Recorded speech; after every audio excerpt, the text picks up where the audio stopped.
Hello, everyone, and welcome back to another exciting day in the 2022 FIDE Candidates. We are at round 11, and the leader, Jan Nepomniachtchi, has a 1.5 point lead.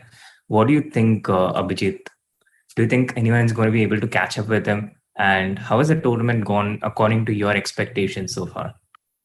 Well, it was sort of predictable that if Jan, starts winning, then it will be very difficult to stop him. He's a very momentum player that it's very hard to stop once he gets this momentum behind him. So it was sort of expected. Also, if you see the people who are chasing him are Ding, Fabi, Hikaru. All of them were very predictable also. So it is going in the route which you could actually predict. But Fabi losing two games in 3 rounds, which was not very predictable for sure. Absolutely. That was not predictable for sure. And what was also not predictable was Alireza's pre-game schedule for this match.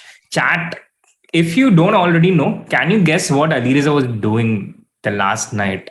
Just go for it. Go for the guesses while we have a look at the standings. And there we have it. Jan Nepomniachtchi sitting atop the leaderboard, 7 points. 3 players at 5.5 out of 10. Fabiano Caruana, Hikaru Nakamura, Liren, and the rest of the players trailing behind.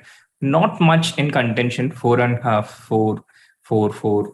Temur Rajabo, Jan Christoph Duda, Richard Rapport, and Alireza, respectively. So this is the standings at the end of round 10. And let's have a look at the pairings for today. Some very strange suggestions, in the chat of what Alireza was doing. I haven't actually looked at it, probably for the good. Yeah, so anyway, I think the more crucial game will be one of Firouzja versus Nepo. I mean, if somebody could stop him, it's somebody like Firouzja who can play very aggressively, very sharp, and also play very strong at the same time. And probably the second game, which is very important for this tournament, would be Caruana versus Ding Legend, because they both are tied for second places. And I mean, we can also see head to head. And I'm a little bit surprised that Ding is doing quite well against Fabi. Oh, in terms of the head-to-head, yeah, absolutely. Somehow Ding seems to be quite comfortable with Fabi, and they had so many games against each other, 14 games, just in OTB Classical. And also surprised that Hikaru hasn't yet won a game against Richard Rapport, which could change today because Hikaru is the one with the momentum and he's the one with the white pieces. And we also saw the title yesterday, Dear YouTube, We Destroyed Alireza. And what a prophetic event it turned out to be. Hikaru was talking in one of his streams about how he's going to go to the Grand Prix. He's going to beat he's going to play the candidates, and then he's going to beat Alireza. He said this exactly in response to one of the users asking if one of the chat asking if he's retired.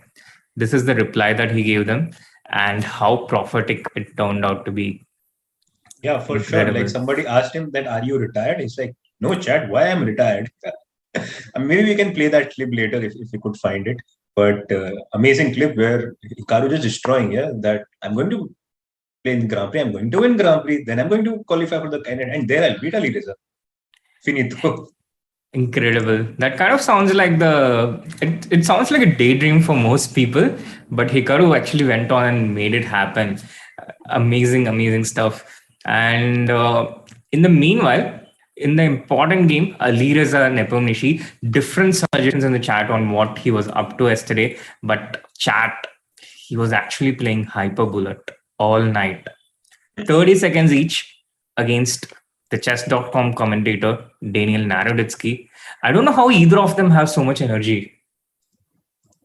Well, it's just that you're addicted. You get addicted to it. Like once you start playing all this Blades Bullet, you just cannot stop. Like it just goes, it just takes away the sleep, energy, whatever it is. Because I've done it many times and I hate it once, once I've ended, I just hate myself for doing this. I just waste like so many hours doing literally nothing.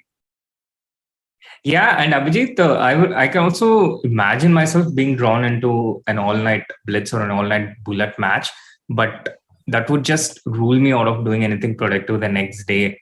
But these guys, they did this all night yesterday, and they are back. One of them playing in candidates against the tournament leader, and the other guy commentating on it, which is not a piece of cake either. I don't know how some people just have so much energy that they're able to do this and then that without sleep. Well, you can. I mean, in Alireza's shoes, I must say that he's quite young, still a teenager. But in Danya's case, I'm not sure. We have to see how sharp he looks today. Normally, he looks quite sharp during all this commentary stint, but let's see how he fares up today. Absolutely. But I don't expect the Chesscom India commentators to repeat something like that or to challenge an all-night blitz marathon, an all-night bullet marathon. So those are the pairings out for today. And we had some exciting games yesterday as well. Perhaps a quick 2-minute highlight on the games, the important moments from yesterday's game. We had quite a few thrillers. One of the thrillers was the Hikaru Alireza game. This was one of the critical points after they had spent almost an hour in the opening. And here Alireza took G takes F6, trying to take the game into this Sveshnikov structure. Not a great idea, I think, in hindsight. And Hikaru was better at around this point.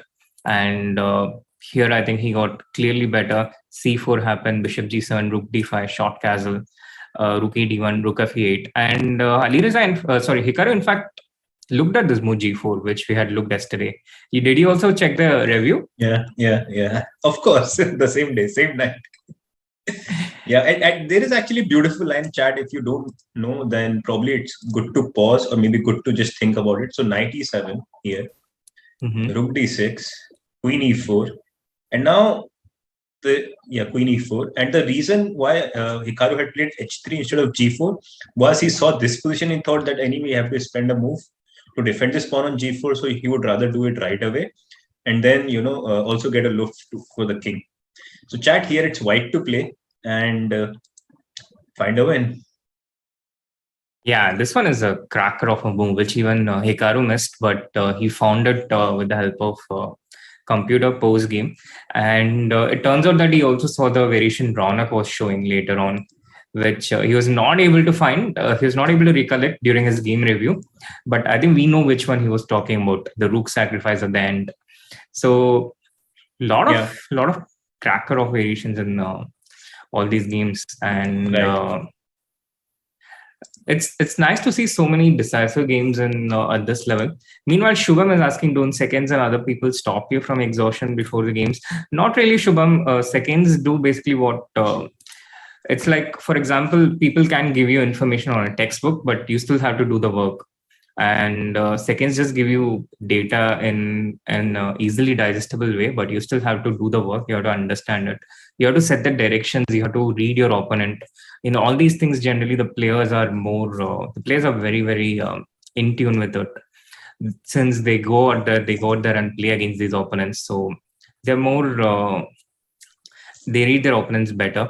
And I think that's one of the most important skills of people right up there. Apart from being great chess players, they're also very good at sensing a lot of things.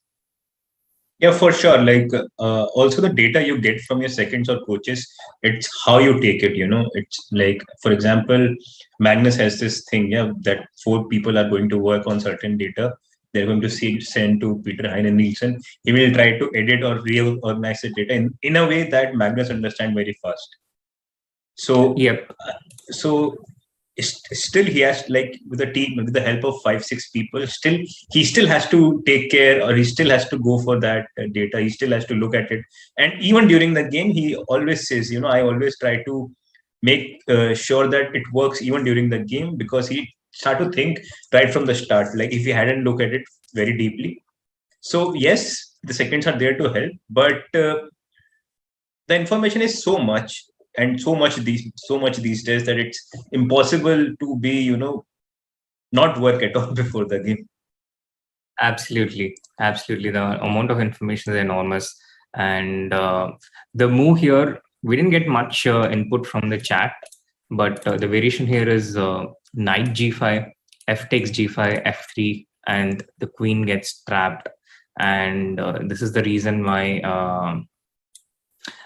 Hikaru didn't play this move. And I think the other highlight in the game was right at the very end. Bishop takes so around this point, bishop h6, king h8, rook a3, and here black could have gone queen e1 check, king h2. Rook, no, I think it was not here. It was. Do you remember the variation? I think it was somewhere rook a3. So bishop h6 was bishop played. h6, yeah, king h8, rook a3, rook a3. And I think queen e1 and rook d1, no? Yeah, queen e1, rook d1, and then what? How does this bishop g7 check happen? No, also bishop f8 you can take. He's not really doing anything here. Yeah. I think it's not this variation. Yeah, somewhere rook comes to g3 and I don't remember it also. It's okay. Yeah. I think the most crucial point was right at the start. We already highlighted it with gf6. And once, I mean, I would not say that it's a bad decision, but it's actually a mistake. But practically, it was very hard to understand that in the what happens, what is the conclusion or the continuation after gf6, like how white is going to play this position. To me, like if you give me this position, I would still say that it's a little bit unclear to me how to proceed with white pieces. Right. But Hikaru played actually quite well. I mean, you have to give credit where credit is due. Right. Absolutely. And this was the final conclusion in the game. Hikaru won at this position because of Alireza couldn't stop checkmate. And that was about yesterday. Let's zoom into the live action and see what the players are doing in the tournament hall. And we have a few players already. We are just in time for the first handshake in the Fabiano Ding game. And a lot of questions are about whether people can still catch up with Nepo. What are your thoughts, Abhijeet? I think it's going to be tough because let's say if Nepo is being very solid in the last 4 games, let's say he doesn't try and he pragmatically makes all quick draws, somebody still has to win 3 games to catch him. And 2 of them are playing against each other, which is Fabi and Ding. So, and the other one is Hikaru. Unless Nepo, does something where, he just loses the slot and just, goes berserk, which he will not do, of course. Unless he loses a game, I don't think anybody can catch him. Completely agree with you, Abhijeet. Unless he loses a game, which is why a lot of attention will be in the Alireza Jan Nepomniachtchi game this round, because this is Jan's black game, and with white, he can just come in and make a draw against anyone in this field. But with the black pieces, I think this is one of the most important games. The other black he will have will be in the last round against Jan Christoph Duda. And by that time, the situation can get a lot more clarified. So I think this game is going to be very critical in the story of whether people can catch up with Jan or not. And also, there is a possibility that Nepomniachtchi can win today and put the tournament out of contention, beyond contention from anyone else. But having said that, I think there is still intrigue about the second place, because I did see a tweet from Peter Heine Nielsen, Magnus Carlsen's chief coach, that if they still have time to alter the rules, then they should have a tiebreak for the second place. So that tweet. I think it was more of a tongue-in-cheek comment saying that FIDE always changes something, at the last moment, and probably this is the one time they could change and they will not change because that's how they are. So yeah, he was suggesting that there should be a match for a second place also. There should be some sort of tiebreaker. Tiebreaker match. if the people get tired. But I don't know. Chat, do you think there is more to read between the lines there than what was actually said? We'll let the chat decide that. Meanwhile, do hit that like button, subscribe to the channel if you haven't. Let's get that likes over 100 before the first moves are made. And so more people can tune into the broadcast. And also do let us know your thoughts on whether the Nepo machine is still stoppable or not. Meanwhile, Hikaru decked up in that blue shirt and blue blazer, Abhijeet. Yeah, I was about to say that as well, because now I have a feeling that this blue thing will work for him yet again, and he'll score a crucial one today. Also, if you see, Richard is not in the best of his form. He lost yesterday, a very complicated game where Ding played excellently to beat him with black pieces. But you still have to feel for a person who plays for 7 hours and still loses, yeah? Right. Absolutely. I think one of the most difficult feelings, working so hard and getting nothing in return. And we know how brutal. And I don't know whether you saw the interview of Duda. He looked so happy. Like after the game, it was his first win against Fabiano in a classical chess, and he was just so relieved and happy. He was like, everybody has won a game except me, and finally I had to do it, and I did it. So happy and relieved. Wow, FOMO happens even in the candidates. FOMO happens everywhere. And what are your predictions for the first moves in the game? I think 1 d4 in Rajabo, e4 Alireza, e4 Hikaru, and Fabiano, I don't really know. I think e4 for Fabi as well. Just wondering if you know the guy who's going to inaugurate. Did he say d4? No, he said e4. So Alireza is going for e4. Yeah, e4. And Hikaru has gone for d4. Really? That's what the live broadcast shows me. No, it's got taken. No. Okay, now the handshakes are done finally, and we can maybe quickly do the votes. Maybe we can quickly do the votes before move 10. Yep. So chat, if you want, you can also vote for your favorite player in this, and by simply going to the chess.com events and go to the games. Yes, we have it here. And I will vote for Hikaru. Easy. Yeah, unanimous. Let's see. Oh my god. Right. I mean, it's such a huge favorite. Huge favorite. Yeah. Okay. Next game, Alireza Nepomniachtchi. Oh, just to make it interesting, I would vote for white, but I have a feeling that if it doesn't go well, then there is a very good chance that Nepo may win today as well. Yeah, he's still a bigger favorite than Nepo. Yeah, but draw is a huge favorite in this one, yeah. Yeah, draw is a huge favorite, but I'm surprised that Alireza has more votes than Nepo. And this variation he's played in the Petrov is not something that would really bother me with the black pieces. I think it's a pretty innocuous line, this variation with c4, and black has multiple ways of equalizing after this move.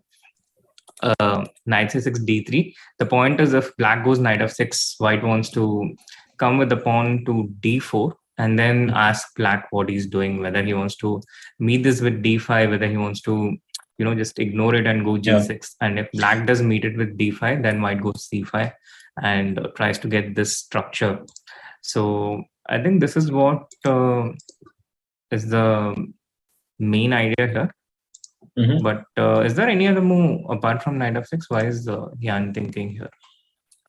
Maybe just trying to recollect his thoughts, and also it's not a bad idea to make your brain work a little bit before you just blitz out everything, because we all know, like, especially in the case of Alireza, he did this couple of times here where he played like 15-17 moves very quickly, and then immediately he was not able to find the right move because his brain was still switched off. Right. But no surprises from Jan there. He has stuck to his trusted Petrov. And The other game, Caruana against Ding, we are close to getting to the end of the voting here. Almost 10 moves done. Yeah, let us vote. I mean, you vote. Yeah, I already voted in 2 of the games. So your turn. I think this one will be a draw in most likelihood. It looks pretty solid, the opening. And the Rajabo Duda game, wow, it's combined B3 and G3. Pretty like unambitious opening. Like your best friend, yeah? Which one? The one and only, no? The Beast. Beast doesn't play G3, no? Well, according to his course, yes, he does. But he himself, I don't know. Yeah, right. So what's your vote on this one? I think draw. Let's go for draw. It's the safest one. Somehow, you know, whenever Raja is playing, I just want to just go for a draw, you know. Interesting. So where do we start? Do we start from in Nepo's game? Just have a bigger overview, or do we go to Ding's game? I think we can start with the Nepo's game. Because knight f6 d4 has happened, and I think I expect to see some quick moves here because Nepo is really well prepared, and I faced this last year, I think, with the black pieces, this idea with d4, and in that game I had gone with g6. I faced it over the board, but my point was this d5 pawn is not really dangerous because I can just break it with c6. So the game continued h3, bishop g7, knight c3, short castle, bishop e2, and now after c6, takes. Black was completely fine. It was just an equal position. And if I had to guess actually which line it came from, I could have never said, this position came from Petrov. Yeah. Right. It was d5, knight e5. I think already we are in some sort of unknown territory. I mean, it has been played few times. Kostinuk has played this position of the white pieces against Tan Zongi, but not too many games. Not too many games. Did he go for knight d4? Yeah, he went for knight d4. I think knight d4 is already a new move in this position. So there is only one correspondence game with this. There is no OTV game after knight d4. Yeah, and to explain to the chat why that is the case, first of all, in this Petrov, which starts after 1 e4, e5, knight f3, knight f6, takes d6, knight f3, knight into e4. c4 itself is not one of the mainstream moves. It's a very rare move, especially at this level. And after c4, knight c6, this variation in particular with d3, knight f6, d4, I think it shot into prominence only sometime last year, isn't it? When it came, it was a bit of a surprise for me when I faced it over the board. I wasn't prepared. So this variation, I think it's not exactly something which has years of theory. It's something which is just evolving in recent times. Bishop e7, d5, knight e5. And this is also a very interesting point, Abhijeet. Black is okay with altering the pawn structure. Black is okay with going into this pawn structure, where this d5 pawn does take up a lot of space, but black will always have this break with c6. And meanwhile, this pawn on e5, it gives black a lot of space on this side. e4, bishop d6, castle, bishop f5, and this way of development. So Nepo doesn't mind it. He goes knight e5, knight d4. But now Nepo himself is thinking, I think he's probably recollecting his preparation. What do you think? Yeah, it's not at all easy to, one thing is clear, like when you're only playing one line in a tournament, you're always sort of a sitting duck position where you get targeted very easily. And even though if let's say the preparation is not very strong, you for sure you will get some sort of a surprise in the opening. We saw even in the Fabiano's game we are seeing today, and probably if he plays another flag in the next round, he'll get probably another surprise. So this strategy is sort of, it's quite solid, but also you should be ready to work your work towards it, or work your mind towards it, because you will always get surprised in this kind of position. And knight d4 also, Srinath, it makes a lot of sense, because although you may think that white is underdeveloped, but if you see, white has more space. So whenever we have more space, we tend to not to exchange pieces so much. So that's the point of knight d4 in general. And he goes for castle, I think. Yep. Goes for castles, yes. And now, I guess either you play bishop e2 or you start with knight c3, one of them, yes? Yes, I think true, one of these two. And then the question will be, how does black get c6 in, I think. So, Shian, where do the players move off the board just after a few moves of their game? Where do they go? I think it's just a warm-up thing, you know. Just getting off the board at the beginning of the game, you have a look around the other players, but I think it's mostly some kind of a warm-up, loosening kind of thing. It doesn't make a lot of sense to just be sitting at the board, waiting your opponent. Also, if you could see Alireza, he looks so tired. Like, just look at his face. Like, when he comes back, maybe we can have a closer look at him, but just looks like he wants to sleep. Why do these kids do this? Why in candidates of all tournaments? Well, somebody is doing this match recap, other one is playing bullet. What do we know? Yeah, in life. No, I mean the match recap, Abhijeet, when we play a game, I think it's quite natural to, come home and write down the variations you thought during the game and stuff. So Hikaru is basically just doing that on camera to the people. I think he's not doing anything completely off. He's just doing a routine, except that he's on camera, which people generally do off camera. And then he just hits the upload button and it goes. I think that's basically the only difference of what he's doing and how people generally function. But to stay awake all night, that is, I think, bizarre. That people can't just get away with. Have you ever done this before any game? I can't recall it. Only situations where I would turn up to the game after having not slept the previous night was if I was traveling. If I was traveling and I couldn't make it to the game in time. But aside from that, yes, I have lost sleep over some games. I have gone to bed quite late, but to not sleep the entire night until 5:30, until 6, that hasn't happened to me. How about you? Oh, many times. Many times. Especially when you lose a bad game in the sense that when you were not expecting to lose that game, or throughout the game you're not losing, and all of a sudden you make a mistake and you lose the game. It's the least thing you're bothered about at that But time. then at least you're in the bed trying to sleep, right? Or you don't even do that? No, because when you're in the bed you get even more depressed. So you're just walking, or you just get into this self-destruction mode, where whoever comes near you, or whatever you want to do, it's just that it's going to ruin you more, but sometimes you just can't help it. Yeah. So Dubo and his trainer, they had this agreement that after every game he would do a workout. Mm-hmm. And later he said in one of the videos that was really helpful for him in coping with games he lost, because he would be in a bad mood. But first of all, exercise that elevates your mood. It makes you feel a bit better. And secondly, it tires you in such a way that it helps you fall asleep. True. So,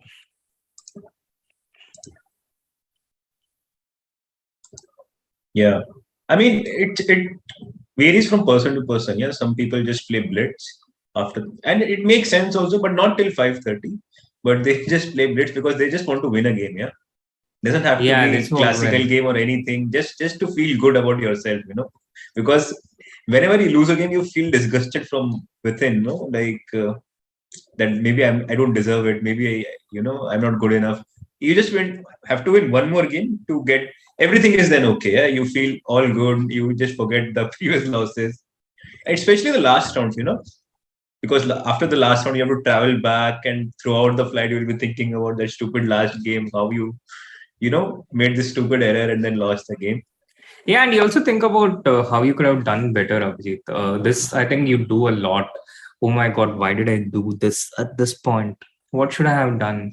I think I this happened to me even after losing a title Tuesday game this week. I lost, and then I was like, why did I do this? Why? Then you actually sort of doubt your entire thing, entire decision. First of all, to play that Tuesday because you have to be up quite some time, and then. But for me, at least, I don't care like how much tournament is going on. But last round, have to win too, because I have to take this flight and come back. Throughout that journey, you will be in terrible mode. I don't care if I lost 2-3 games earlier, but last round, it has to be end on a higher note.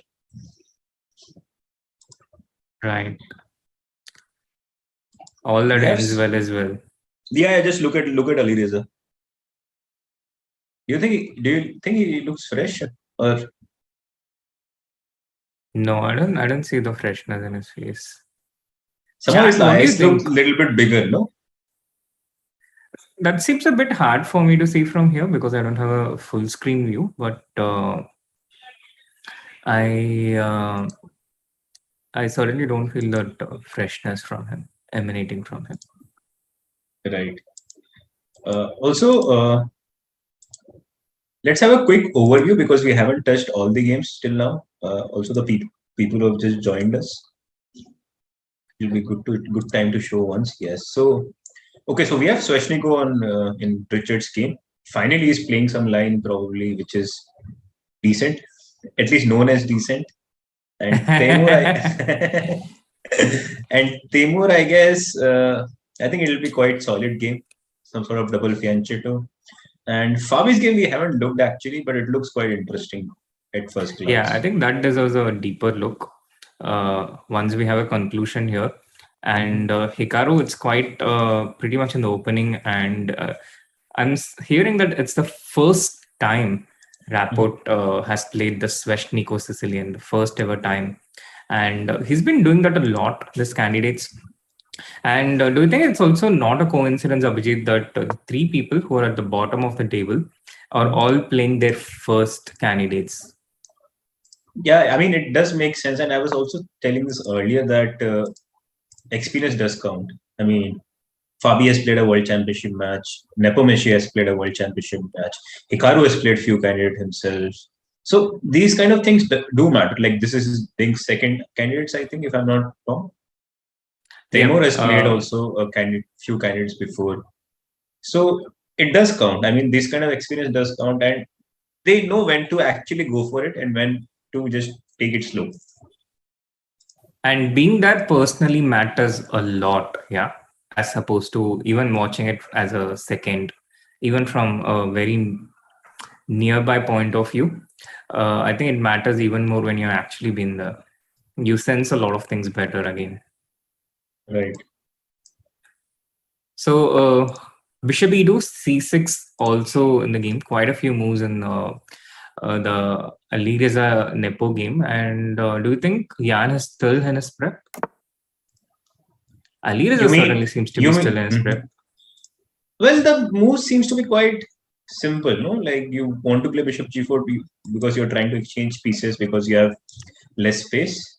And C6 is again a move which, I mean, if not this, then what else? Yeah, how else do you free yourself? So I don't know whether he's still in his prep because he likes to play quite fast, as we all know. Right. So I'm not sure whether he's in prep, but it just feels like a normal position to me. I don't think. And I think he feels quite comfortable here from the body language. Right.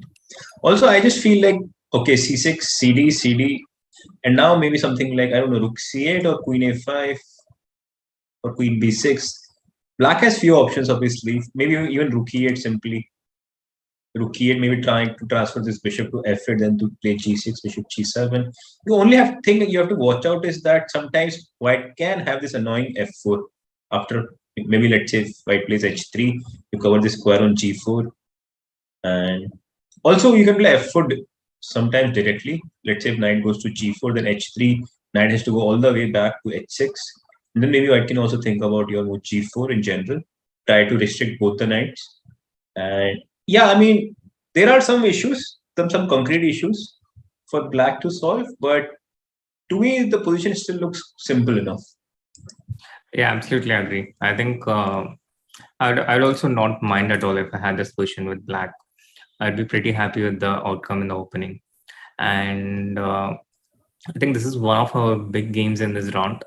Let's move on to the other big game between Fabiano Caruana against Yeah, Ding Liren. yeah, And this started with 1e4, which seems to be a favorite in this candidates, hasn't it? yeah, for sure. E4, E5, knight f3, knight c6. E5 is also the top move for black in this candidates. The other move has been c5, which has been played by Rapport and Alireza, the newcomers into the candidates. But e5, knight f3, knight c6. And here white has had two moves, bishop c4, bishop b5. Fabiano goes for the bishop b5 here. The Ruy Lopez, also known as the Spanish, a6, bishop a4, knight f6, short castle, bishop e7. We saw 5d3 in Rapport's game yesterday against Ding Liren. And this game, Fabiano goes for the main line, short castle, bishop e7, rook e1, b5, bishop b3, and now short castle, the Marshall gambit, which is Ding's main opening in his repertoire. And can you tell us a bit about the history of this opening and how it evolved and a brief overview of it? I cannot tell you the history because I myself don't know the history about this line, but I can tell you the overview. Black generally wants to play d5 and sacrifice this pawn on e5. So let's say I go c3, d5. Let's say I take on d5, knight takes d5, white takes the pawn on e5, knight e5, rook e5, and now simply c6. What black is aiming for after this c6 move is that, first of all, black has a lot of activity. Black will put bishop on d6, maybe queen on h4 later on. So this kind of activity compensates for the pawn. And also, if you see white pieces on the queen side will take a while to come to the game. So that activity combined with the time factor makes black position pretty desirable to play. Having said that, I'm not saying this that white is worse here by any stretch of imagination, but this is the general concept of black when they're playing the Marshall gambit or attack. I don't know what it's called. Marshall attack. It's called the Marshall attack, but it's also a gambit because black does gambit a pawn at this point. And it became popular when Frank Marshall, who was one of the best players in the history of the United States, he played this as a prepared variation against one of the most popular legendary world champions, Jose Raul Capablanca, in 1918.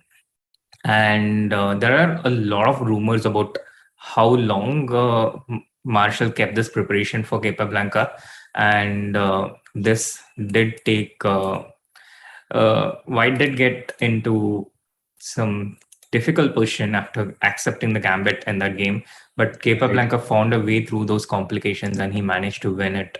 This was 104 years ago. Yeah. Srinath, just to interrupt you, I think we should go a little bit sooner because the position is already very interesting on the board. Oh yes, absolutely, Abhijeet. As the variation evolved, A4, the anti-Marshall, became one of the most popular variations to deal with it.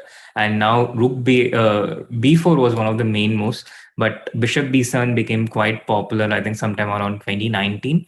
D3, D6, Bishop D2, Queen D7, all these moves quite standard. Knight C3, developing the knight A5, defending the B5 pawn and also attacking the B3 bishop. The bishop moves away.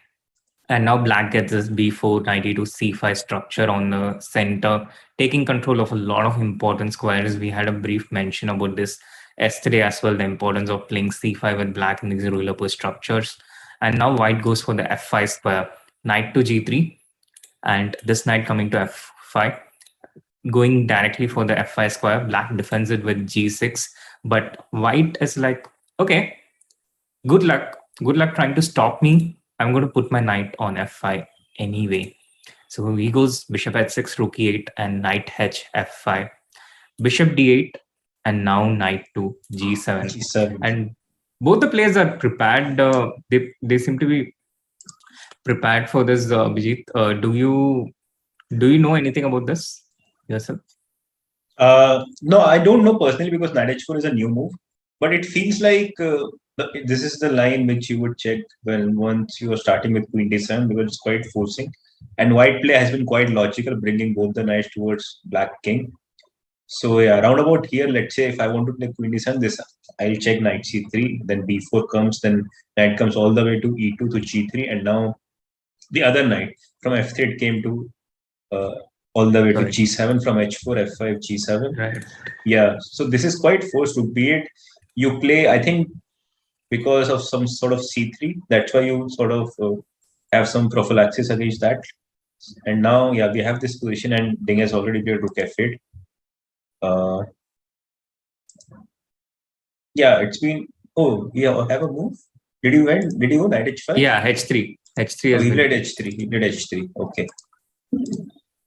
Yeah. h3. Yeah, I mean, I don't know how to assess this position, to be honest with you, because this is a typical computer prep, which is good for one game, and then nobody will play it ever again with either player. Where did it diverge? At which point did it first? I think knight h4 was a first new move, and I guess instead of knight h4, they were moved with knight f5 directly and c3. I mean, Duda himself has played it once, so this position with knight on f5, and yeah, and that's it. And knight h4 seems to be new, but it's quite natural to play knight h4. I mean, even when you're analyzing this back home, you would consider knight h4 as a logical move as well for white. Right. Absolutely. Absolutely. And now, in the final position after h3, first of all, what does white want? Yeah, first of all, what do we want? Do we want to play? I don't know what we want as white also. Because somehow black's construction also, it looks a little bit dangerous, but it's quite solid, yeah? And it's not easy to somehow make headways. Maybe I can play queen f3 next, maybe knight h5, something like this, or maybe rook f1, f4. But somehow the feeling is black should be okay, but I guess again you have to be very precise as black, which is what Fabi is counting on, that black won't be. Right, and let's answer some of the easier questions first, because this one's going to take a while even for Ding to figure out. But some of the easier questions, first of all, when white played knight f5, why didn't black just take the piece? What happens if he had done this? And I guess you take back with the pawn, with the knight. And how dangerous is this attack?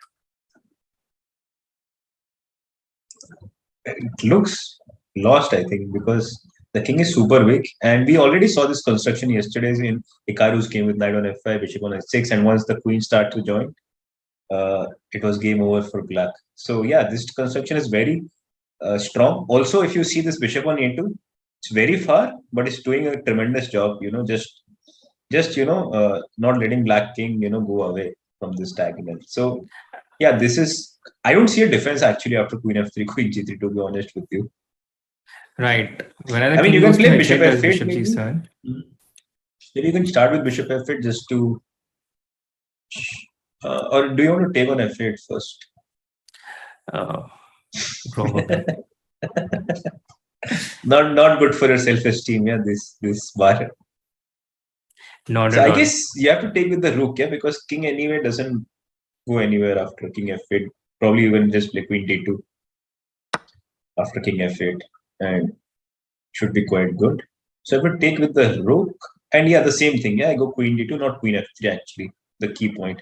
I think queen g5 check, and if you go king h8, I'll go queen I'll go queen h6, and queen g7 is threatened. Also, queen f6 is threatened. If you try to defend both with knight e8, but then f8 rook will be attacked. Right.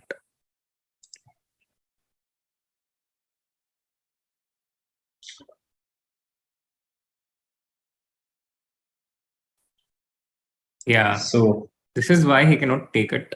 And I think this highlights the dangers facing black's positions quite illustratively, quite visually. But I think it also explains one of the most typical ways to defend for black in this setup, which is to blunt this bishop with b3. b3 forces c takes b3, and black typically goes knight c6 here. Do you think?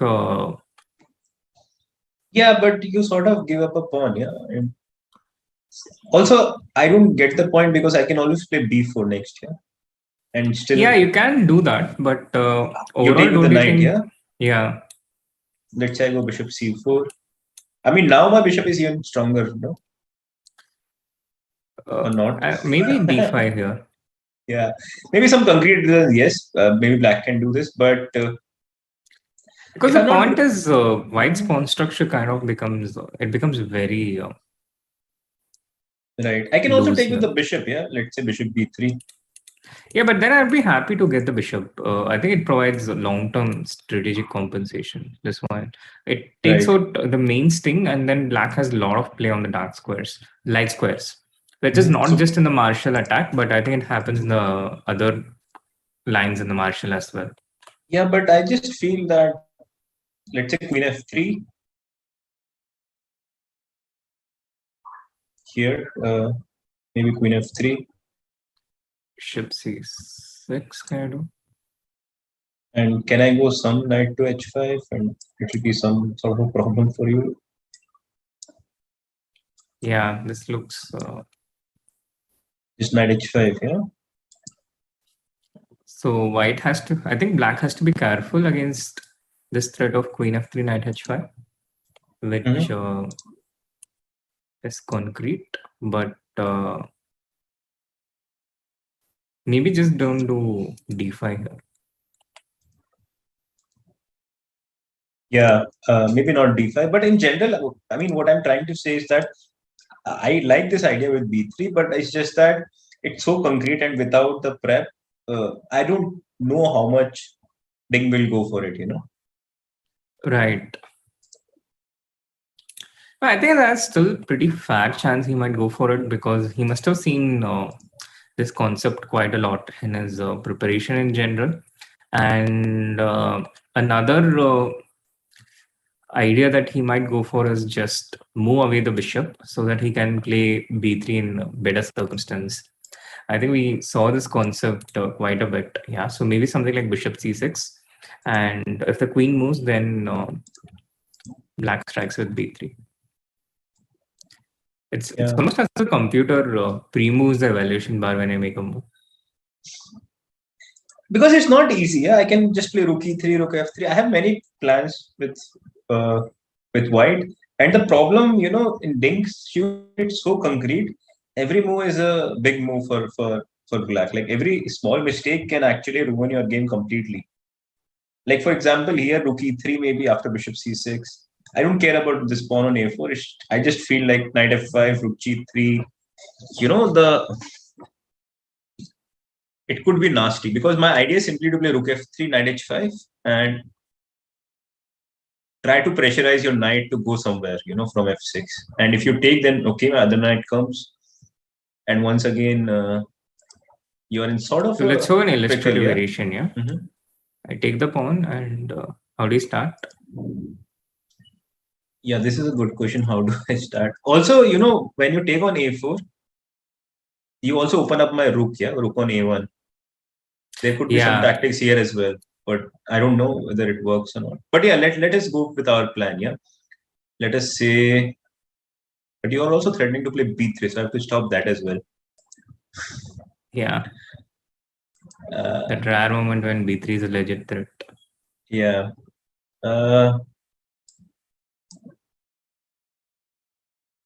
I don't know. Maybe how good is bishop d5 here in general? I'm basically saying that your knight on a5. It will be like yesterday's Fabi's game as well, how it was. If I can manage something similar, then if I go bishop c6, maybe queen f3 simply, or maybe first knight h5. One of them. Which knight to h5? I was thinking g7 knight, but I'm not sure. Not sure. But maybe queen f3 to begin with, just so that I defend this square on d5, and then knight h5 comes on the next move. Right.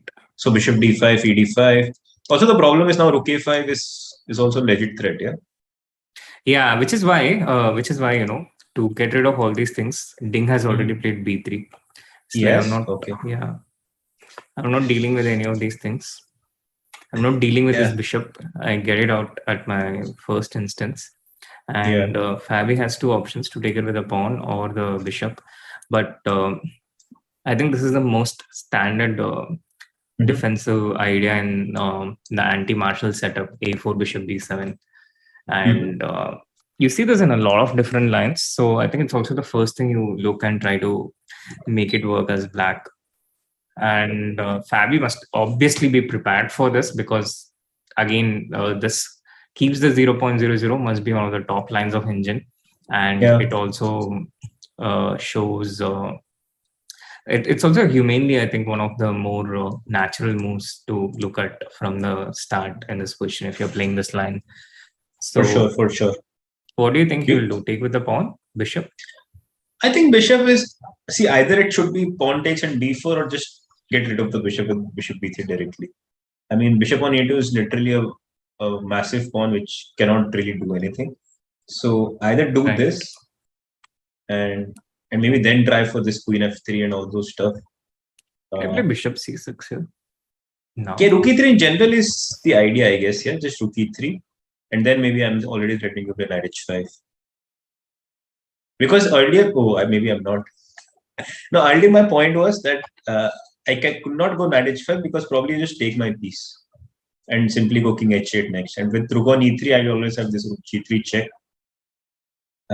which should be quite good for me. So that's why either rook e3 or queen f3, one of them. But I didn't go queen f3 because b3 was hanging. So I don't know what is going on. Right. I also don't know why. It's what's going on or why. Meanwhile, there's a super chat from Mind Bisht. Love the Vishy cameos. Please bring him for longer times. Duly noted, Mayank. I will let the folks at chess.com know your feedback, and we would love to have him for longer times as well. It takes so much hard work out of finding moves. It's easier just to play the moves what he says here. Yeah, it's like having a very convenient engine. Yeah, who also explains things. Then rather than just suggest moves, but also explain why such and such move. Yep. Okay, so let's have a quick overview of the other games as well. Because we haven't looked at Rajya game and the... Yeah, also we haven't looked at Hikaru's game. Actually, let's go to Hikaru's game. Seems to be boiling up now. Let's have a look at the Hikaru game, where it started again with 1 e4, but c5 this time. Yeah. And knight f3, knight c6, d4, which is actually the second most popular move, I think, after in recent times. Bishop b5 kind of taking over. I'm not sure. This keeps interchanging between d4 and bishop b5, but there are times when bishop b5 is a lot more popular. This happened only at the beginning of, I think, this century, the 2000s. And bishop b5, the Rossolimo Sicillian, was also Vishy's preferred opening in his match against Grandmaster Boris Gelfand in their World Championship match in 2012. And was also the opening used in one of Vishy's wins in the rapid tiebreak. The idea being that white gives up the bishop but spoils black's pawn structure. But d4, the main move for so many years. And after seeing to d4, knight into d4, do you think Hikaru was expecting e6 here, Abhijeet? For sure. And Hikaru is the one person who has been preparing. I guess he's not prepared for a longer duration, but he's been very smart with his opening choices. So for sure, he would have prepared something with e6, a6 or along those lines. Also, Richie also played Berlin in one of the games, I think. So maybe something there as well. And I don't think he has seen this. I mean, of course, he must have seen this in a broader sense, but not very, let's say, he didn't go very deep into something here. So yes, he was a little bit surprised, and he went for one of the main lines as white, I think. Right. Knight f6. Knight c3, e5, knight b5, d6. And recently, knight d5 has been getting more and more popular these days, and that's why maybe black also is starting with different move counters with just to avoid this line. But I mean, that's not what happened today. It went through the main Sveshnikov, bishop g5, a6, knight a3, b5. Again, quite logical. Now again, white has a couple of options. One is to take on f6 first and then go knight d5, and one is to go knight d5 directly. And now let's just say bishop f6, gf6, and now you will see that just put bishop f6, gf6, knight d5, and now you can see the difference between today's Hikaru's position and yesterday's Hikaru's position. Now you can get f5 very easily. I mean, f5 still even playable right now. Yeah. So this is yesterday's game. Yeah, in this position, he could never get d5 or f5 successfully with black. Absolutely. And this is today's position. Yeah, so he did not take bishop f6 Hikaru even for knight d5, but you get the gist that why Alireza's gf6 was such a bad move in general positional sense. So he goes for knight d5 instead of bishop f6. Yeah, bishop e7, bishop f6, all with one of the main lines. C3, rook b8. Maybe black wants to play b4 some point. Knight c2, bishop g5, activating the bishop. White goes for the most solid move, g3. There are some other ways to play as well, which is probably you also play h4 also, yeah, some of the lines, but not probably in this particular position. True. Also, I think a4, ba4, knight b4 is the main line, yeah. Yes, Abhijeet.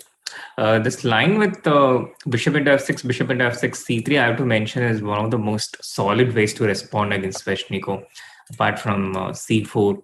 And as a black player trying to find something to win, I think this is not one of the variations which is most conducive for black trying to get something, because white is just very solid. And sensing that Rapport is not your usual Sveshnikov player, he's probably playing it for the first time. I feel that Hikaru probably just went for this very thematic traditional line, hoping to use his superior understanding and experience in these setups. And therefore, he just went for something like this, not going into mainstream theory with concrete lines, which he probably didn't check the previous night, but to just go for something generic where he can use his understanding. For sure. And after knight c2, bishop g5, g3 happened. Again, he just wants to fan to the bishop and then castle probably. So g3 castles, bishop g2, a5, short castle. And is this the current position, or do we have some more moves? Knight e7 was played by Rapport. Okay. Again, quite logical. You want to take control of the d5 square. Also, you want to play f5 at some point. So knight e7 helps, for both of them. And I mean, this has also been played many times, this position. So nothing new till now. What are the general plans for both the sides here, Srinath? So Abhijeet, I think the heartbeat of this position is in the d5 square, and knight c3 played by Hikaru. So if you look at the pawn structure, which I think is the anatomy of any position, like a skeleton, black's pawns are on d6 and e5, and there is no pawns to take control of the d5 square. So white just plants one of his knights on d5, and white has to ensure that he has a piece on d5. For example, if we take a variation with takes, bishop e6, queen d3, and if black threatens to take bishop into d5, white has to try and recapture it with a piece. So it has a piece on the d5 square. He has control of this d5 square, and also an eye on the d6 pawn. Now, in this similar situation, if white is compelled to take with a pawn, one of the big factors is you no longer have control of the d5 square. You see the difference in evaluation right there. You don't control the d5 square anymore. You don't look at the d6 pawn, which is a weakness, and it also allows black very easy play with f5 on the other side.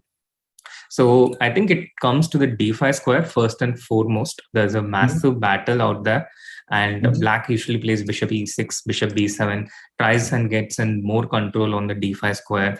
And this bishop on g5 is also looking at the e3 knight, which is defending the d5 point. So this is, I think, one of the focal points. But apart from that, there are also some play in the other sides as well. Like, for example, white can play a4 and try and play against this a5 pawn, try and, make this a5 pawn lonely, the only pawn on the other side, and try and exert pressure against that. And on the king side, white has options to break with f4 and open up the g file, which doesn't necessarily lead to a raging attack, but it certainly brings white control over more dark squares. He doesn't have a dark square bishop, so the pawns have to do this job, and it gives him that control. And for black, black has the f5 break, which is sometimes used in situations where it requires some counterplay. And apart from bishop e6, the queen can go to d7, b7, and try and take control of the d5 square. So I think this is a gist of the Sveshnikov variation, this one with the line with c3. And with that explanation of Sveshnikov, let's have a look at a few tweets related to today's games. It looks like Undertaker has entered the ring you're in, Abhijeet. Yeah. And there we go. Yeah. Yeah. Insights and linguists and sages of chess Twitter have been growing increasingly confused about Ding Liren, seeing it spelled in Cyrillic and hearing Srinath Chess say it that way, versus the usual chosen presentation and a few pronunciation sources online. I think we need to know a bit of the Mandarin languages for that, but any help from the scholars and linguists of chess Twitter, any help would be welcome. And thank you so much for the support, Grandmaster Jonathan Tisdal from Norway, who is a former coach of the Norwegian team and also the coach of the Norwegian Gnomes, for whom I and Arjun played for a while, and also Hans Niemann. Right. Oh. You should read out this one. No, you should read out. Your Hindi is perfect for this. Is this the Jaldi Kale Panvel? Panvel nikalna hai na? Jaldi sun, it was something like that, but it works here as well. Yeah, Jaldi Kale Panvel jana hai kind of look. But also, if you see in this picture, look at the eyes of Alireza. I mean, you could see in his, it looks so tired. The eyes just wants to, pleased. Yeah. It's the kind of look when I see this look, I imagine a classroom. There we have Alireza. You're so bored, yeah, that you want to exactly. That you want to just sleep. Exactly. Very relatable look for, I think, a lot of people out here. Chat, do you relate with it? And Vinayak is asking if you're streaming from Nashik today, Abhijeet. No, I'm not. It's just that minor glitch, but I'm back again. So, by the night, E3 was played, and here, yeah, you were explaining it quite well, actually, that D5 square is very important and bishop G5.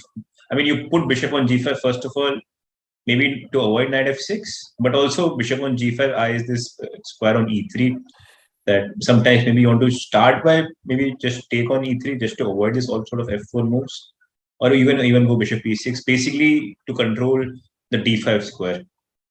So you can do either way. Yeah? You can either take first or maybe go bishop E6. Right. Absolutely. Because you don't lose a lot by giving up this dark square bishop. And I think it's a pretty comfortable position for black to play if you know your stuff. So right. I think that's the test for Rapport today. How well he understands these structures, how well he knows it, playing it for the first time. Because if you don't have any clue about it, he's played bishop e6. But if you don't have any clue about it, I think even for a player at that level, it's pretty easy to mix things up and get into a worse position. For sure. I mean, Also, he has been experimenting quite a lot in the opening. So in the previous game, he went for Berlin, and somehow it's just that I've never seen Richie playing so solid. Yeah. No, I think he's just trying really hard to, get away from the opponent's preparation. Yeah. And I think, he's just frustrated at some point about getting into his opponent's preparation, especially after that Nepo game in the 7th round. I think that was a trigger point that happened. And then since then, every single game, I feel that he's been making some kind of a different opening decision from what he's been doing. Some way to try and avoid his opponent's targeted preparation, which hasn't worked out so well for him because he's also going outside his own comfort zone in the process. So, Srinath, by saying this, I wanted to ask you another thing, that do you play the position which you are good at, or do you play a position where your opponent is not very good at? I think it very much depends on the opposition and the specific opponent, and also the individual style. There are certain players who just like to do hit and run, and there are some players who trust their preparation, like someone like Boris Gelfand. He has this variation, he trusts it, he spends a lot of time preparing it, and he just sticks by it no matter what. And it's not an easy way to get something against these people, because they also play these very solid and reputed lines like the Queen's Gambit Declined, Hikaru, Michael Adams. And you would feel that okay, they're playing this one variation and it must be easy to target them, but usually it's not as easy as it looks like. One, they have pretty good preparation in these lines. People do manage to breach that and have them in trouble, but they also feel those questions really well. So they are very good at fighting out from those situations. And let's have an overview of how the games are going while we continue to discuss that. And we also have these younger kids who do this hit and run really well. And they have the energy to prepare a lot of new lines, find some new stuff, but then they lack the depth of their preparation. They don't understand the opening as well.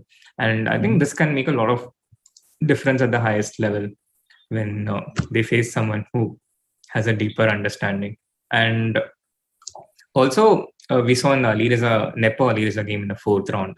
I think against a lot of other average grandmasters, good chance Alireza would have out-prepared them, but Nepo just counter-prepared him, and Alireza just got blown away.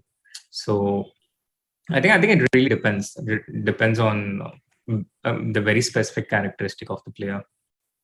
For sure. And also, I see the examples you have been giving, like for someone like Gelfand, who has been playing mostly one line throughout his life. Also, at some point, to some extent, Kramnik was also doing similar thing. Like he was only playing Berlin for a very long time as black against one e4, and it's very difficult to out-prepare them. And we all saw the last candidates which he played. Like he did manage to even win some few games with black pieces in those anti-Berlin lines. So yes, it's about perspective. Yeah, it's like either you prepare one line very good, or you have several small ideas everywhere. So yeah, and I think it also depends on your comfort zone as a player. Some people they just feel better when they bring out the first surprise. They feel more in control.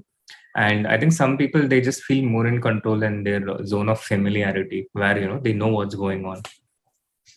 Right. But what is the general concept? Like, what do you think? Both the styles work simultaneously, or do you think there is one style is better than the other one? No, I think both the approaches have their place, and I think it depends on what works for that particular individual, and also a lot of surrounding factors. For example, Hikaru spends so much time streaming; he doesn't have as much time for preparing openings. Makes sense for him to stick to his lines in the QGD and Berlin, and I think his style is also built in such a way that even if he gets worse and out prepared, he manages to save himself more often than not. So I think it depends on the individual preference and also the surroundings and situation, and I think even factors like age. When you get past a certain age, I think you have to readjust yourself. You don't have that kind of energy to accumulate new information so rapidly, and people can consider making things simpler for them in the opening prep part. Okay, so he has got knight e7 here, which is a little bit strange to me, or maybe not. What is your take on this knight e7? I think he just wants to get this other knight to d5, but you can recapture with the queen, knight d5, and take the queen to b7 and ask white, what are you doing? True. So queen takes e7. Also, I'm not sure what he's intending. Yeah, me neither. Maybe knight f5 if it's a move. Bishop possible. F5, e5. Doesn't look very Sveshnikoi to me. Yeah. Maybe just don't take bishop f5. Could be. Just maybe queen a7.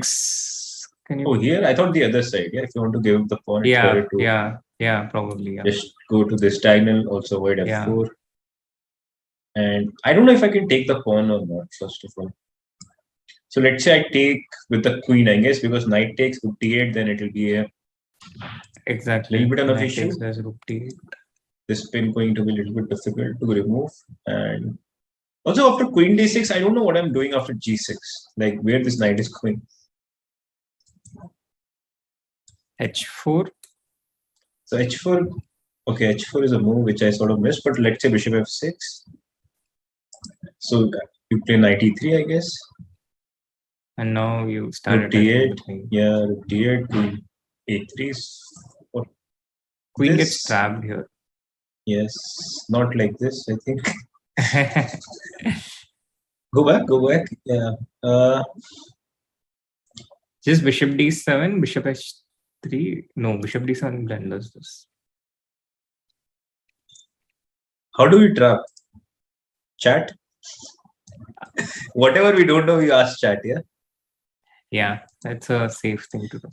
Can I just play bishop e7 and then threaten to trap the queen on the next move?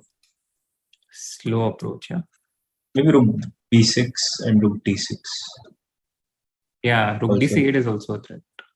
Rook d8, yes. And probably knight d5 doesn't make sense, yeah? You just take and do the same thing. Yeah, you can just go rook b6. Meanwhile, there's a question from James Fisher.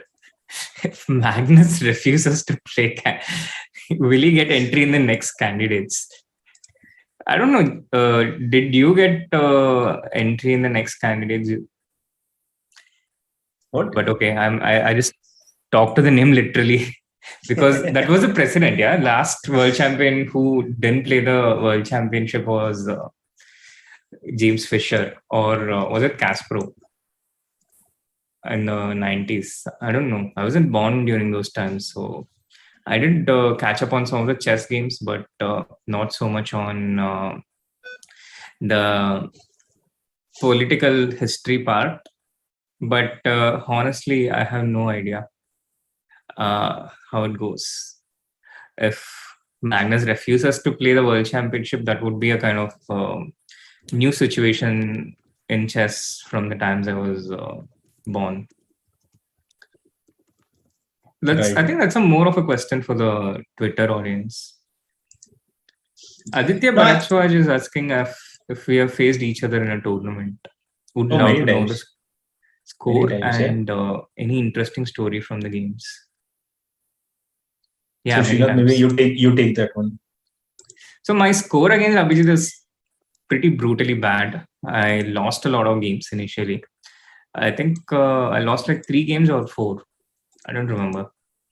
But but you did beat me once recently, yeah. Not recently, but the last time. The last time we played. Yeah, I can brag about that with both you and with it. The last FIDE game I played against you, I won that. And I think it stopped when I made this first. I mean, the losing streak stopped when we made a draw the first time in 2017 in Airfloat Open. And post that,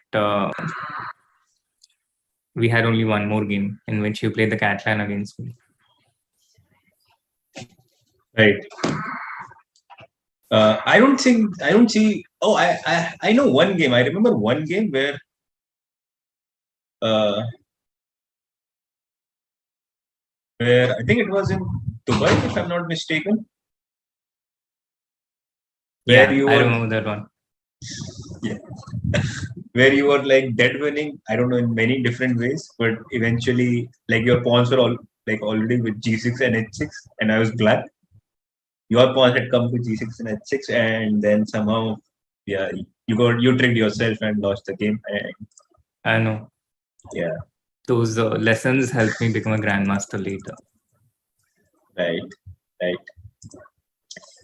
Meanwhile, we haven't had a look at the Raja Duda game at all. Do you have a quick glance at it? Sure. So, the Rajabo Duda, I think, had one of the less exciting openings. C4, knight f6, knight f3, e6, and now b3, which is not really one of the main openings for white here. b3, d5, bishop b2, bishop e7, and g3, the double fianchetto. Not a bad variation for white. It's pretty solid and harmonious pieces, but it's not one of your mainstream games. So g3, short castle, bishop g2, and now b6 played by black, which is also again one of the most solid ways to respond against these systems. The bishop goes to b7, and black usually aims for c5. You just want to develop your pieces first, so this brings out the bishop. And here white initiated some action. He took c takes d5, and black responded by taking knight into d5. And here, Abhijeet, a lot of people might want to recapture with the pawn because it occupies the center. So how do you explain this decision of taking with knight instead of the pawn? Well, when you take with the pawn, first of all, you have played b6 as black, and secondly, most probably you're going to put this bishop on b7. And once you take with the pawn, this bishop really doesn't have a very active life after this. And let's say eventually I'll play, like with white, you would play d4, blockading this pawn, but you would also say the same for my bishop on b2, right? Right. Same thing, that even my bishop on b2 is a little bit inactive, but which is true. But eventually, I feel in this kind of structure, if black wants to free himself, if black wants to get any sort of counterplay, he would have to play c5 at some moment to get some activity towards white, towards the center. And then sometimes you can simply take on dc5, and sometimes you just leave it like that. And in general, yeah, after that, the bishop on b2 gets to the life, has a beautiful diagonal towards black's king. So yeah, that's the reason. If you have an option, like you always take with the knight, then the pawn. Right. That was pretty instructive. And the game continued with d4, bishop b7, short castle, c5, the typical break for black in these types of questions, trying to equalize the central control. But the point is, after d into c5, first of all, black has spent a tempo, bishop e7 and bishop into c5. And secondly, these kind of questions can get nasty for black very quickly because white has that one extra tempo in a situation where everything else is equal. The pawns are equal, the material is equal, the pawn structure is symmetrical. So knight bd2, knight f6, taking control of the e4 square, not allowing any knight e4, a3, a5, preventing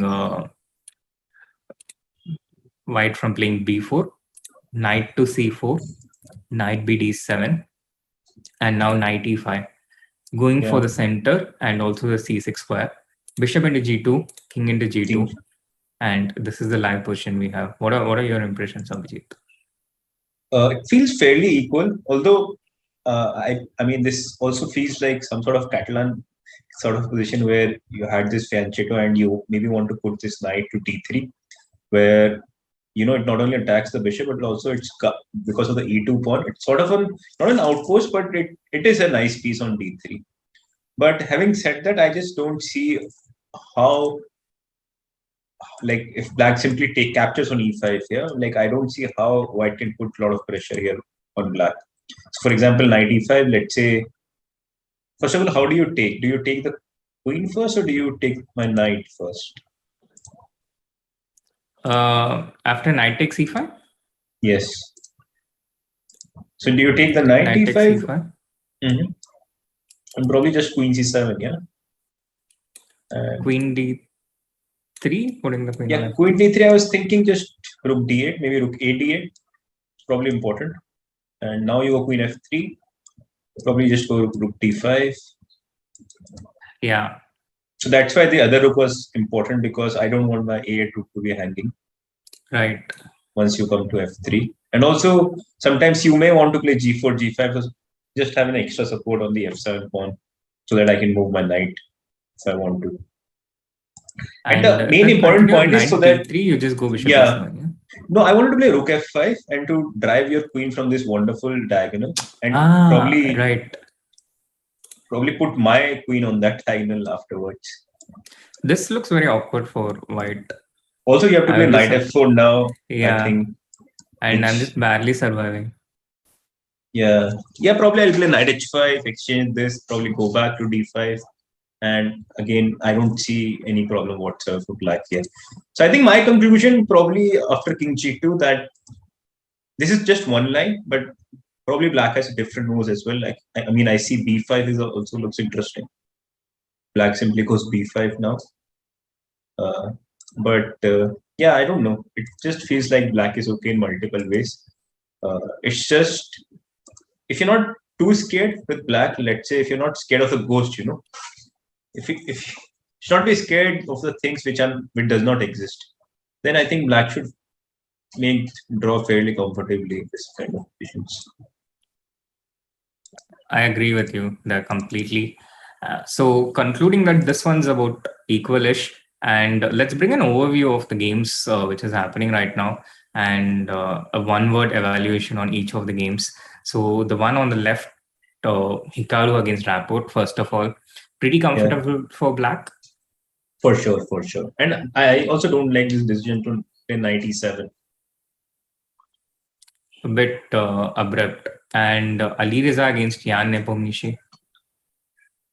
This is still anybody's game, and I see that Alireza is also thinking right now, and he has spent a lot of time on this position. So I'm not sure, but still the feeling is that there should be something for white because he has a little bit more space because of the pawn on d5.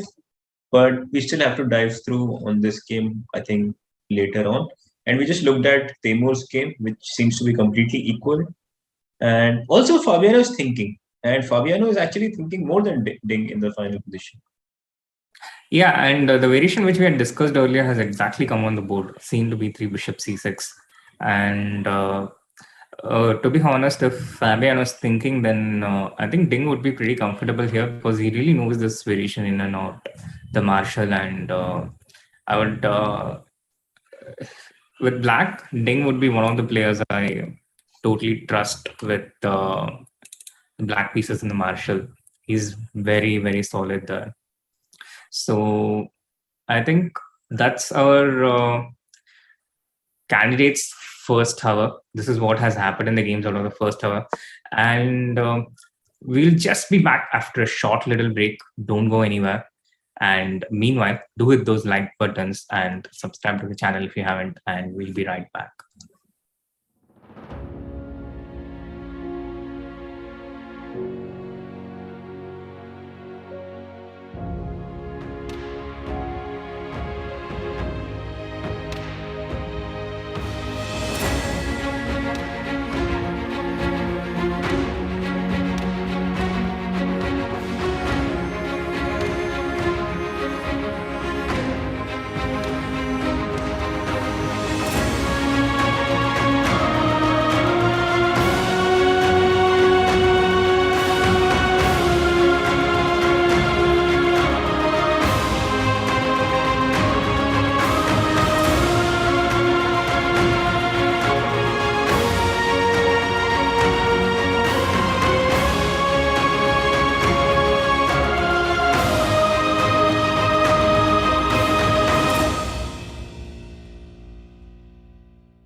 would like to take you both.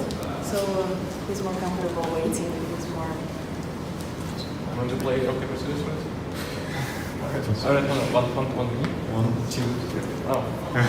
No, you're wrong. Yeah, you cheated. You're doing yeah. Okay. That's 4. 1, 4. 1, 2, 3, 4. And then 1. But now okay.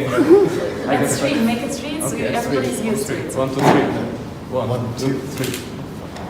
Okay, does that mean I go first? Or? Yeah, you go first.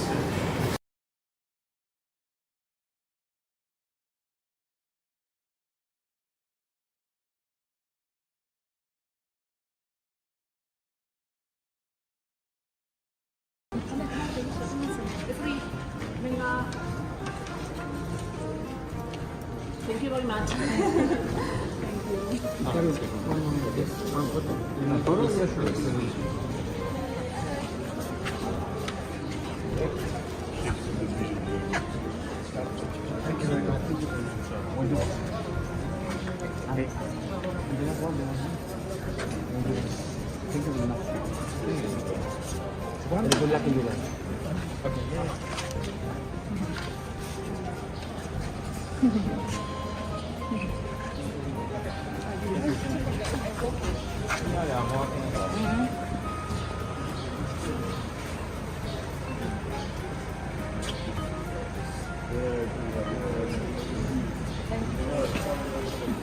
I love Hikaru.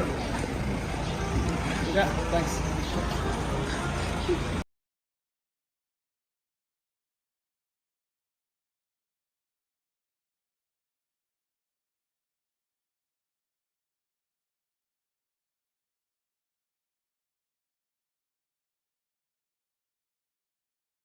Chess.com is with Grandmaster Srinath Narayanan. Welcome, Srinath. We are in your hometown, Chennai. How are you feeling? It's great, Rakesh. And as you can see, I'm all excited, decked up in the Chess.com apparel.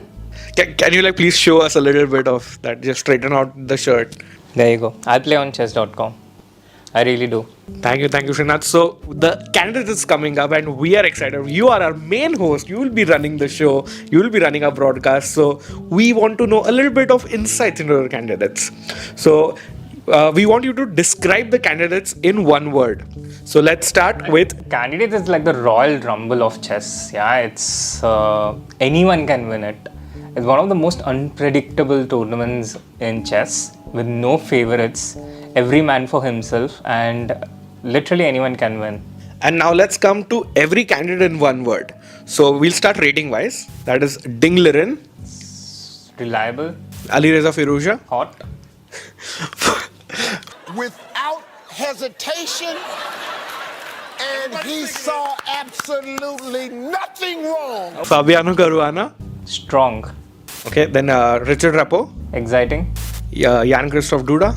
Fighting. Hikaru Nakamura. Streamer. And Timur Radyabov. Berlin. And Jan Nepomniachtchi. Fast. Okay, thank you, Srinath. So now we have another segment. Who do you think will win the candidates and why? So personally, I'm rooting for Hikaru because, he's... there's a lot of reasons to admire Hikaru. He's been a trendsetter. He's been he's a very strong chess player. Even a bit underestimated because he's been doing a lot of other things in recent times, streaming and doing content, but he's an incredibly strong chess player, and I love the fact that he's able to do so many things at such a high level, and his comeback this year in the Grand Prix was brilliant. So first and foremost, I'm rooting for Hikaru, and it will also be pretty exciting if Alireza can make it. It feels a bit early right now, but that's exactly the kind of feeling people get when they watch some of these prodigies, and they prove them wrong exactly. So these are my top 2 picks for the candidates tournament. And so you mentioned Firouzja here, and what are your thoughts on Magnus Carlsen saying that he'll only play the match if Firouzja wins the candidates? I can imagine a lot of honesty in that statement, to be honest. It is very exhausting to prepare for a world championship match. You have to look at a ton of opening. You have to study all those things, you have to remember. And first and foremost, I think people enjoy the playing aspect of chess. Of course, this is different for every player, but people love playing. And I think there's just so many aspects of preparation that goes into a world championship match, which I don't think Magnus enjoys so much. And I can relate a lot to this in the younger generation of people coming up as well. If you put them if you put them in a speed chess match, they would be so much more excited than if you put them in a world championship match, because in speed chess you just play for 4 hours and there's not as much preparation involved. There's not as much cramming of information in your head, remembering, recollecting. Of course, that has a different type of preparation, but it has a lot to do with the playing aspect. So I can imagine that he's being honest about it. It also, I think, marks a kind of shift in the mindset of the generation that is there at present. Magnus, Hikaru kind of leading the way. That's a great answer. And now coming back to Hikaru, what qualities of Hikaru made him qualify to the candidates according to you? I think it's just that he is a very strong chess player and he kept things very simple. But mainly I think it's just his strength, He was so strong in the Grand Prix, in the tournaments he played. I think he's clearly in the 2750 to 2800 strength level. And his opposition was a bit weaker than that, I think. So he was just a stronger chess player and he sailed through. And lastly, which Indian player do you think will be the first to qualify for the candidates now in the near future? Well, I think looking at recent trends, Gukesh is definitely one big favorite. His rise has been incredible and there are a lot of unique qualities that stand out in him. And he's the youngest of the lot. Of course, it can be any one of these five cream of the lot, the juniors, consisting of Arjun, Nihal, Prag, Gukesh and Raunak. But right now, Gukesh is the youngest of the lot and I think that gives him a bit of an advantage. Thank you so much, Srinath, and best of luck for all your future endeavors. Thank you so much, Rakesh. Rakesh bhai. Bhai. Guys, please subscribe.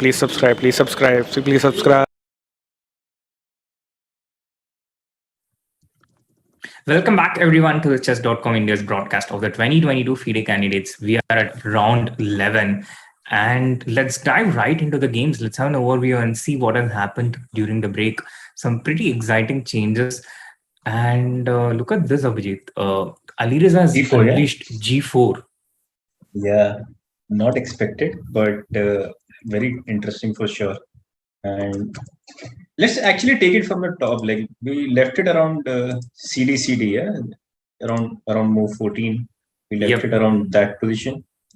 So CD, Rook C8 happened in the game. Queen B6. He started with Queen B6. Started with Queen B6. Provoking King H1. Right. And then he went Rook C8. After Queen B6 is when Alireza thought for the first time in the game. He spent about 8 minutes. Until that point, Alireza had played almost instantly all his moves. And after King H1, Rook C8 happened. And now Alireza unleashed G4. Right. And G4, he thought for a while, actually, about 23 minutes on G4.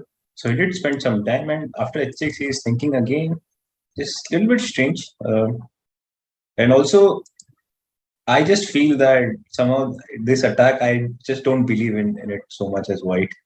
And do you think G4 is sort of a prophylactic move or he just wants to go for it?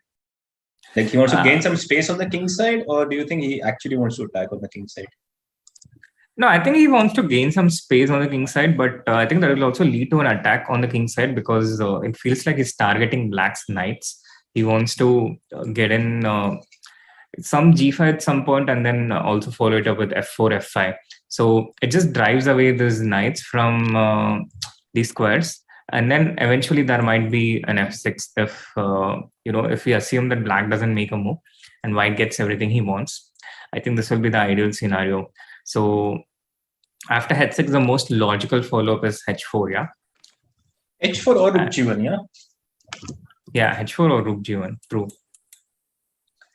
and h4 not at all liked by computers. So let's have a look at what are the potential ways of how things can go wrong for white if he plays, if he goes berserk, if he goes.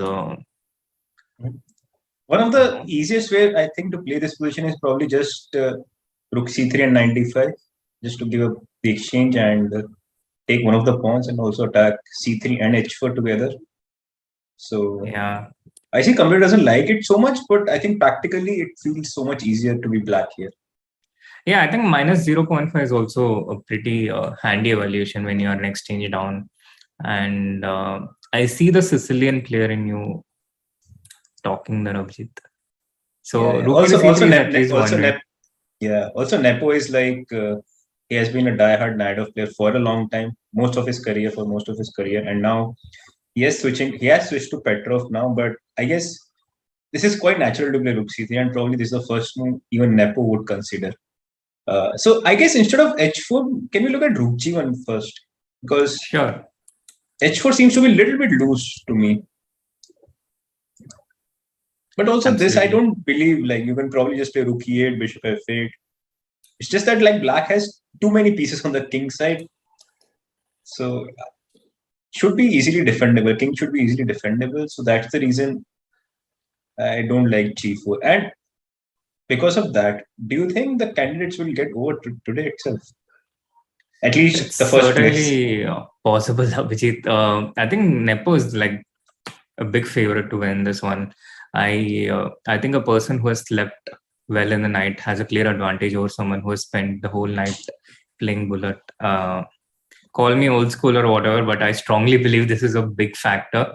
And it's also pretty easy to explain. I think not having enough sleep does all kinds of negative things to you, blood glucose levels, and all of this has a direct link to how well your brain works. So I think that's one big factor. And then apart from that, Nepo has clearly been playing well in the candidates so far in the first 10 rounds compared to Alireza. 3 points more. And I think he's been the best player by a margin. And all these things make sense when we look at the position we have on the board right now after h6, when it looks like it's actually black who can take over if white's attack goes wrong. And I think there's a higher chance of white's attack going wrong rather than right. Yeah, for sure. I just don't see the continuation, like the follow-up after g4. And after g4, h6 is like one of the most obvious moves, right? That's like a natural reaction. Also, after h6, do you consider knight f5 like as white? I mean, do you go for knight f5 or not? Because also, I'm not entirely sure whether what is happening after bishop f5, gf5 position. Also, like black is by no means forced to take it. You could also just play bishop to gate. But even this, I don't really believe in white's position so much. This is actually a very Naidov structure, yeah? Yeah. And if this pawn was not on f3, I think this would just be better for black already. But with the pawn on f3 also, you can just go king h8, rook e8, bishop f8, no? The same plan. This knight can get to c4 if it gets bothered. There's a case for even starting with knight c4, but I would prefer to keep the knight to be more flexible. White has some ideas. Let's say king h8, rook g1. Maybe I can try to play queen f1, queen h3 quickly and try to, sort of arrange an attack on the king. But how do you break this through? Yeah, I don't know. I don't see like a good way for white to actually attack on the king. Through. So yeah. But you can't keep the position, yeah. Mm-hmm. It's not like maybe white is in trouble or something. Maybe a4 or something. Yeah, something. Yeah. a4, a5. Yeah, but the usefulness of this queen f1 is it controls the c4 square, not allowing knight c4. a4 maybe queen b4. Would be very curious to understand a5 why the computer maybe, hates my moves here. Yeah. a5 is and maybe I can bring this rook all the way to a4 to h4 maybe later on. And maybe that's how I can try to break create through. something. but still looks highly unlikely. Yeah. Looks highly. Yeah. Yeah. So, do you want to look at maybe Ding's game? Because we haven't. Yeah, I think looked that's at the it and- other interesting and hot game in this round. Yeah. The battle for the second place, which could actually be the actual battle of candidates in certain situations, certain scenarios. So the Right. battle for the second place, and here Black has just played the king to h8 with the idea of rook g8. Did you see that coming, Abhijeet? Not exactly, but yeah, the pieces are like placed. Somehow, if white cannot generate something quickly, in the long run, black position seems to be good because this knight on g7 is just there for no reason at all. You're not really hitting anything, not really able to attack the black's king. So yeah, king h8 to g8 is quite a nice idea. Also, knight g8 Srinath can also be a decent move, trying to attack the bishop on h6. And once you remove this bishop, the g7 knight will have no protection. I see there can be a move like knight e6 here, so that at least I can come out. Ignore it. No, but then I take your bishop on d8. Then at least I can claim that I can claim that I have some dark squares activity. Maybe f4 coming next. Yeah, there will be pressure on f6. So knight e6, black has to just take and play bishop a5. Yeah. Probably, yeah. Queen e6. But how do you maybe take? Yeah, queen e6, bishop f8, bishop a5, and I guess you have to come back again. Yeah, bishop all the way to h6.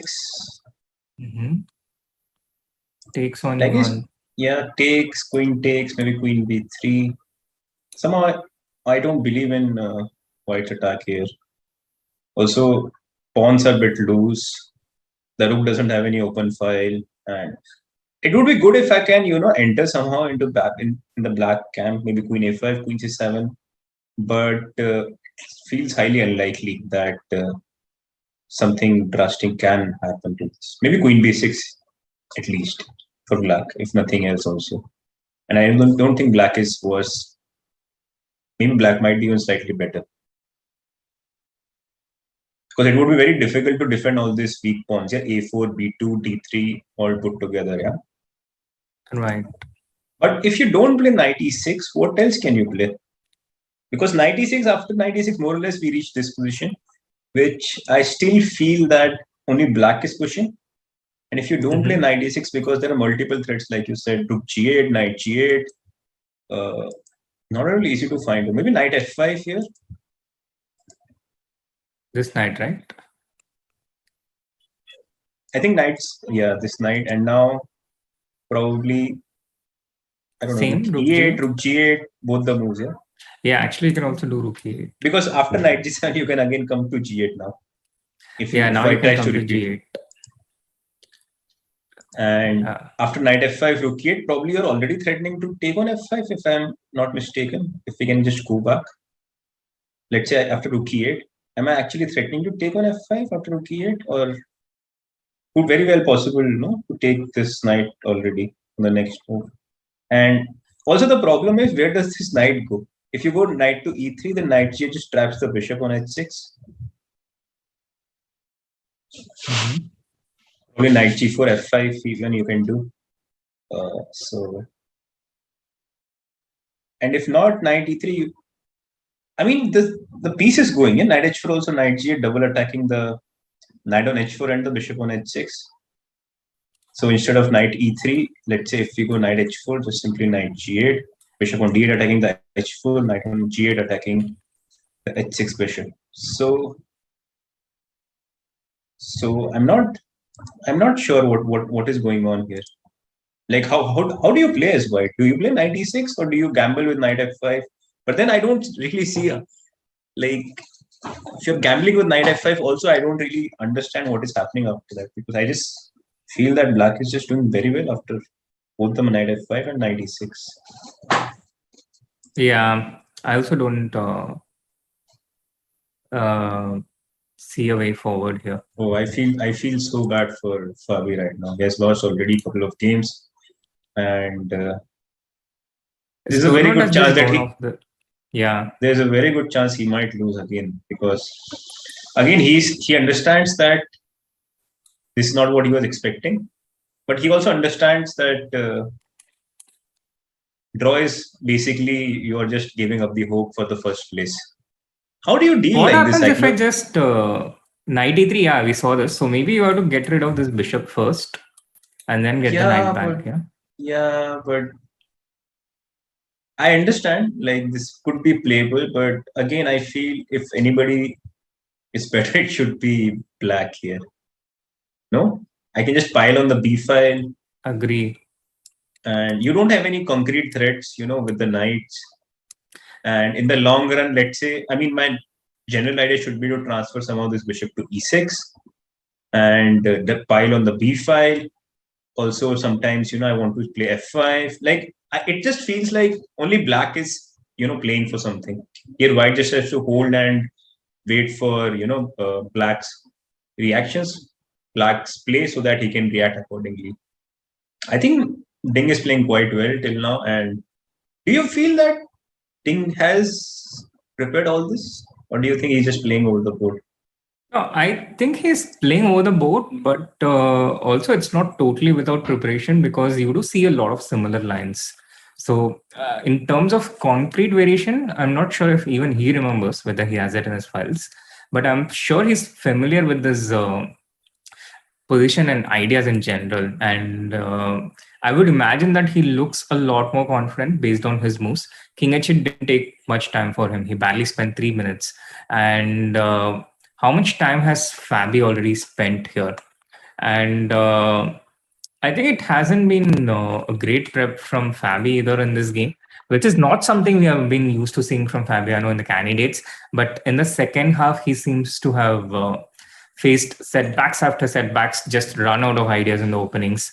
And it's been a totally different... it's almost as if it's two different tournaments for Fabiano. That happened last year in the last candidates in 2020 and 2021. But if you look at the first half Fabi and the second half Fabi in this tournament, it looks like it has been just two different tournaments. For sure.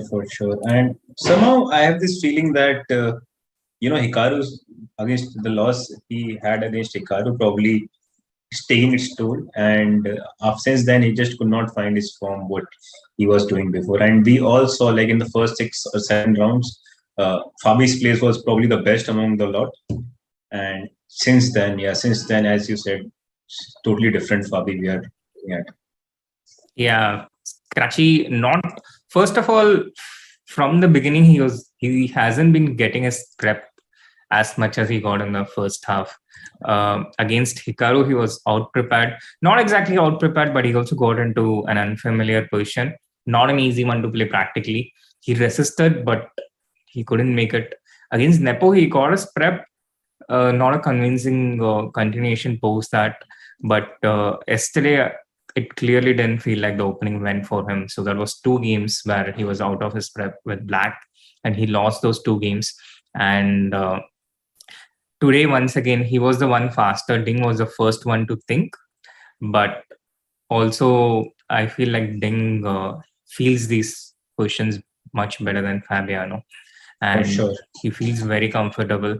So psychologically, black has won the opening battle here. By the way, Srinath, we did ask a question yesterday, and I don't know if anybody got the answer right or not, that what will be the Hikaru's title stream, recap stream. I don't know if anybody got the answer right. We are working on it. Our producer will let us know soon if somebody got it right or not. And yeah, we had announced a diamond membership for that particular person, whoever got it right. And we all were very close. Dear YouTube, you all knew was going to come. And then something with Alireza as well. But it was, to be honest, when I saw the title, I felt like, it was not that difficult to predict. True. We.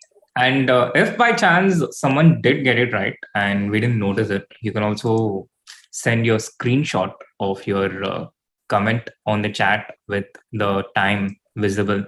So we know it's from the stream. And claim. But as far as our producer tells us only one person was close, but not the exact answers. And we were looking for the exact one-liner, yes? Yeah, it's very difficult to get it exactly. I think it was a proper test. Only a person worthy of the diamond membership could have found it. Right. So, yeah, Fabi is under extreme pressure. Not only like on the board, on the clock. In general, you feel like, why did I enter here? Maybe draw was still better than a loss because you could have played knight f5, knight g7 any moment and made a quick draw. But again, Fabi is not the one who does that. But do you think he's cursing himself for not doing it? Just look at his face now. Seems to be in agony. Absolutely, Abhijeet. Doesn't look happy, man. And in the 4 games we have, I think Black is doing well today in most of the games, except maybe in the Raja Duda game. And with that, we also have a guest joining us. Chat, do you want to try and take a guess at who has just joined us? This Grandmaster who has just joined us is also one of the few people in Indian chess who has won a medal in the Olympiad. And that should make it pretty easy for you guys to guess. You mean team medal, yeah? Yeah, a team medal. One of the members of the medal-winning team. Because few other people also have won the board medals. Individual medals, yeah, in Olympiads. Right. But this Grandmaster, he has won only one Indian team in. I think only one Indian team ever has won. Also, I think he's been. I think he has also been a Commonwealth champion, if I'm not mistaken. Yeah, he's also won Commonwealth and sits at my place, India number 20 right now. Grandmaster Lalit Babu, as the chat has guessed, is here. Welcome, Lalit. Hi, Srinath. Hi, Bayu. Hi. So, how are you, Lalit? Should I call you Lalit or Rohit? Because some people call you Rohit, some people call you Lalit. Some people call you Babu. Some call me Lali. Some call me different names. I call you Lali. Yeah, many call me Lali actually. Right. But for the stream, I'll call you Lalit, I think. Yeah, it's better. I'll call then Rohit, yeah. Sure. So how have you been, Lalit, in general? Like, what are you doing these days? Are you traveling somewhere? Are you playing something? No, not yet actually. Last tournament I was played was in Pune, first Maharashtra. I didn't do well, so I was taking a break, preparing for my next tournaments in Europe. Right. Well, so do you know what tournaments you're playing? I'm playing in Lissingen, Sands, and Trieste in Italy. So your July to August is quite busy the upcoming times. From August actually, August to September. Oh, okay. That's quite a long time away. Yeah. Quite a long time. Eventually, I planned to play in Madurai, but then, after looking at my performance in Indian tournaments, I thought I'll take a break. Lalit is one of those. Quick shout out to the person who actually won this diamond membership. Maybe Lalit, if you can do the honors and call the name. Oh, who is it? Right. Yeah. This there in the chat. Yeah, I'll just tell you in the chat. Wait. Yeah, this one first. But I didn't even know there was a diamond membership contest. But there was a contest for whoever guesses it. It was in the chat. Chess.com India had announced it in the chat, and only one person found it right. Although I kind of gave it away by saying one of the members of the medal-winning Olympiad team, but still only one person found it right. And Lalit, please go ahead. It's Hansdeep Kaur. Congratulations to her. Congratulations. Hansi. Congratulations, yes. So coming back to chess. Oh, 96 did happen? It happened. It did happen, yeah, 96. Yeah. So what do you think in general about this position and how Fabi has been struggling? I mean, do you have some kind of experience where the tournament is going really, really well, then suddenly something happens and then all of a sudden you just lose everything? Actually, if you see the past few candidates, I think who plays extremely well in the first half. They kind of, make some errors and started playing little below the par. Then how did he play in the first half? I mean, they missed some mistakes, or maybe they were tired, or seeing too much chess. Maybe some less energy. But anyway, Right. if you see Ding is picking up his pace in the second. After his first initial 8 rounds, he was just playing very slowly, and now he's playing extremely well. Very slowly, as in Fabi, terms of points, or just the pace of his moves? No, in the terms of points. I mean, I think the first round was his blow, and later he was making some kind of quick draws. Then he's taking his time, getting back into the tournament. But then the last 2 games was extremely well. I mean, this man. Right. Even in the last candidates, I think Ding started a little bit slowly. And later on, he did win few games to come into the plus score, I think. Yeah, I think that has been Ding's qualification story, including the way he qualified to the candidates. I think the first initial 8 rounds, I think Fabi was a clear favorite. Yeah, I mean, the way he was outplaying everyone in the opening, some of the games. I thought he was going to win, but then, Hikaru happened to him. Yes. Then he also, kind of gave it away. It's 2 games against Nepomniachtchi. Yeah. Sure. And what do you think about the current position after 96? I don't know. My heart says, I mean, irrespective of the position, I want to support Ding. The way he's playing. No. The position is actually. Yeah. No, but he didn't play 96, or he played 96? He played 96. I want to give this exchange sacrifice of taking queen into e6. That's my initial thing. Yeah. I mean, it's not even exchange sacrifice. You just take and play bishop a5, you pick up the exchange. Yeah, exactly. I mean, just look at his pawn structure on the queen side, white pawn structure. Mm-hmm. Right. And white has absolutely no counterplay on the king side. Right. Again, this is the kind of Ding's position. He just keeps playing and torturing you.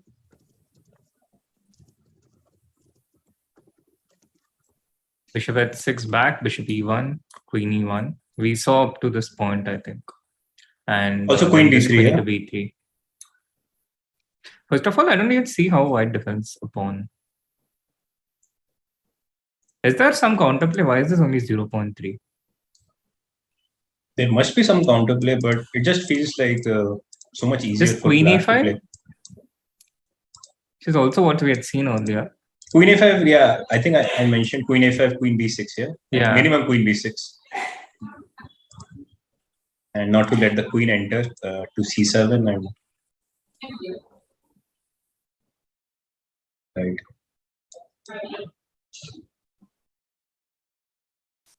But I guess queen a5, maybe just queen d2 back, yeah. Also queen a5, queen b6, queen d2 back. And try to create some sort of. Game just you like bishop a5, bishop h6, he played back here. Correct. Yeah. You're able to see what we are showing, right? Yeah, I'm able to see. Yeah. Queen d2. Why isn't queen b2 working? No, it is working. Just queen g5, knight h5, something. Some counterplay. Oh, this is why queen b2 is not working. No, this is very tricky. This happens quite often in our stream. We will be saying just play simply knight g8, I think. Just play knight g8 and not letting anything. And then you just makes sense. Makes a lot of sense, yes.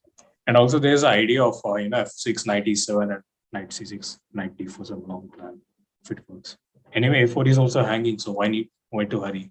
Black has a lot of ideas. Right. So can I anyway play something like queen g5 here, just to Apparently So not. f6, you want to play knight f5 or knight h5. Yeah, there is a threat. Yeah. But I have queen c7 This anyway. is beautiful. No, knight h5. Knight h5. And knight h5 threatening knight into f6 also. Yeah, this is Yeah. This is good. Still doesn't work though. Yeah. It's still so beautiful. And why it doesn't work, nobody knows. I guess just maybe queen it's- c7. Yeah, but knight f6. Maybe knight h6. Yeah, no. No, I he just never takes and queen g7 and he goes queen rook into b2. No, queen g7. Oh, queen Oh, f8. sorry, Wow. could be to queen f8. And that's Yeah. what you should not do, yeah, Srinath? Exactly. You That's just what exchange the you queens, I shouldn't think, do. if possible. Especially if Vidit is watching this. Don't talk about Vidit, man. Like, he bet me really badly today. So, all of a sudden, Vidit is messaging me, okay, do you want to play Blitz? I'm like, okay, sure. So, then I asked him, Alireza are you streaming? It's like, no. And then, yeah, we played and then he bet me quite like, I don't know, 6.5 or 7.5. And yeah, then I was like, it's enough, yeah. Enough for one Yeah, day he for texted me first. Okay. But I told him I just woke up. Thankfully, yeah, I had also just woken up only. But I didn't, I took up the challenge. Probably I should have been smart like you to just done that challenge. Yeah. So, do you want to have a quick overview before we dive into any other games? Maybe just to have, just to see what other people are doing. Yep. Oh, so the Hikaru game has gone into this endgame, which is very comfortable for black. Right? See the third game. Timur and Jan's sister. Draw? Draw? But that's also the game of least interest to the leaderboard. Both the players on 4 points at the bottom. No, Raja is on 4.5, but yeah, I don't think he's really threatening Nepomniachtchi in this tournament. Right. Also, I Alireza think hasn't. the people we least expected, they won in a most crucial time. Like Duda, like Duda yesterday against Fabi and Raja beat Nakamura. Yeah, true, absolutely. Duda against Fabi, and I guess that the common factor is black trying a bit too much. Yeah, black getting ambitious and getting beaten. So Nepo is also creating that pressure because I think in both those games he was very happy. Nepo was quite lucky in few games where the opponent doesn't want to take it draw and they're playing for him. Rapport. Yeah, one game against Rapport, but 2 games against Fabi, he has some luck actually. I don't think the Fabi game was totally with well, luck, if you're on though. +4 and then next person is +1, okay, there might be some luck involved, but at the end of the day, he has still won 4 games and not lost. But still, I think the way the Ding is coming back to the form, I still believe that some of the players still have a chance for the title. Do you think it is too little, too late for Ding, even if he wins this game? Who knows? If you just say that he keeps winning and other people starts losing, anything can happen. Yeah, but if you see, maybe I mean, the last rounds, I think more than your chess, I think the energy plays a quite important. Right. Energy, psychology, all those things. Also, if you and see, also the guy who is in leading, if he feels too much pressure, I think it's going to mess up his entire tournament. I mean, the last few rounds. Right. Also, if you see, Alireza hasn't made a move till a very long 35 time. minutes. He has spent 35 minutes here. Yeah. He's trying too much in every game. You feel that too, yeah? That he's been trying a bit too hard to win. Yeah, but then I saw his after this interview, he says that this is my style. This is how I play. That's what he said. For the comment team, Carlsen said. Would you play G4 here, where he played G4, Alireza? I don't. That's my style. I would never play G4. Yeah. Yeah, meanwhile, sorry. Yeah, I would play G4, once the queens are out, not before that. Yeah, Srinath, go on. Meanwhile, I think we have some moves in the Hikaru Rapport game where the queens have just come off the board. we left it around this point. Hikaru did play the knight to f5, and Rapport went with the queen to d8, which is also not a bad move. How do you explain this pawn sacrifice with queen into d6? Why does black have so much strategic compensation? Or is it even strategic? Is there something concrete? And I think it is also concrete the way Rapport played with g6. First of all, this knight on f5 does not have too many good squares. And secondly, you have to make decision as white. Probably you have to take on d8, I guess. Right? I don't see any there for white. No, take. I think probably f4 white needs to play. Yeah. So f4 is more or less forced because if you move the knight, then rook is coming to d2. Also, there are not very comfortable square for the knight to go. And you just have tremendous composition for the pawn. So let's say you play f4, and I guess you can simply take on f4 once, and maybe take on so gf4, and maybe you can even take on f5. If I take f5, just take on g5, and then I always have rook f2. But I still feel like so. Let's say fe4, bishop e4. And even something like b4, something very pragmatic, like just b4 or something like this should be reasonable enough for black to get at least a draw. Yeah, I mean, you have this rook b5 sometimes of tricks. Yeah. Black is never worse here, actually. Yeah. Sorry? Black is never worse, I think. Black is never worse. White has to be very careful.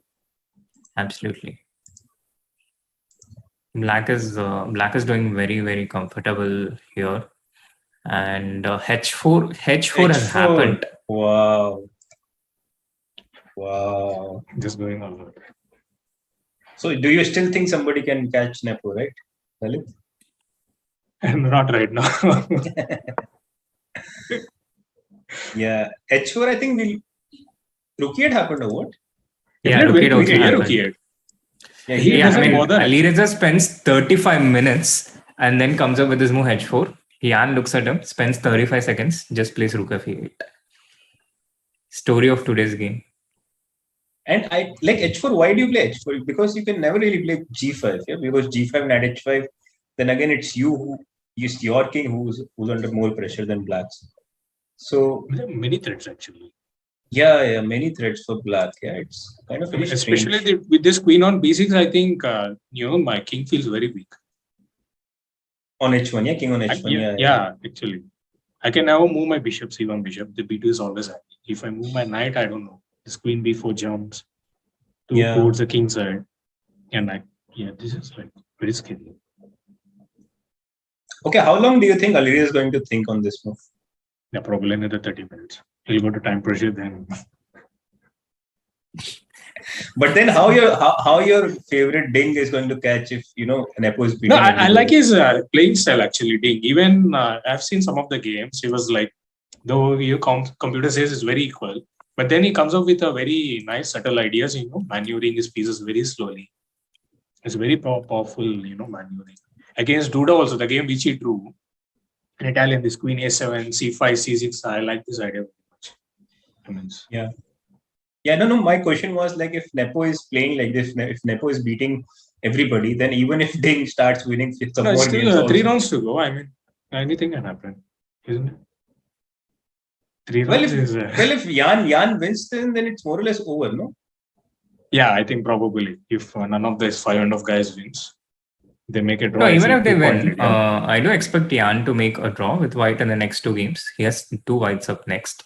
Yeah, and I think probably it's pretty much over unless some miracle happens. Yeah. So I guess unless Jan doesn't lose himself, like he doesn't go berserk. Just like it happened in World Championship match.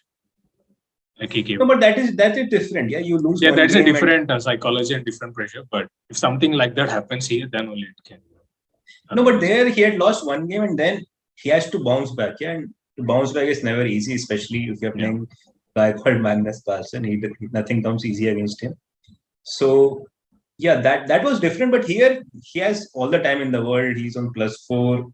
He doesn't have to take any chances, and but the next other people have to take. Carlsen is ready to play the Nepomniachtchi or not. Yeah. Also, in the hindsight, like let's say if Carlsen doesn't play the match, Do you think it was a good decision for Fabi to take so much chances yesterday's game, also today's game? So what are the rules actually? The guy finished in second in candidates, he'll get the spot, or how is it? Yeah, if Magnus doesn't play, then the top 2 in the candidates will play a match for the World Championship title. Yeah, probably then. Probably they might get lucky here again. But Fabi played according to the rules that he understood at that time, and at that time Magnus didn't really definitively say that I'm not going to play this. So it's like you understand that castling works and you play according to that, and then suddenly the rules change and castling is no longer possible. No, but rule didn't change. Magnus still hasn't given any definite answer. Yeah, I mean, we are talking about that situation, yeah? Right, how it would look if Magnus doesn't play. He just mentioned a couple of times that he's least interested in defending his title. Do you think there's any chance that we might have some kind of a parallel World Championship like it happened in the 90s? Like PCA and FIDE, yeah? Yeah, like PCA and FIDE. To give chat context, in the 90s, Garry Kasparov, the then world champion, formed an association called PCA, the Players Chess Association. And there used to be a different world championship cycle. So when Garry Kasparov and Vishy Anand played in New York in that world championship match, it was a PCA world championship match. And is there a more? What? I don't have an update here. G5. Oh my god, the end is near. Chat, don't stay awake till 6 a.m. playing bullet. Don't do that. This is what it does to the brain. Hyper bullet. Bullet is even. Hyper bullet chat is 30 seconds for the whole game, not even a minute. Yeah, I find it very annoying because in bullet you have time to checkmate your opponent if you play better, but with 30 seconds you lose a lot of games on time if you play good chess. What exactly Alireza is thinking here, right? What is he has played G5. Yeah, I know. But psychologically, what is going through his mind? I have no idea. Because he played probably G5. He wants to go back to the hotel quicker and play both teams. No, I think the thing is when you don't get enough sleep or when you're tired, the very way your brain thinks is different. You just don't see things which you see when you're at a fresh state. Yeah, and it's almost like chemically the brain is different. It's a different person. For sure. Also, I don't think it has to do with the sleep. Mm-hmm. Yeah, I was just saying, I don't think it has to do everything with the sleep and tiredness. I just feel that because of the loss of yesterday, he was like, he just had it and he's like, okay, I'm not going to care too much about the event. I'm just going to play, whatever I feel right. And in the given situation, let's just say, play aggressive, take chances, all those things. Basically, just going to enjoy. Yeah, Berserk. Knight h5, what if I do knight e4? Well, minimum I thought I can at least take on g5 and ask you what do you do next. No, I want to play rook g1. Rook g1 and I want to threaten f4.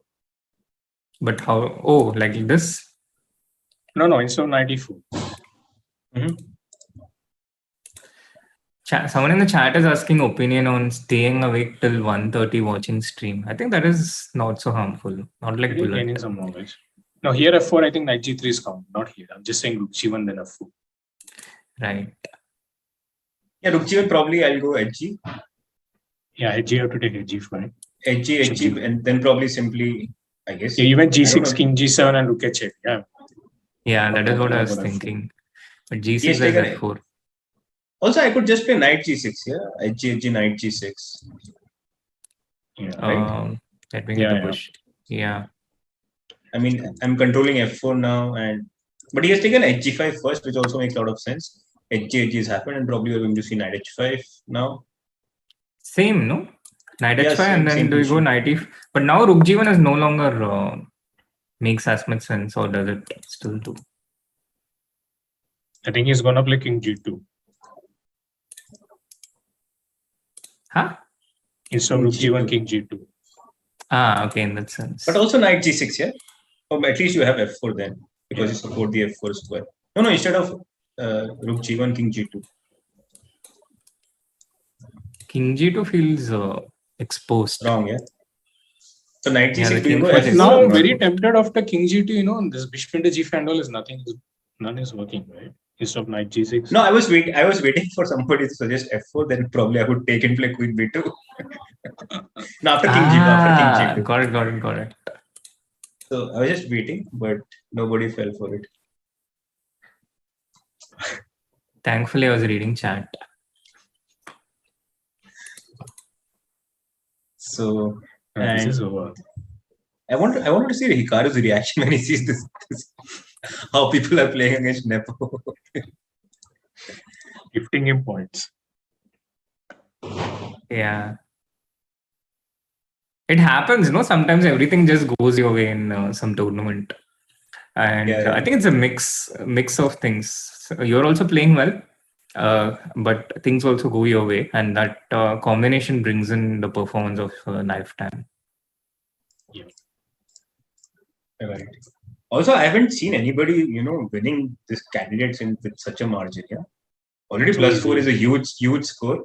I don't think it happened, at least in the recent past. And if he wins this, it will be +5. I don't think then everybody will actually just give up and just play normal. They won't try to catch with him. No, what do you think? I think they'll realistically fight for the second place because it still might count for something. You never know. And besides that, the people who are doing well in recent times, Hikaru Ding, I think they're just playing that way. They're just playing. They're not doing anything too different. Hikaru did that once, burnt his fingers, and I don't see him doing it a second time. Play solid, take your chances when you get it, and play professional like normal. And Ding has been doing that from the beginning. Now, if Ding had taken and converted all the chances he had in the candidates, I think he could also be, in the race with Nepo, because he had so many of these chances in the first half. And I think the biggest missed chance was against Rajabo in the first half. Also against Rapo, where he was exchange up and he could not really convert that. Yes, I think queen d8 something, yeah? Queen g5, I think. I think it was some Grunfeld, and then the queen started to come in, then bishop d4. No, there was this thing, queen in t4, some complicated line was it, which he was doing. Yeah. I guess he's going to think for a while again. No? Yeah, this is already over. I think he's going to make a mistake and No, I think it's extremely normal to go off the rails when you're not in a good frame of mind. Has happened to me so many times, games, where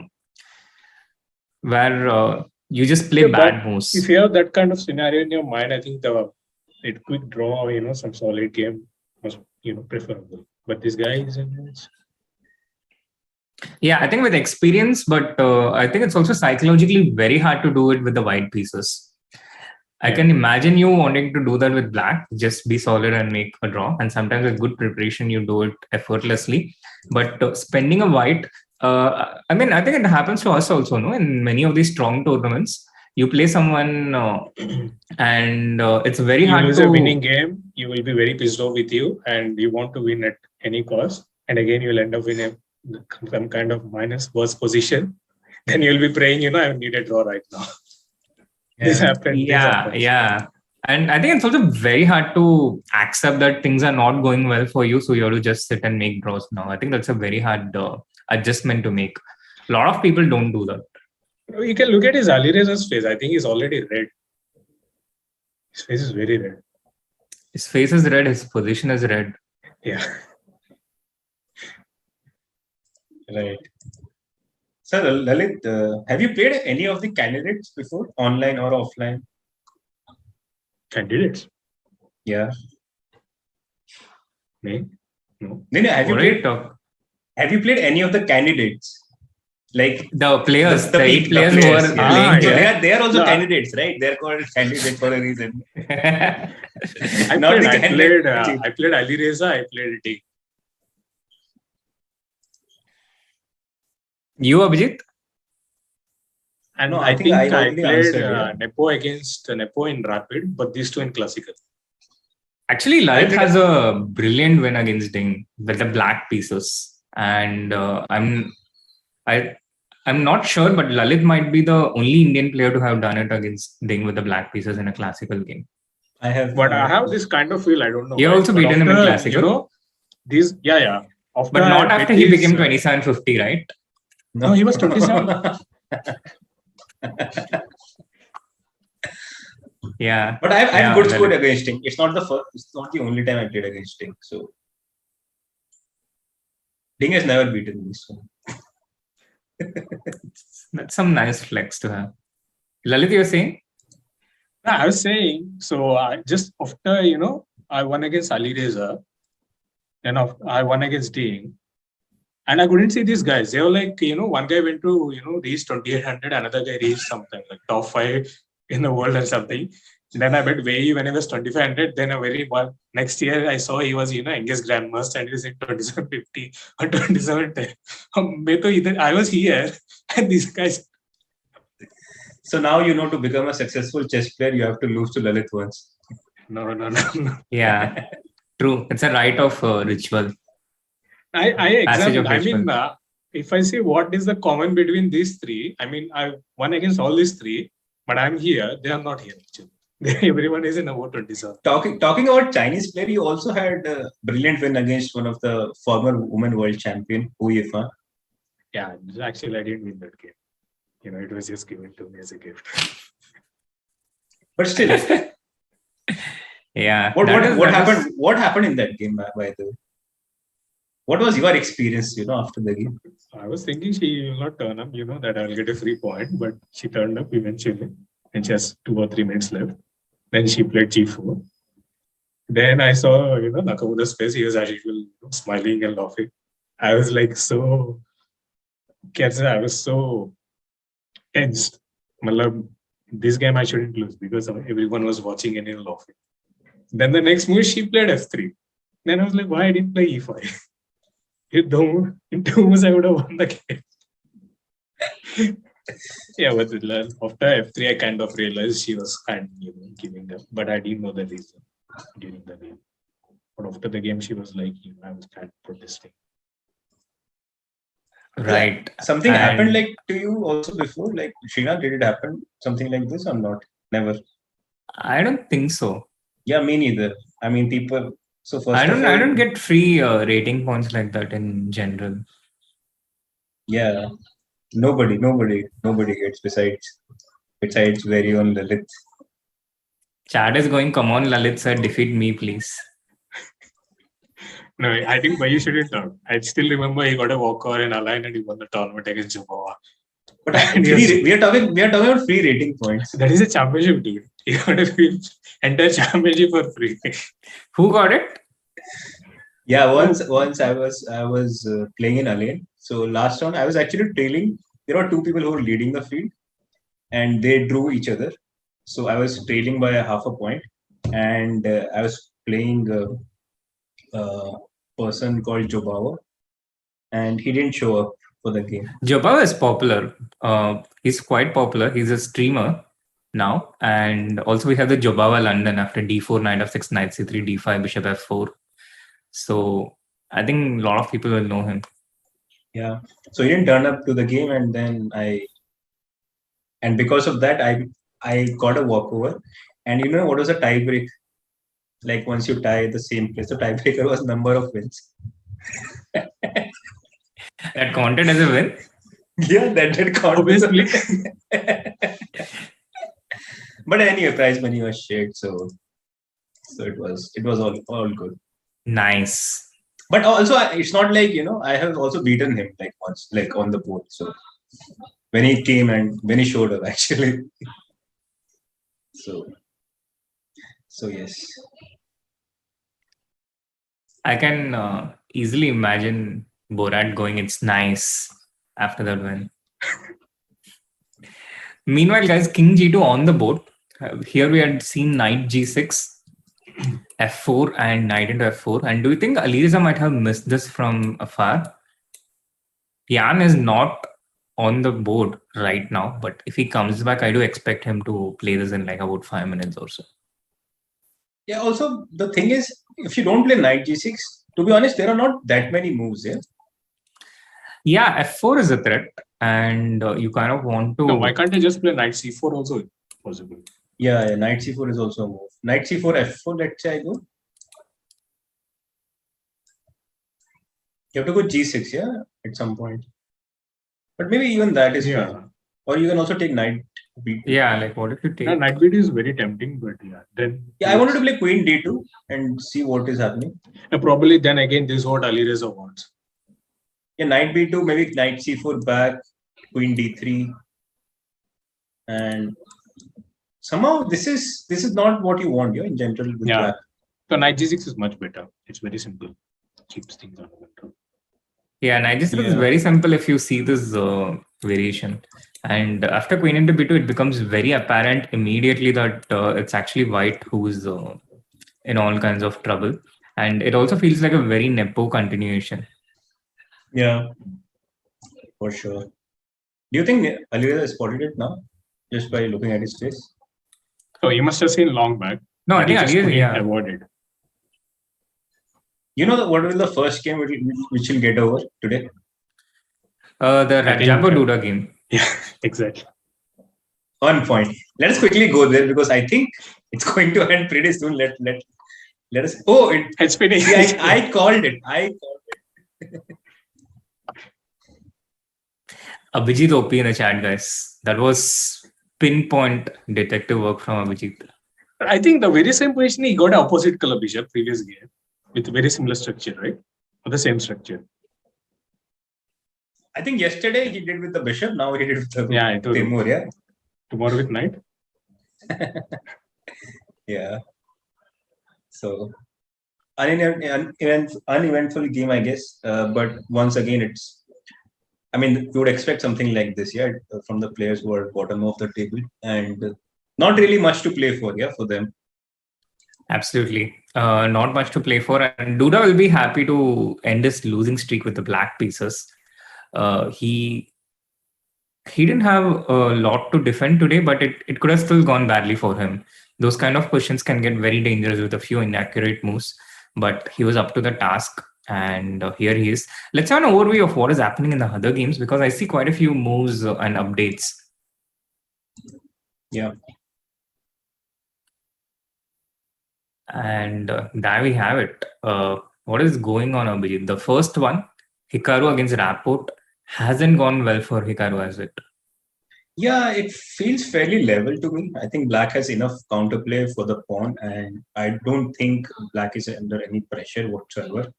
And also at the end, like Fabiano ding, I think what Fabi did is at least better than what we were doing to his position, right?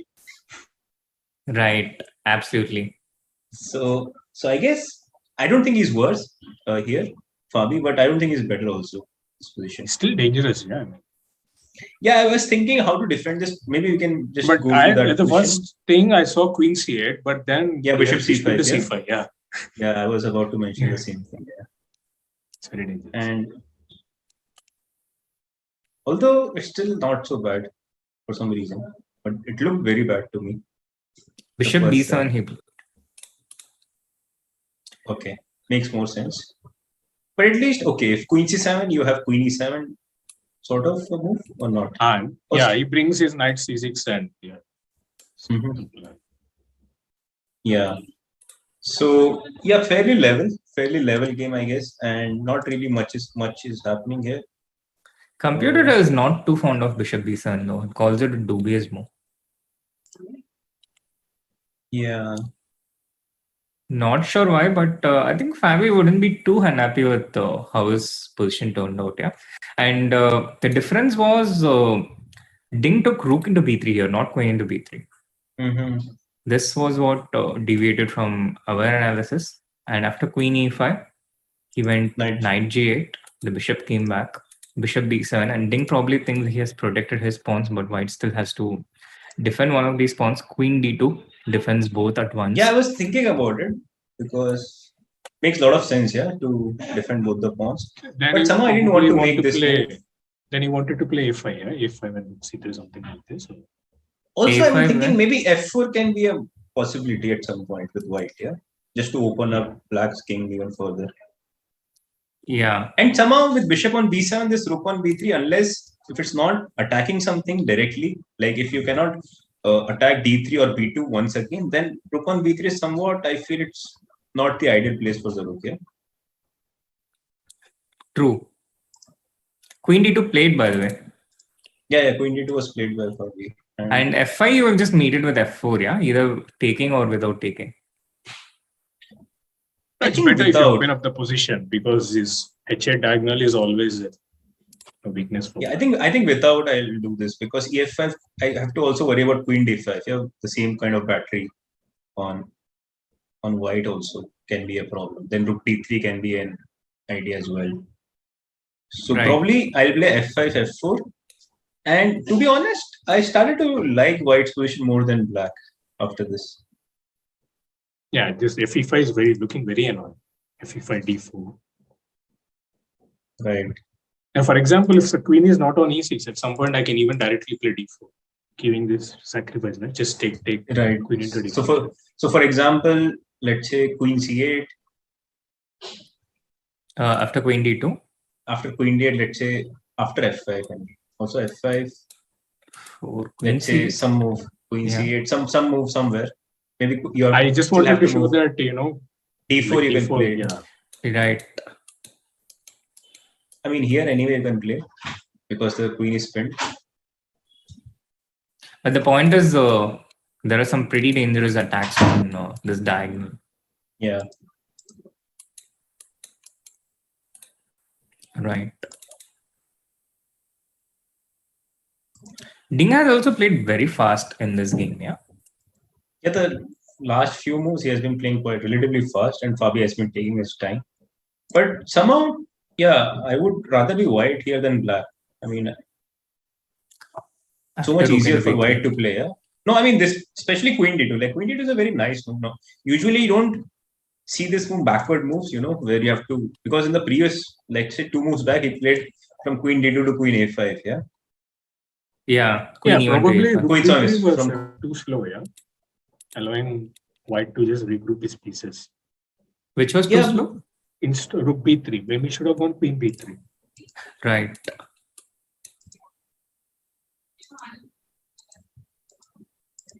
Yeah. I think we have the same we had the same conclusion when we looked at this position earlier. But even in the final position where black was supposed to play, I think it's just easy to keep a pawn on f6 and kind of he has to come up with a plan. Otherwise, right. White is f6, f4. But still f6, f4, I want to play maybe f5. No need to play f6 immediately. Once you play f4, I will play f6. Till then, probably start with 97? Yeah, something like this. Or maybe queen d7. Queen d7. With the idea to take on a4, yeah? Yeah. So let's say I go f4. f4, f6, yeah? Yeah, f4, f6. I don't know. If the point is you take and you'll come with f1. This is what I don't like. Yeah. And but suddenly you can take d, no? No. And I'm going to take. I mean, it's quite direct. You play rook c3 and you take on c5. And I don't say anything. Right. Yeah, rook c3 is a nice move just to cover up your pawn and then. Okay, but then also black takes on a4 and I'm not sure if. But I'm not bothered. I'll get d4. Then your king is weak compared to my king. Though I'm not saying it's really such a huge advantage, but once you get d4, then this e5, these dark squares are really irritating. Right. So f into e5, but f into e5 it just feels risky, no? Yeah, it feels risky if you take the pawn on it. It feels so empty on this side. He started with f6. And maybe f4. I think you have to also get your knight into the game, no? Or does he intend some? No, of course not. No. What is black's plan exactly? I mean, he wanted to play maybe knight e7 g5 to stop f4. But all f4 is dangerous. Yeah. I mean, f5, rook f1, it's like suddenly, the knight is on g3, bishop e3, everything looking towards black's king. Yeah. Yeah, it is not an easy. What did he play? F6 he played, yeah? Yeah, he played f6. f4, let's say knight e7. Yeah, I will take. And you So take let's say f3. Yeah, I will take. Maybe you can take queen But e5. yeah, here I thought you can take with Yeah, the so queen. maybe I have to think about this. It's double attack, yeah? G3 and pawn on b2. Okay, let's say I play maybe knight e2.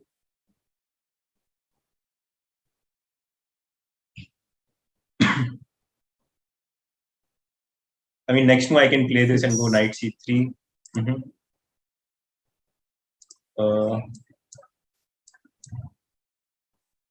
So let's say I go knight c3 or rook f1. Maybe rook f1.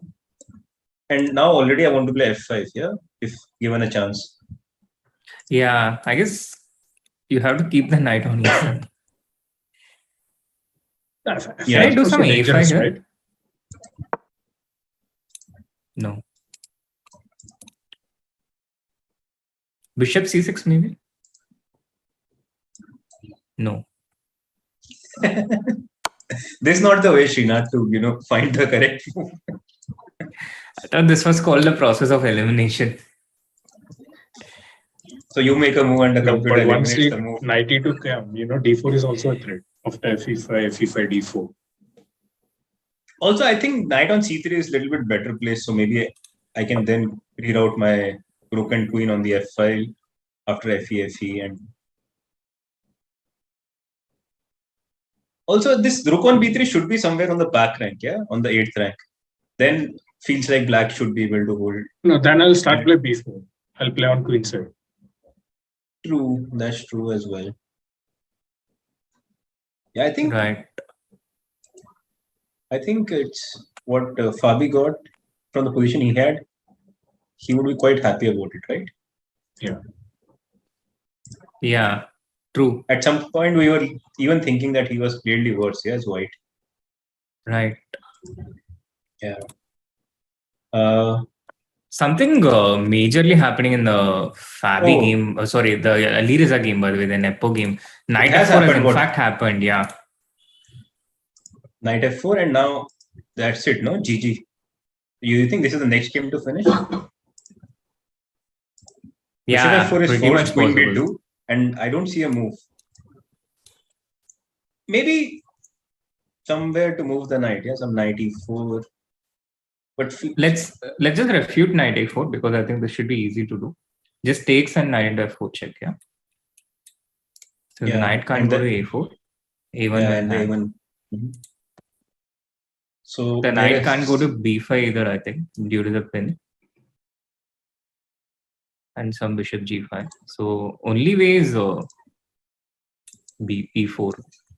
Only move, no? Is there any other way to keep the position other? So bishop f4 is the only move here in the present bishop position. d2, but at least you have rook c3, yeah? That. Like, you get a pawn and you can also... Bishop d2 is also move, yeah?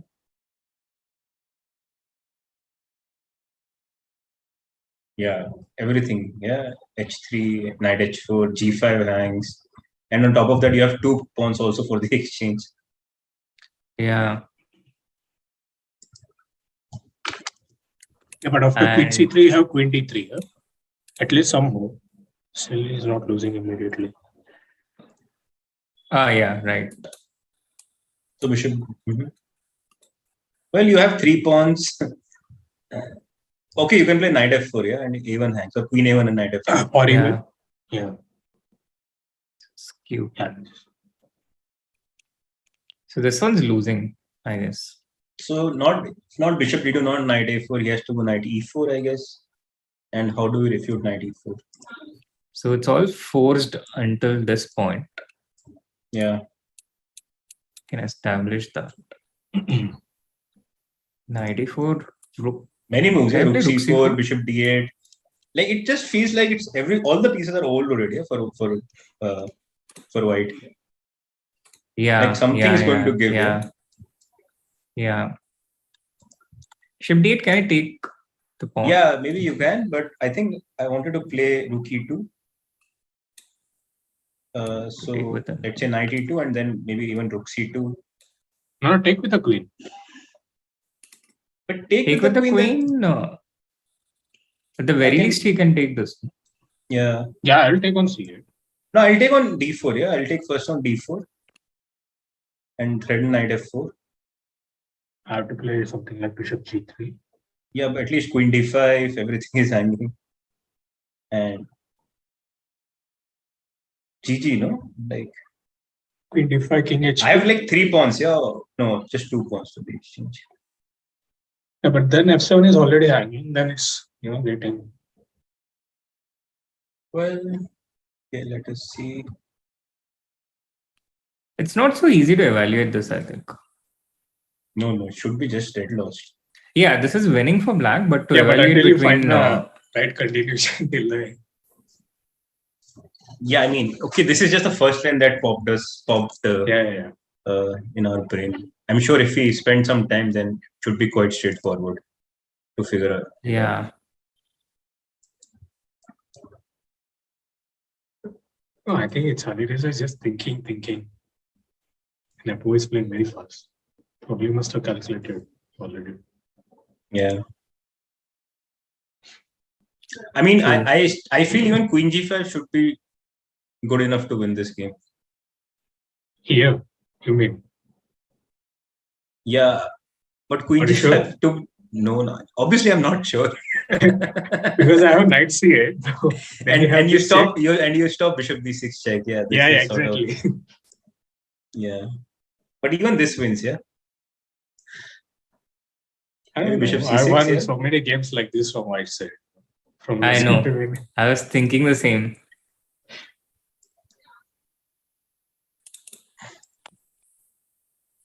But not against Abhijeet, yeah? No, never. He does that all the time. Yeah. Lalit is a good friend.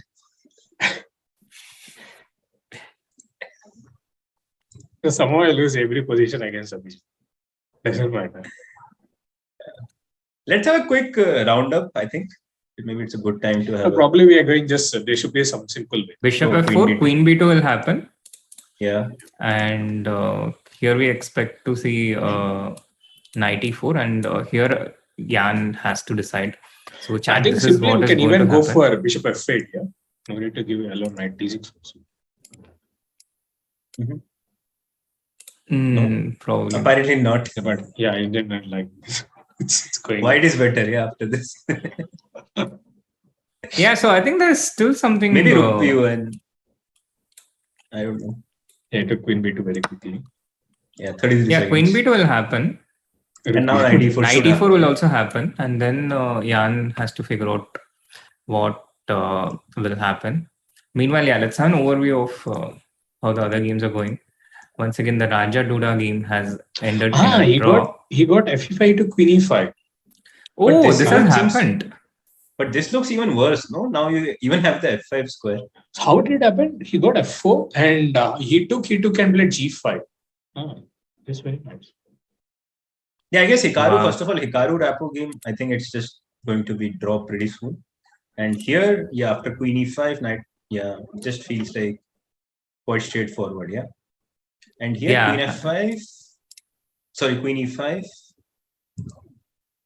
Okay, so knight f5 looks quite logical, like you want to play knight f5 in general. Oh, maybe rook b2 you have d4 or what? Yeah, like that's what I was looking at. Yeah, right. No. No.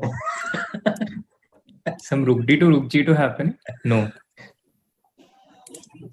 Okay, I'm just saying queen f5, queen c7, yeah? Is it working? Rook b2. Queen f5, queen c7. Can you go back a bit? Knight f5, rook b2. It is working, but this is losing because of bishop e4. Yeah.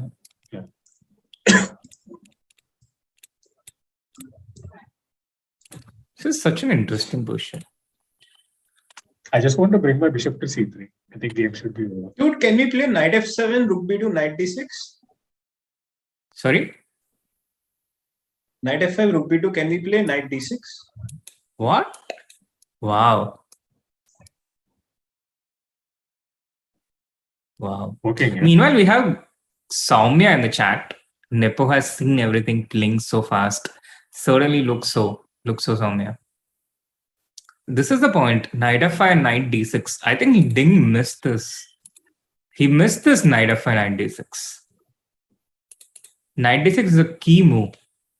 Yeah, because It is d4 what- looks very natural, but we have the benefit of the bar here. Yeah. So Yeah. How does this variation go? just make some move, to eliminate some moves. Just play rook d3. Rook d3 is better. Keeping eye on d6 pawn and But knight is okay. Knight d6 you take on e3. Yeah. And bishop e4 is a threat. Right. So two incredibly interesting games going on, guys. One about to end in a draw. This one will have this is a live position. Knight e4 expected to happen in this game, and then Nepo will make his decision. And in the other game between Fabiano and Ding, this is also an incredibly interesting game. Knight f5 expected, rook into b2, and here the question is if Fabi will find knight into d6. And these are the questions which the players will answer. But until we have the answers, we'll be in for a short break. Don't go anywhere. We'll be right back for the critical moments.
do is incredibly valuable. And sometimes you don't even have to believe what you're saying. You just need to have that psychology of, yeah, it's okay, I lost, it's okay, there's another game coming in. And actually this matchup is going to be a very good illustration of just that.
So Vidit, please answer in one word. Where do you play online? Chess.com. One chess player you wish to play, dead or alive? Fisher. Your favorite tactical theme? King to king check. समझ रहे हो? समझ रहे हो आप? समझ रहे हो ना? Your best tournament till date?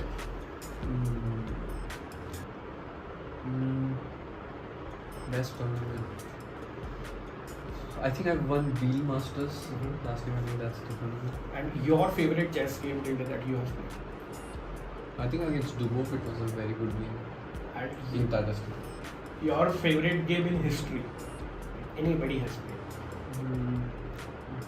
One of Kasparov's games. All of his brilliant games, you know. Okay. Your favorite movie? Recently I watched RRR, so I think that was a great movie. Your favorite music? Indie music. Your favorite food item? Indian cuisine. Okay. Your favorite non-chess activity? Right now swimming. Your favorite time control in chess? Classical, but I'm leaning towards rapid. Rapid now, I would say. Okay. Your favorite tournament or country where you like to play? India. A second, I would say Czech Republic, Prague. Okay. Your favorite chess variant? Normal chess. And lastly, your favorite chess piece? Chess piece, king. Thank you. Niranjan भाई एक minute अरे भाई बोलो भाई कुछ बोलो subscribe के लिए अभी तो हम काम कर रहे हैं देख रहे हैं आप 24/7 अपडेट्स चल रहे हैं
Hello, everyone, and welcome back to the Chess.com India's coverage of the 2022 FIDE Candidates. We are right back, and the games are heating up in round 11. Let's have a look at what happened during the break. Let's have an overview. 2 games on fire, and one of the games more like ice, the Hikaru game, probably going towards a draw. But a lot of updates in the other 2 games, Lalit and Abhijeet. Yeah, knight f5 did happen in the game of Fabiano Ding, and here he went for rook c4. Yeah, knight f5 and rook b2. I don't think rook b2 was played yet. Yeah, rook into b2 fell for knight d6, and this was all the attention got taken by this move, which Ding potentially missed when he played this whole sequence with e into f4, g5, and queen e5. This was a forcing sequence. Ding made his decision here. He took e into f4, bishop into f4, g5, bishop e3, and now after queen e5, he missed. Knight f5. Yeah, he probably missed rook b2, knight d6. So he went for knight e7, and it somehow looks. I mean, if there is no rook b2, then yeah, knight e7 is a decent looking move. You want to get rid of this knight, but it also gives me this opportunity to probably reroute my bishop. So let's say I take on e7. I can play maybe rook f1 as well, but this is quite a forcing line. Knight e7, queen e7. You want to play queen c4 maybe? No, I want to play queen c2 and reroute this bishop to c3. Oh, this is fantastic. This looks very good for Fabiano. Yeah. Looks over, yeah. If once you can put the bishop on c3, then that's it. Yeah, you would not be able to defend f6 like in a long run. Yeah. And but now I think he has to play queen e6 here. It's more or less forced. Queen e6 also and bishop c4. Bishop d2, yeah. c4, yeah. Where? In the so let's say now bishop d2. So he's saying c4, right, Lalit? Yeah, but then you have bishop c3 anyway, yeah? Yeah, it's yeah. getting very dangerous. For sure. Yeah. The king side is empty, and this rook on b3 is really in a different country. Yeah. This is what happens, when you fly without the visa. You get detained. So, yeah, you are still there, but you're there in the country, but you're not actually there. So that's what is happening to the rook on b3. So right, looks quite scary. Let us actually also go to Nepo's game just for a second, because which is also on fire, Abhijeet. Yeah. So yeah, I was looking at the live we saw. Instead of rook c4, I think we saw bishop d8. Yeah, bishop d8, knight d6. Rook e2, queen e2 here.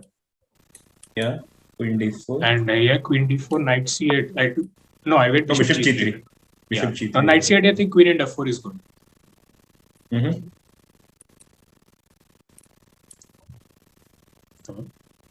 Yeah, this is just losing. Right. So and I think for bishop g3, I was looking something like bishop c7, knight h4, some very interesting that I don't know whether it's winning or not. But definitely very scary. Pardon? Sorry? No, I'm saying it's definitely very scary for white, and I guess even rook c4 made a lot of sense. Like this was our other move in this position, which is also quite a sane move. Rook c4, bishop e3 was probably forced, yeah? Yeah, it's forced. Then bishop g5 played. Yeah. Yeah, bishop into g5 is beautiful move. So I guess, yeah, you cannot really take this with anything. If knight g5 simply rook e3, then everything is overloaded. Knight on d4 is overloaded, queen on d1 is overloaded, and yeah, one of them will go pretty soon. So bishop g5, what did he do? He played rook b1, queen a2, and rook a1. Yeah, something I think he will take rook into d4. Yeah. Okay, rook a2. So first of all, bishop d.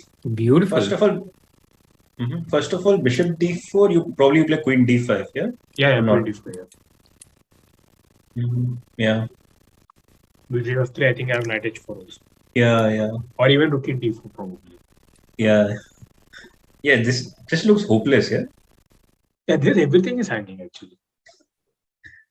I mean, probably I was thinking rook in d2, then rook d1, bishop e3. Yeah. And technically, you are down a rook, but you have 5 pawns. Yeah. Yeah. He has no Like, even pawns. materially wise, it's black is fine. So rook a1, so rook d4. Yeah, rook d4 is a nice move. Yeah, but he'll take rook a2. Just take, Yeah. and in the end, he has this. It should be winning actually. Bishop e3, knight d6. Yeah. Yeah, it should be over.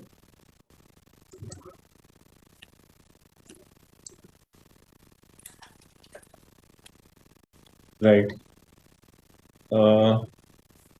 Yeah, it should be winning in many ways, I guess, now. Yeah. Or do you think Is this coming more or less by force? Well, I don't Yeah, I really think after see. rook a1, rook d4, I think it's yeah.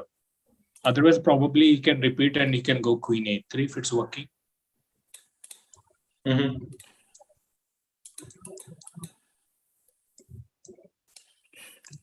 But rook b3, yeah? Not here, no? Yeah, rook b3, Rook, yeah. rook b3, yeah. Yeah, then the rook d4 is kind of probably Forced, yeah? forcing him to take. Yeah.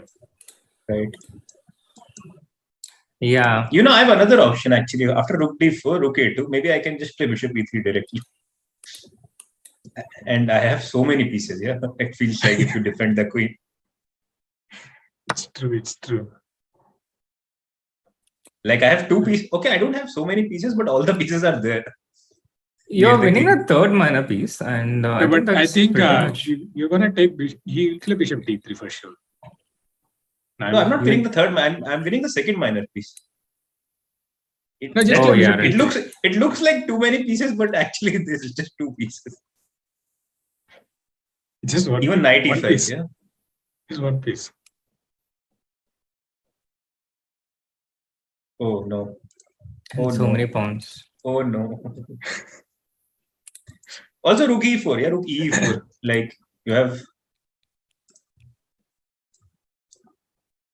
and probably bishop e4, rook, yeah, just f5, e1.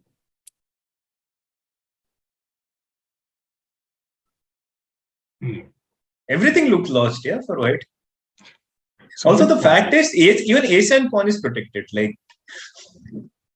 Like you cannot even take that pawn as white on the next move even. And probably you play I think- f4, cement this bishop Nepo here. knows that he's winning. He's very confident. took rook played into d4 d4. damage. Yeah, he took. Yeah, he took rook into d4. This is quite simple. And yeah, rook Alireza also has 17 minutes for 14 moves. Familiar situation for him, but And kind of similar Right. positions also. yeah. I think this is just game over, I guess. But also it's so simple, yeah. Rook a2, rook d1. I don't know, rook d1 or bishop d1, but just take on e3. Yeah, probably bishop d1 makes more sense. Yeah, you sort of want to get out of this line and knight f4 check in general. So Yeah. knight d6, maybe rook e5 simply. Yeah. Yep. That's it. I guess. Do you want to go to Ding's game again? Abhijeet, this is 0.1. Knight into f7.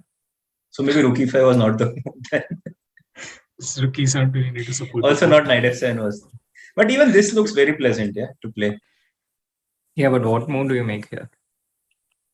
Oh, really? No, you want to play doing rook this d5, now? bishop b, We are bishop doing this now, b3 okay. over. But bishop b3 have bishop c6. No? Yeah, and then knight d8. Ah. Tricky.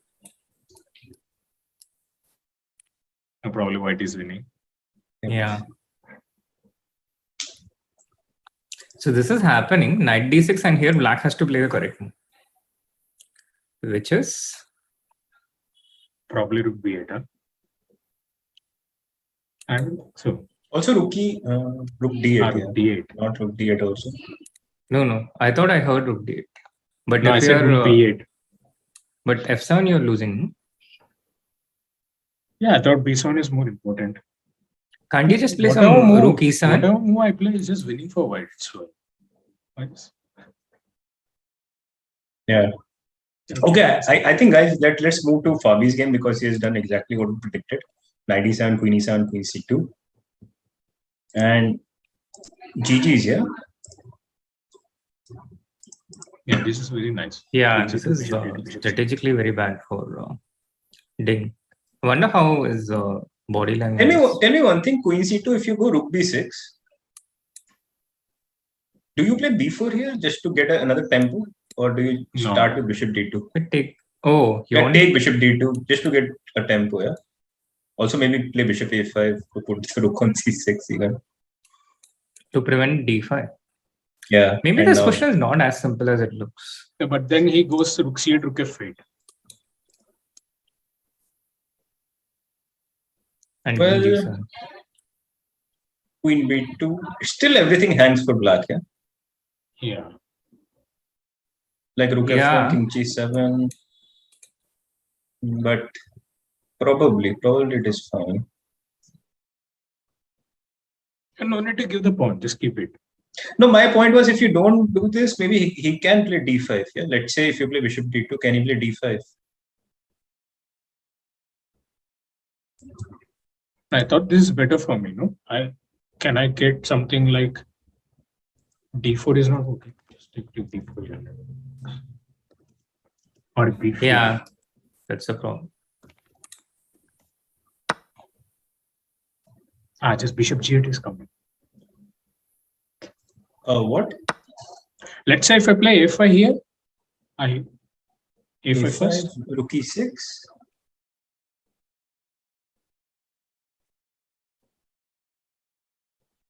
Yeah. I'll get this call to play.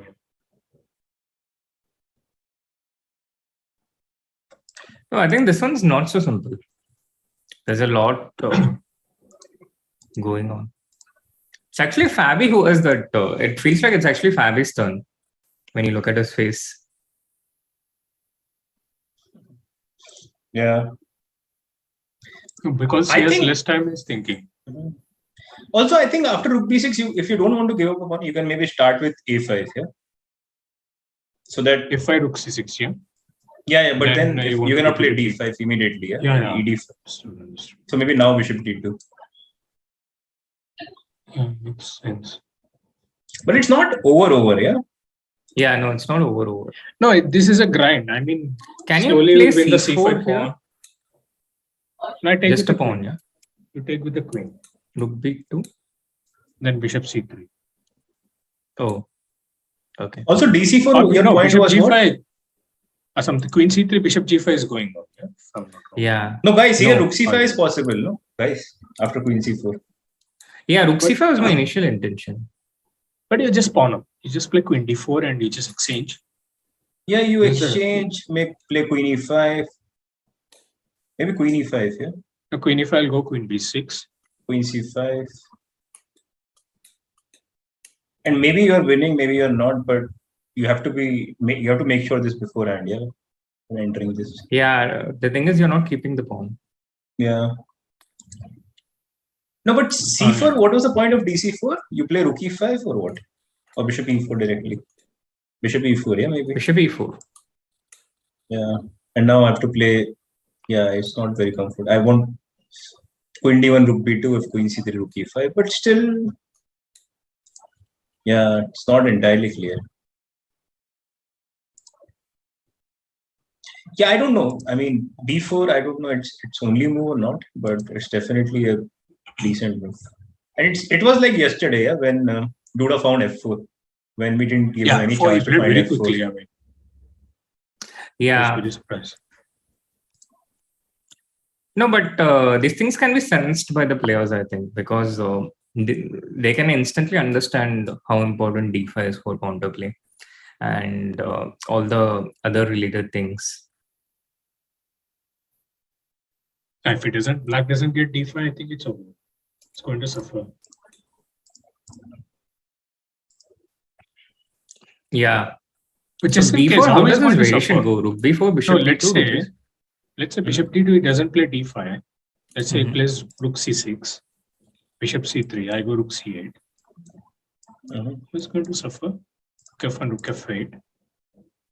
Yeah, this is bad suffering. Yeah? Now, but h4, yeah, and yeah, h4 is one option. h4, I'm gonna take it. No, take then queen f2, yeah. Then queen h4. Then slowly I'll bring up the rook also. Yeah, this queen g5 all the time and white threats. Yeah, so this is very bad, I think. But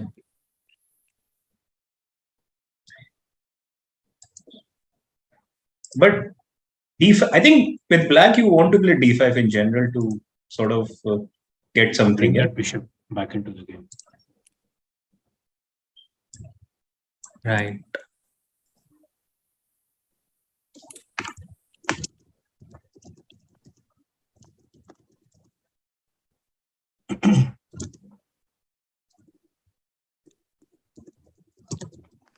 So yeah, rook b6 on the board. This is the situation here. Meanwhile, in the other game, Alireza Nepomniachtchi, rook e7 has happened. This has gone exactly the way we thought it would go. And so he's played rook e7, yeah? Yeah, he's played rook e7. Knight to b7, there's bishop b5. It's not an easy move for Alireza also to make here. So to answer Rajesh Kumar in the chat, no, I don't think Nepo has blundered.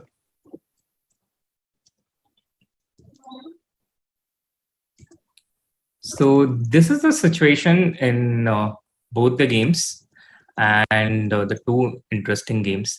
We'll be joined by more guests, but before that, we'll go in for a really, really short break. Don't go anywhere, and we'll be right back with more guests.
Hello, everyone, and welcome back.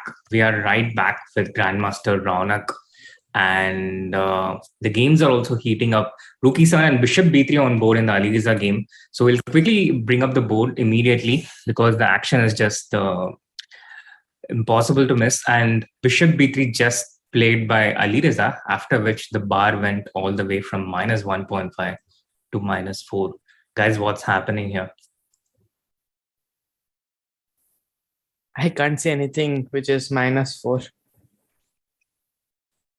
I mean, he has 3 pawns, yeah, for the exchange and superior minor pieces, all those things. Yeah, I also don't see why it's -4, but I do understand that black is much, much better.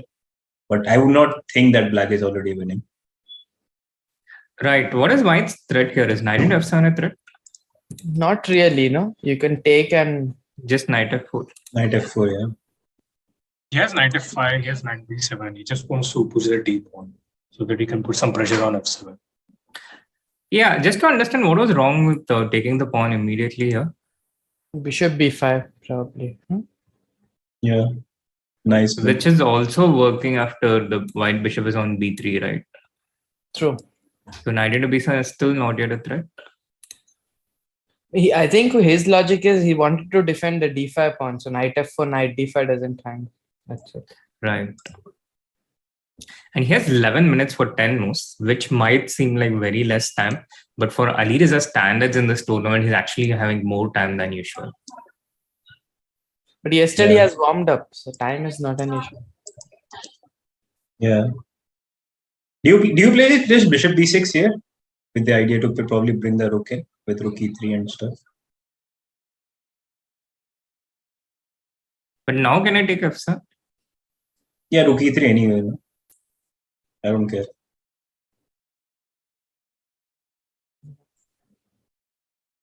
Right.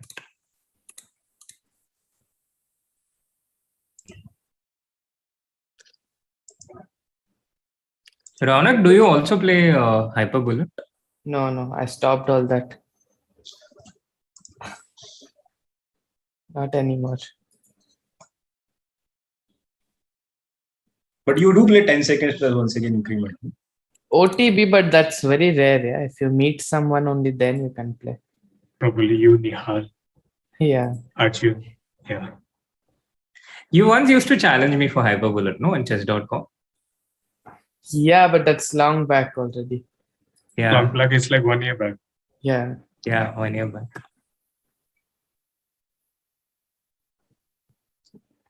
I've stopped playing Bullet as well, but okay. I'm waiting for Bullet Championship. That's it. Oh, but why did you stop playing Bullet? Okay, I don't know. I just started to like Blitz more.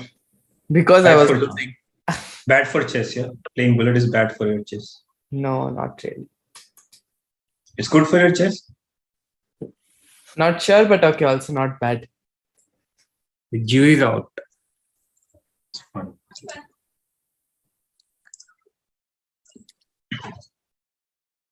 So let's say if somebody wants to improve their game, would you suggest them to play Bullet, online Bullet? No, I would suggest them to play more Blitz. And if you're just starting out, maybe, even start with longer time control, 10, 15, 10 plus 5, 15 plus 10. This is good enough for good practice.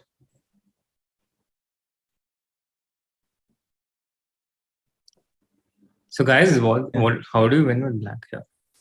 Bishop b6 was one option, Yeah. which looks fairly Oh yeah, normal. Bishop b6, we didn't really find any difference. Yeah. Knight c4, I thought, but okay. Bishop c5 even maybe.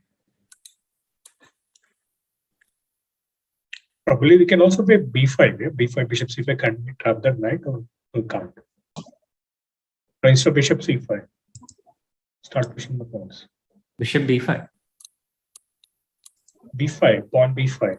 But bishop is on. Acha, starting b5 here. Yeah. Bad jumps, yeah, as usual. Knight f7, yeah, probably. And you don't, but No, I thought Why? I have bishop f4 or knight f4 both. But takes and You takes. take first, and rook a7, yeah? No. I'm saying rook f7, d6, knight f4. Srinath is skipping it very fast. Just skip it. Yeah, knight f4 now we have rook f4 and rook into a7. Rook a7. okay, so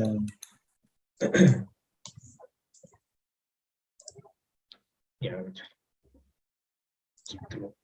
you know how impactful this game would be. Like, let's say if somebody gets up from their board and looks at this position again, at Nepo's position, they'll be like, why are we even bothered? Why we are playing? Must have happened already, I think. Yeah, we saw Hikaru's like reaction some time back. And Fabi also mentioned that, yeah. After his game. He played bishop c5. Unbelievable. His idea is Yeah, what? he played bishop Knight c5. b7? Or does he want to play knight b7, bishop b6? Something like this, even more clever than what you were saying. Probably, yeah. Bishop b5 is threatened, rook e3 is threatened. It's just Yeah, lost. this looks super strong. Super strong. But okay, I mean, you have to give credit to Nepo also. The moves sometimes he's making, like in this tournament, like bishop c5, knight b7, bishop b6. It's not very natural, yeah. Yeah, and he's playing super confident and fast. And I don't think anyone else has done that in this tournament. Probably all his hard work. Even when he was worse against Hikaru, and we know Hikaru, he plays incredibly fast himself, but I think Nepo put some real clock pressure. We have another move, yeah? Now the real group, I think, who comes second and hopes. But it's not a bad hope to have, no? I mean, one good. is, of course, Magnus himself said it. Then there was also a tweet by Peter Heine-Nielsen, Magnus Carlsen's chief coach, that they should have tie breaks for the second place as well. Not entirely sure. I still feel that tweet is like more in tongue-in-cheek comment saying it was not about candidate, it was more about taking pun at FIDE. True, but I think a lot of hints there. Lot of comments on Nepo sponsors and Peter Heine's Twitter, and there has been so much of this that it's actually a question whether Magnus Carlsen will defend his world championship title, and it's definitely not as straightforward as the answer. Will Nepo win this candidates? I think if it's Nepo, I think he's not interested for sure. He'll be not interested for sure. Yeah, but on the other hand, it's also so difficult to give up your world championship title, yeah, to like see someone else having it. Probably, like you said, he might create his own world championship cycle simultaneously. Yes, but all of the speculations, yeah, it's really He's not easy. Chat, what do you actually. think? Interesting. Chat, what do you guys think? First of all, do you think anyone can stop Nepo here? If you agree with us that probably not, then do you think Magnus will defend his world championship title? And there's just so many possibilities. I think he will defend. I mean, probably sometimes, we also take things out of context or like out of proportion also. Like he said once somewhere 1 year ago something, and now we're still talking about it, which is quite random. Also, if you think even previous times, he was always signing the contract quite late, like this world championship contract. So it's not the first time this is happening, that Carlsen is delaying the decision making. It also puts pressure on, let's say on Nepo if he wins this, that he's still not sure whether he's playing or not, and why to make things easy for your opponent in general, no? Some psychological pressure, yeah. Yeah. But Abhijeet, there was no political angle at that time, but I think now there's an additional factor also involved, and that makes it all the more complex. But there's also a lot of talk about Magnus Nepo rematch being not interesting because Nepo has already lost once. But this part I don't agree with, because I don't agree also, because like when Vishy lost his world championship title in Chennai, it was a bad match for Vishy for sure. Like Magnus just killed it completely. But the second match, it was very topsy-turvy. Like anything could have happened. Although in the end, like Magnus won by +2, but the last game he won, it was not entirely clear. Even the other games, yeah, there were a lot of punches back and forth going on there. So yeah, it was quite interesting actually, the match. So also now that Nepo has already played one match, he understands what it takes, and he also understood in the hindsight what mistakes he has done and how he should improve and how he should probably approach this match altogether. Right. Absolutely. What do you guys think, Lalit, Ronak?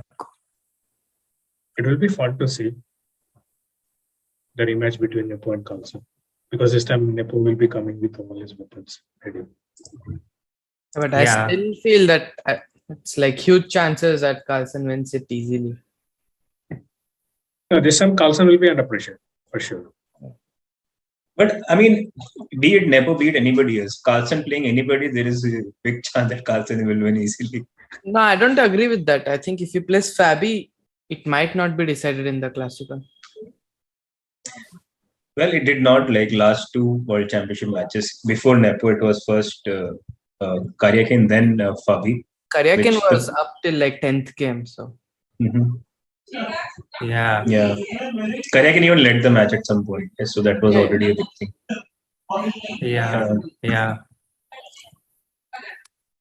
Yeah. But I think I also think Nepo's chances will be better in a rematch because first of all, immense respect to anyone who can win the candidates. It's not an easy tournament to win. Yeah, twice in a row. Yeah, and Bishop B6 on the board. How long do you think this game will go on? Another couple of moves. How many moves he has to make? 9 moves he has to make, yeah? 9 in 5 minutes. But run of time is not a problem, yeah, anyway. Yeah. For Alireza. He looks so damn upset. Yeah. Do you think there will be another, some bullet or hyper bullet? 500 today. 500 games, yeah? Could be. Well, first, if the mouse survives the night. The laptop survives first. What is happening in Fabi's game? I think that will go on for a while. I think we should stick to this, but let's just give an update. Bishop d2 has happened. Bishop c3 is the threat. This rook came to b6. Rook f1 happened as we thought it would. King g7, a5, rook c6, and now bishop to d2. This is the live position we have right now. So rook c8, rook f8. Logically. Actually, the same position we got without the pawn on b2, right? You were thinking. B4, yeah, B4, exactly. Bishop d2. Rook c8 on the board. And I think this one is going to go on for a while. And to just update those who have just joined us, the game between Hikaru and Rapport set to end in a draw in a very short while. Rajabadura has already ended in a draw. Caruana Ding, Caruana is better, but the game is going on. And the Alireza Nepomniachtchi game, the game which everyone was looking forward to, it's set to end at any moment now with a win for Jan Nepomniachtchi. I wanted to ask or have all of your opinion in the sense that everybody's asking Carlsen that okay, if this guy is playing then he'll play, if that guy is playing he'll play. Nobody's asking Nepo, this thing. Whom you want to play? You want to play Carlsen, you want to play Fabi, you want to play Alireza, That's a world champion privilege, Not just the world champion privilege, but someone who's won so many times and is the number one. Right. Like he made a move, Bishop c4. Yeah. And now e4, let's say. Rook e4, rook e3 is also a move, Yeah. But rook e4 also, where do you go? 96, can you? Like I'll give rook g4 check and maybe I'll attack the knight. Yeah, bishop c5 or bishop c7. One of this. c5 maybe. Yeah, I mean, I don't see how white can. Actually, I also had rook h4. Like rook h4, bishop h4. He went rook e3 though. Okay, fine. Which was the move in his mind, I think. The previous one. So he just checks it, sees if there's anything wrong, doesn't see anything wrong, plays it. But this is such a different approach from what I grew up with, Like we are taught that when you're winning, take a pass, calculate every variation, make sure you don't miss anything, recheck your calculation, and everything Nepo has done in this tournament flies off in the face of what I've been taught. What are your thoughts on that? But maybe he has done whatever you said, but slightly quicker. He's very fast, actually. Even during the World Championship match, he plays very fast. Yeah. I mean, I'm not saying whatever you said it makes sense, but it's just that he's fast. He's fast, and do you think there has been any visible changes in how chess is played since the pandemic, after which there has been so many online speeches tournaments? But he was like this, I think, from the start, yeah? Yeah.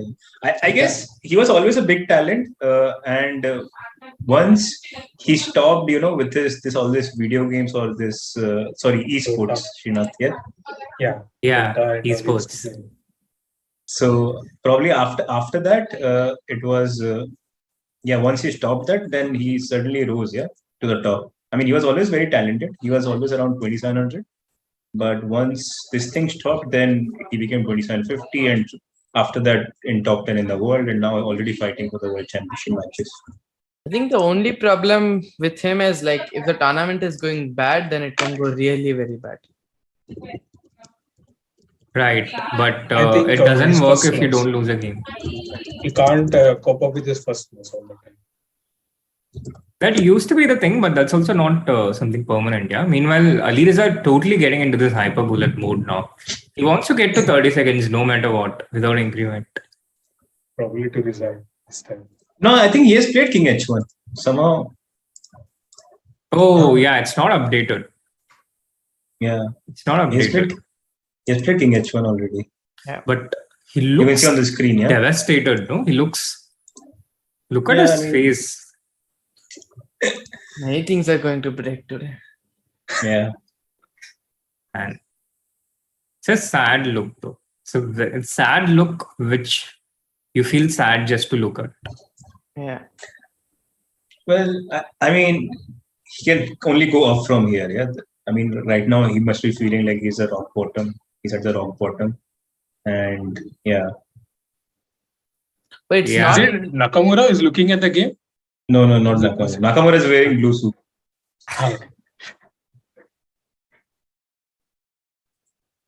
But it's very difficult to play any game from here, isn't it? Sorry? Yeah, it's very low. You must be very low on confidence. Yeah, and also psychologically he's losing with white, losing with black. What does he do?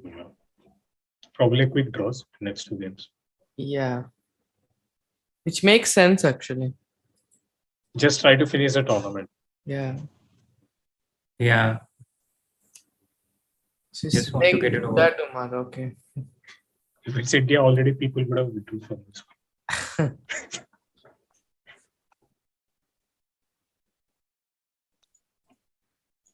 Maybe another record of hyperbullet is going to break after this game. Quite possible. High chances. Yeah. But come on, 250 games cannot be a record. It's a candidate's record. Played, no? More 300 maybe per day. I don't know. Yeah, for sure. But it's a candidate's record. I think it's the most hyperbullet games played in the history of any candidate's player. Okay. And that record is unlikely to be broken anytime soon. Only you can break it again. Yeah. Unless Nihal reaches candidates at some point. Can you think of anyone else who would play so much? Bishop H3. I don't think anyone will do in between the tournament. Yeah, not even Nihal, I think. Nihal, I think it's possible. Come on. Do you on a student. Huh? But do you think he does that during tournament? Like plays a lot of bullets? Yeah, he does. He does. Maybe when he's traveling with you. Apart from that also. That's his way of blowing off. Also, we were mentioning to win after a loss. Yeah. And easiest way to do it is by playing bullet. Yeah. By the way, how do we win here? Bishop F5? 96. Rook H3. Oh, No, Rook H2. Rook H2. Yeah. But you can take into Bishop C7. Yeah. Probably can do it with Bishop G4, yeah? Not even allowing. Also, yeah. I wanted Bishop E4, yeah? And Rook H3 together. Where? When? How? No. Yeah. No, it's the same thing. Yeah? You play Rook H3 and Bishop F3. This is Hikaru. Hikaru, get his face if you can. Please. Let's see his expressions. This is too good to miss.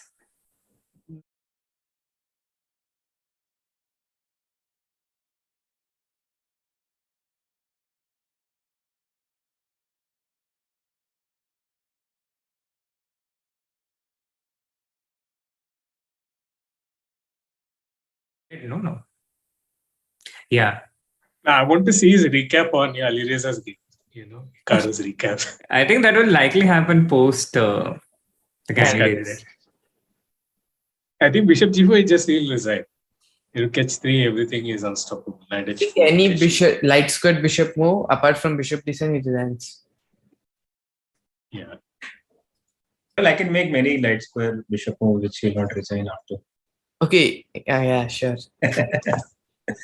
But bishop f5, what does he do? Bishop f4. Move this bishop. Bishop e4, bishop g2, rook s3 would be nice. Yes. I want to see Nepo's face expressions. King h2, bishop d5, bishop c4, nothing is there, no tricks.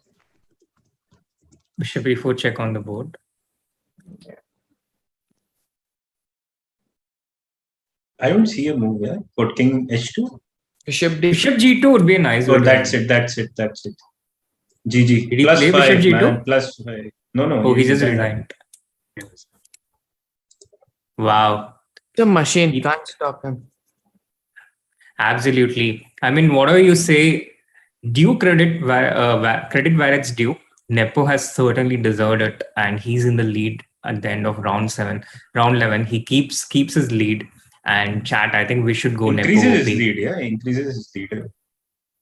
Yes, he increases his lead. Whether he increases or not, it depends on the Fabiano Ding game, I think. Hikaru again set to make a draw, so Hikaru will be 2 points behind Jan Nepomniachtchi at the end of round 11. And Fabiano Ding is still on. They are about 2.5 points behind, but if either one wins, then they move within 1.5 points. So this one's still interesting. The 40 moves point has just reached. This is the position. Black has just played head 6. Fabiano has a better position, but I think this one's going to go on for quite a while. And what are your thoughts, guys? And speaking of Nepo, he has 2 whites in next 2 games. I think I see 2 quick draws. Yeah, I mean, you will not blame him. Yeah, he should do it. Very pragmatic, and but I still feel for Fabi. What he was so close, yet so far. He was never catching him though, so I don't know. He was close when he didn't lose his game against Hikaru. Yeah. Also in the return match against Jan, like he had good chance to score there, and then they would be equal. Yeah, I think that was the critical point. Again, as Vidit mentioned, 23 bishop at f5, 23rd move. That's where I think the candidates kind of got firmly in favor. And today, I think from the beginning, we could feel that Alireza will probably lose today. Yeah, we even predicted this yesterday. Not lose, but we predicted that Jan has more chances to win than Alireza, despite being black. Yeah, but when I saw this, the 6 a.m. marathon, you could just feel Alireza's mindset, the tilt that he was in. And also the problem was not probably the 6 a.m. bullet, but even losing that match. You normally play this to feel good, to win some games, and then generally you play after a loss probably to win some games and get into the groove. But here, losing again, how bad you will feel after that, This is going to be tough, this end game. I mean, okay, this is a draw, but I think it's gonna. Which one? This knight versus bishop? Yeah. He can just take FE and wait. Yeah, FE, don't play G5 and just keep this structure. Do you need to take FE? Doesn't it just give the F3 square for white? He played bishop E3, but doesn't matter, no? I feel it's better to just wait where you are. The expressions are so nice. Hikaru's. Yeah.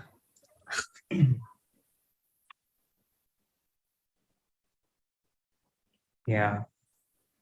The richest chess player in the world? Sure. According to social media. According to an article in the newspaper. Yeah, I mean, according to the internet. That's what Can I do it after bishop e3? Just take gf5, gf5, e5. And f4, yeah? Yeah. I'll keep bishop to d4. Yeah. And your king will be on g6 or e6? E6 and d5. And the moment your knight moves, I'll take on e5. No, white should get the king to g5, but I can wait on this diagonal, g1 to sn diagonal. Whenever the knight moves, I go bishop d4. Threatening to take. I can't Also, if you get the king to h4, black will have king e4, no? King e4, king g5. I was trying to get king into d3, king into f5. Yeah, that will be a draw, I think. King e3. Yeah. I'll just put it on the board so people. King e3, I'm not sure because I have e6.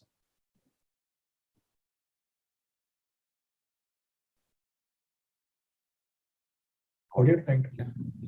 Just putting that position. Looking at this, right? King e3, e6. So yeah, but E6. then again, bishop c5, king e5, you have bishop d4 check. Yeah. True. True.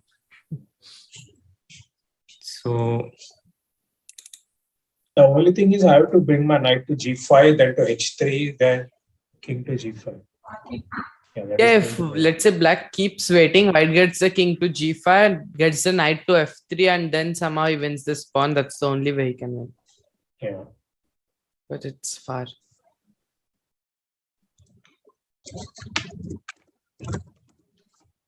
So this one's probably going to be a draw, but after some play. And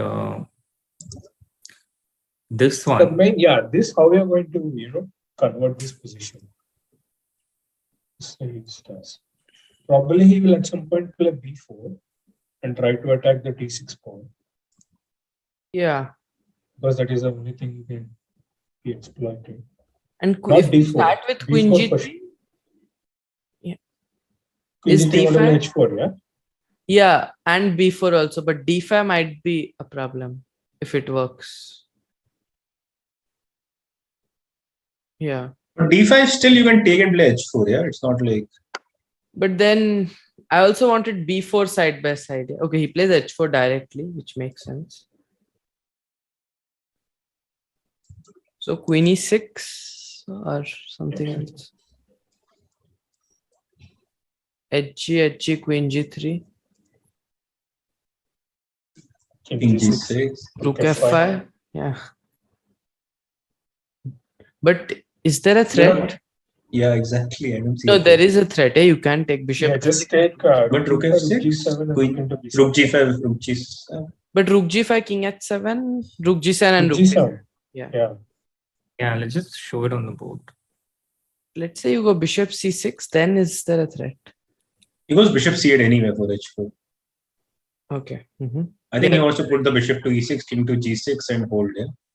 Also preventing rook f5 forever, yeah. But now queen g3 and b4 could be something, yeah.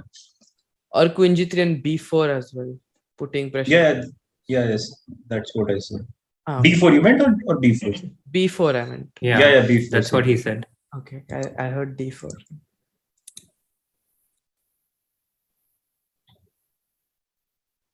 Very pleasant to play, but look at Ding's time. But that is not so relevant here, yeah? True, but feels nice.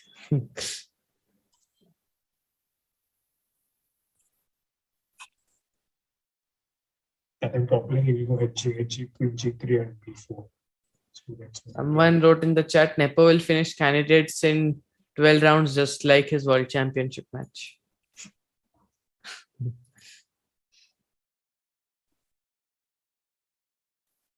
So a question from Magnus Carlsen. I heard rumors Nepo is using a supercomputer to prepare for this candidates. Is this true? I think there's no way to ascertain if it's true.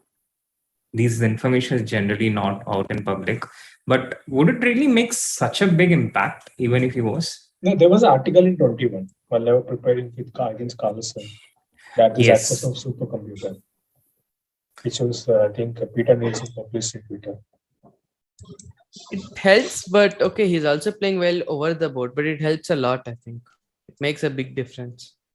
There have been 2 world championships where one side had a heavy advantage in terms of hardware. One of it was the Topalo Anand World Championship, and the other was the Carlsen Nepomniachtchi World Championship. And in both these sides, the side with the inferior computing power ended up winning it. But also the question is, how do you know one guy had much better software? Other one also might have it, might not reveal it. No, but the Anand Topalo match, it happened really long time ago. So but even in that match, there were also some statements saying that the computer they were supposed to use, they didn't have the software that they could actually use. So it's like shooting in the dark. Yeah, maybe it is not. Yeah, exactly. But what I do remember is there was enormous fear and paranoia in Vishy's team when they were preparing this World Championship match, because there was this fear that whatever preparation you had, it might turn out to be just not good enough. You might just get out-computed. And also the first game in that match went very badly for Vishy in the opening, right from the opening. And I think that actually increased those fears, which must have been quite a bit of handicap. But also these things you can say to put psychological pressure, and you might not even have it. Yeah, exactly. Which is what I feel could be the case now also, because you can have whatever computing power you want, but it has to be compatible with the engines we use. And I think there's a limit to how much more. And also you need to remember and understand all the stuff which you analyze. That is even more important. Absolutely. By the way, for example, I think Nepo went wrong against Fabi and also Hikaru, despite having so much vast knowledge and analysis. Right. By the way, any of you know the highest number of points any of the candidates scored before? Like, what's the highest number of points by 8 and Yeah, previously there were 24 games, I think. No? Let's say 14 game one. 9 points. Yes. And Nepo is already on 8 points. Sure. It's going to be 9.5, yeah? Or maybe more. I think 9.5. Yeah? It's like 10 is like, he's winning an Indian championship. Yeah, but if Nepo is already the winner before the last round, then he might even lose the last round. That's what happened the last 2 times. What do you mean? Lost the 7th and the 14th round. Yeah. Nepo lost the 7th round in 2020 and the 14th round in 2021 in candidates. Right. 2 7-round events. Probably doesn't want to lose. He'll make a big draw. Try to maintain his advantage. But look at this Nepo's rating plus, plus 27. Yeah. What's his live rating now? I guess before this, this tournament is playing 27.7. Wow. Talking about ratings, tomorrow. I think Alireza must have ended up in Nepo's rating. Yeah. Probably. Trading. No, still like some points short, but yeah, similar. Yeah, just 3 rounds. But yeah, talking about ratings, tomorrow is July 1. The rating list will be updated, and Arjun Erigaizi will officially be number 2 amongst the juniors. Alireza is the number 1, of course. He's out there playing in the candidates. And Arjun will be at number 2. Although it's a very tightly contested list. Number 2 spot, yeah. Yeah, there are people from 26. Winning continuously. So there are 6 people within the 6-point march, 6 rating march, fighting for the second junior spot in the world. One is Esipenko and one is this Hans Newman. Yeah, Gukesh, Kemar, Esipenko as well. Sataru is also there. Yeah. Arjun, even Arjun's status has the highest rated 18-year-old. Is quite risky because the number 2 is just 1 point away. Abdusaturu Nodi back. Yeah. Also, Vincent is like, what, 26.85. Gukesh is 26.83.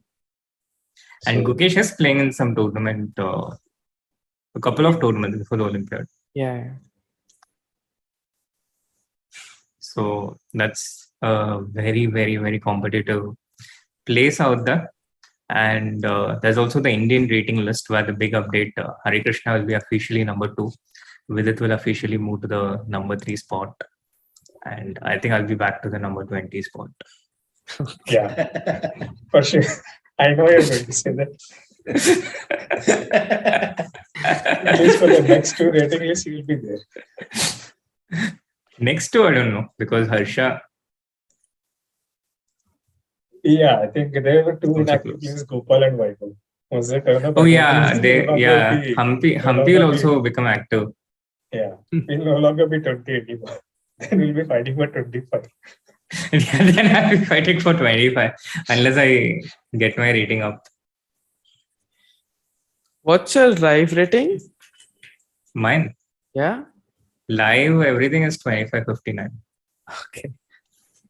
25.55. 59. Everything in the sense that what rapid blitz, like published rating, okay. live rating. Like I don't have a lot of live rating because it's very rarely live.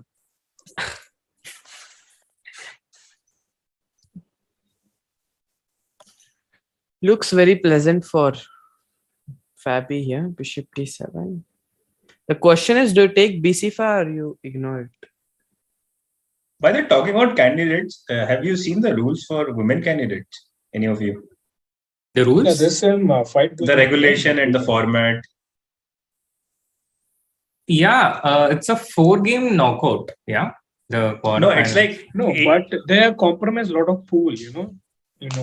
Avoiding they have 8 players into two groups, and then they'll have quarterfinal, semi-final, something. Yeah, again, I think it has probably to do something with the current geopolitical situation, and it's not ideal. And honestly, I think the women candidates they should have more prominence than what they have right now. First of all, the dates are not fixed. The venue is not fixed. It's hardly 3 months to the tournament.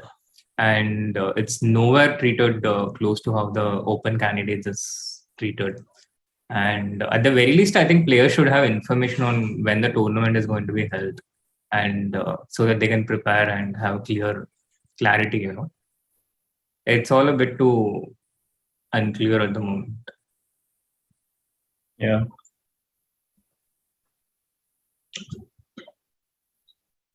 How do you strike here as white in this position? Not easy, yeah. Yeah. You have this plan of taking a bishop b2, bishop a3. But somehow it doesn't feel right to put the bishop. Yeah, but then you have this bishop b5, bishop d3 and all the time. I can play maybe, okay, bc, dc, maybe hg, queen f3 is one idea. I want to play queen h5 next. But probably you just play king g6. King g6, I don't know, some e5?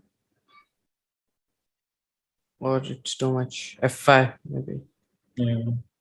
Yeah, b7. that's the problem. That was my idea, but just queen e6 and he sits. Rook b1, bishop b5, yeah? b5, yeah. Maybe not e5, something else. But if not, my point was, if not king g6, then it's very hard to defend all this, no? Queen h5. Computer doesn't think so. What? You think? Queen g3. Plus 3. Maybe he wants queen g3, queen g7, but I don't he wants to play g4, e5 or what? c4 here is the problem. No. Okay, Srinath, can we please not do this? Not do what? To make every move and then see which is the right move. But Ronak suggested Queen G3, no? But I also told the refutation at the same time. But you have to show that, no? Yeah.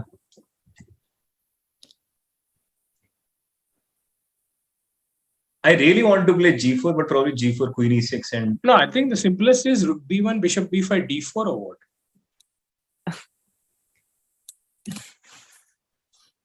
Simplest is what? Rook B1, forcing Bishop B5 and D4. Something D4. like this. Yeah, because you can't take CD4 because of Bishop No, you B5. cannot play Bishop E5 because of Queen F5, yes. Right. Then yeah, this is right. Then if you get Rook B6, then it's cool. Rook B1. And C4, just D4. No, C4 is just Bishop B4. Yeah.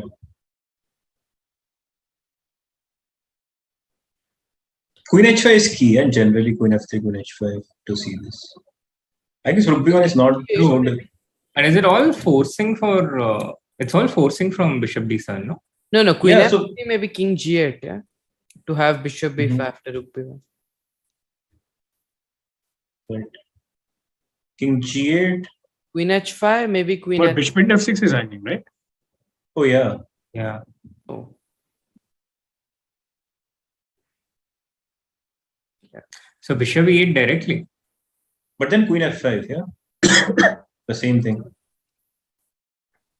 Even bigger.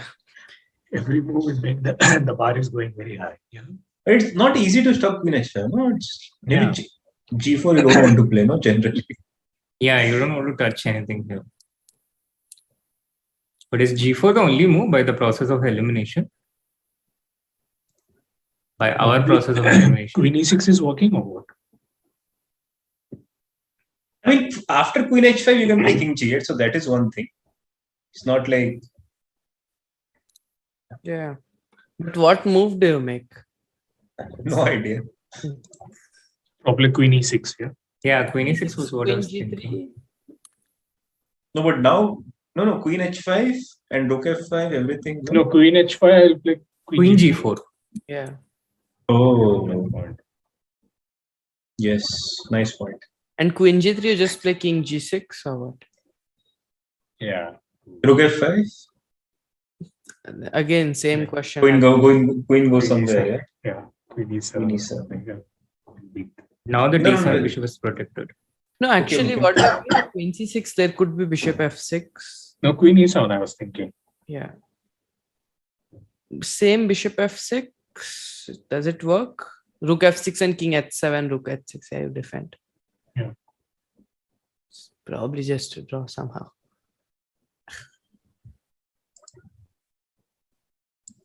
Rook E5 maybe. I don't know what's the draw also. You want to win the C5 pawn and they will play. Yeah? Yeah. You will not play Queen G7, Srinath? Nice one. Queen G7, Rook H5 check. Rook Let's still H6. look at 6, yeah? Yeah. What did you It's say? actually fine, yeah. Yeah, I What did you don't know say? why. There was no sarcasm involved there. Probably thought somebody you're losing. First I thought this, then Rook F7. Then I thought Rook H5 and Rook G5. But Rook H5 Yeah, is Rook H6. So directly Rook G5? Just Rook Rook G6? G6? Yeah. Somehow I have to make a draw, yeah? Just take, check. Queen H2. Yeah, some draw. Queen H2, King G8. Just Queen. Okay. Yeah, Queen okay. H6, Rook H5 is there. Okay, can we go back a little? Wow. Yeah, but it's not necessary. Yeah. Yeah. Really? I mean, Bishop into F6 was not necessary. Where did we come? From where? To where? This is the point. I thought it was all forced. But then Queen E6 is a good defense. Probably the best. No, just put here Queen and F3, not Queen here. Yeah. And if Rook B1 now, Queen G4, I just move my Queen, yeah? So it's not a big deal. Let's say Bishop b5, queen h5, queen h5 again. When? Now after bishop d5, queen h5, or queen g3, one of them. Maybe queen h5. Yeah. Queen g3, king g6 again. Yeah.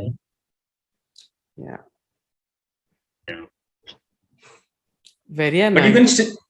You cannot play king g8. Maybe you can play rook f7, guys, after queen f3, and after queen h5, king g8. No. Queen check? I don't know. What? Rook g7. Queen f6.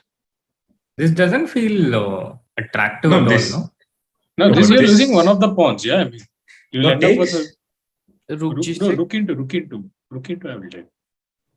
But then bishop b5. b5. Yeah. Then I have one disco. One is rook f5 option is there. One rook d6 is there. Rook d6 is d6. rook. Oh, rook f5 I should go. Rook f5. Rook g6 you will go. Yeah, this is there. Rook f5 is also there. Yeah. But this doesn't feel like dead lost, yeah? Or Yeah, it rook is? f5, rook g6. I think I would be. I can play rook d5. Yeah, but first of all, to even go into this, allowing all this queen g6 check, it feels unnatural. No, but everything else, if you're not losing on the spot, you will play that. No, but I think you're queen just losing the pawn. e6, queen Rook e6 was b1? not so bad. Rook b1? Rook b1. Last. So bishop b5, queen h5. Yeah. Yeah, bishop b5, queen h5. Rook c8. Okay, even rook b7, yeah, something. Yeah. And queen Or h6. maybe first I'll play rook b6, then rook No, white b7 showing after equal that. right now. King g6. No. Yeah, this Yeah. is better. And Rook now b7. b7. Now rook b7. No, I would But I have rather rook prefer d6, to yeah. play that endgame than keeping all Or the. maybe queen h5. Maybe queen h5 here. Instead of rook b7. Yeah. This is the point. Yeah? Not sure. Not such an easy position, is it? But I can Thing take. is, you can take just and- ignore it. Yeah. f6 is defended. No, go back. Bar was getting more, so there has to be more. A bar mange more. Probably e5 or what? E5, how does it help? e5 doesn't feel like a. F5, for example. It's very shady, but okay. Queen But I have rook H5. b7. Yeah, rook b7 looks very scary. Yeah, it looks very shady for him. Yeah. Ruthless bar. No, maybe Not King rook H5 b7, was yeah. the move. Yeah, probably something Never like queen play rook e3. b7 here. Queen e3 or queen g3 I should go. Okay, we are on some We have a move. right. He has He took taken the bc5. pawn. Probably met by dc5 very quickly, I guess. I think there has to be a clip. Bar makes fun of grandmasters.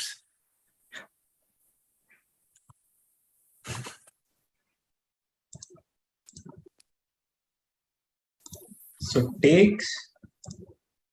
And Takes. queen f. He has taken. Also, you take h8 and play queen f3, not the other way around. Yeah. Okay, let's make it Two. like that. The rest is g4 is always annoying if you don't exchange the h pawns. But And queen there is f4, no- yeah. No, Anyway, queen if g5. the pawn is on h6, then you don't have this threat of queen g5 all the time. Yeah, but now rook b1 is also a big threat. Yeah. Yeah, now queen f4, at least you don't have this queen g5 check. Yeah. So pawn on h6. But now you'll have bishop d2. That's the problem. Okay, position is bad. It's not like I'm arguing that black is surviving here. No, that endgame actually looks like fair chances, to be honest. Yeah. Out of all this, the best Yeah. chance probably was to go to the end game. Which says about the position that how difficult the position is for black. Ding is not even thinking, yeah, he's just making move and it's just. No. But- He hasn't made his move yet. No, he did. He did. He took on c5. It was on c5. Yeah, now Fabi is thinking again. Oh, it's not updated on the broadcast. No, it is. It did. It's not. Not on chess.com at least.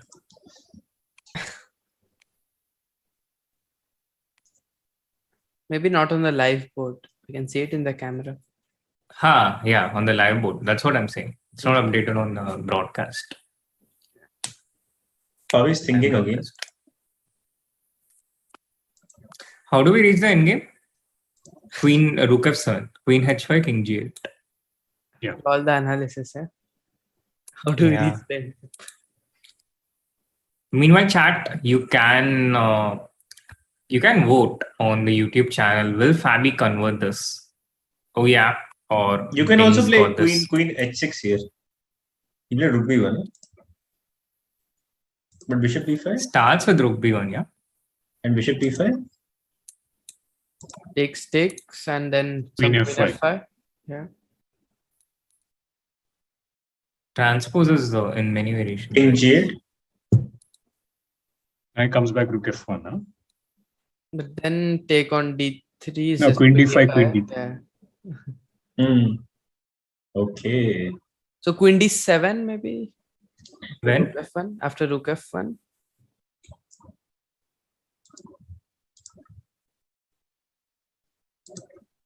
But is going to jump. No. It's not jumping. For a change. Okay, then Yeah, probably, yeah, it's going for this endgame all the time. Yeah, this endgame is just a draw, I think. Yep. Okay, not like I think, but still. No, it feels quite close now. Can we go back a little? Rook B1, Bishop B5.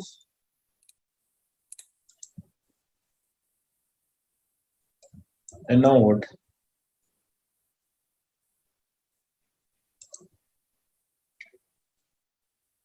Do you play Rook E1 with the idea to go E5 sometimes?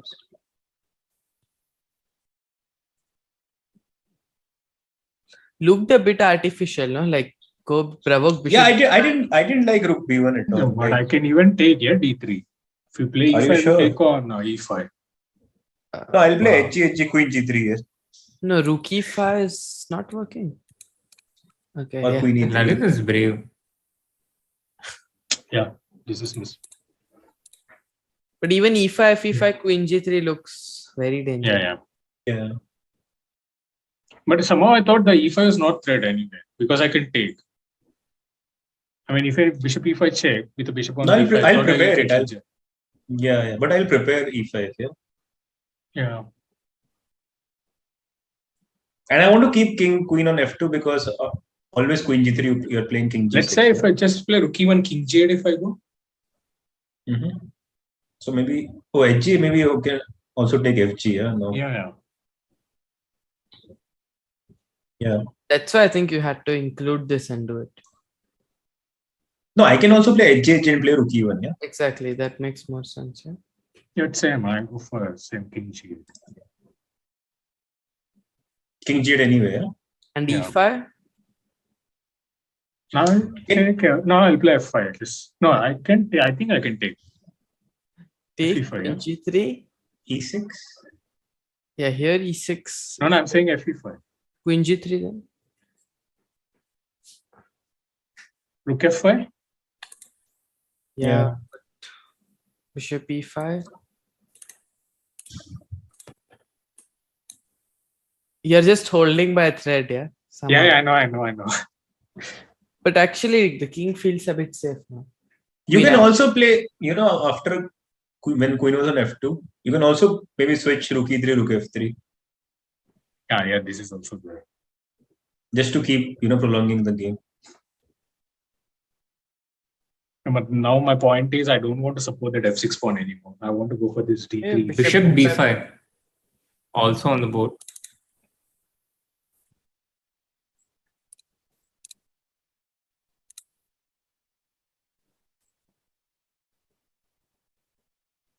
Yeah, Bishop B5 feels like the only move. Felt like the only move. I like this Rook E1, Rook E3, Rook F3. Yeah, puts a lot of pressure. But I don't like Rook B1 anyway, still. True.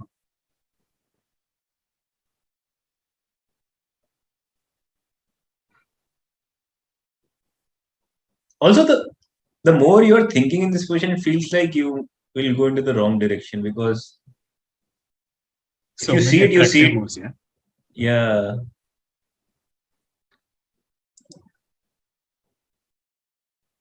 Move first, think later. Ding is not even sitting at the board. Do you think there was any conscious shift from Ding to play faster towards the second half? Or he just got into the flow? No, it's kind of more or less simple and forced moves, which Ding has to play. And he's playing it very fast. But he got into trouble itself by playing the sequence fast. Yeah, F4 happened, and then he took and played G5, Bishop E3, Queen E5. He played this really fast. He took 3 minutes for Int F4. And after Knight F5, he missed Rook into B2, Knight D6. And I think this was a turning point in this game, and that was a very, very fast sequence from him. I think probably another turning point was to play B4. Probably that was much more precise than this. We were getting right. But Fabiano didn't have a lot of time at this point. Here Rook F1, King G7, B4, yeah? Probably that was more precise. Ah, okay. Yeah. Now it takes, then you go Bishop D2. Now you play Bishop E5. No, don't tell first me. Bishop A5. Or Bishop A5. A5, Rook C6. Or A5. Yeah, the same. Yeah, probably, yeah. But still, let's say D5 in the end, it's not over. It's not over, but at least you have some kind of H4 tricks and all, yeah. Yeah. Still, yeah. Or probably instead of Bishop F5, C3, directly you start with H4 first. I think black can hold this, but he needs to be very, very accurate. No, instead of Bishop C3, directly just play H4 first. Let's say what he will do. Here H4. H6? Oh, then makes some difference. Yeah, it makes. Yeah, but now this is a very precise sequence and probably, yeah. Still, how do Still not clear. Yeah. Not clear.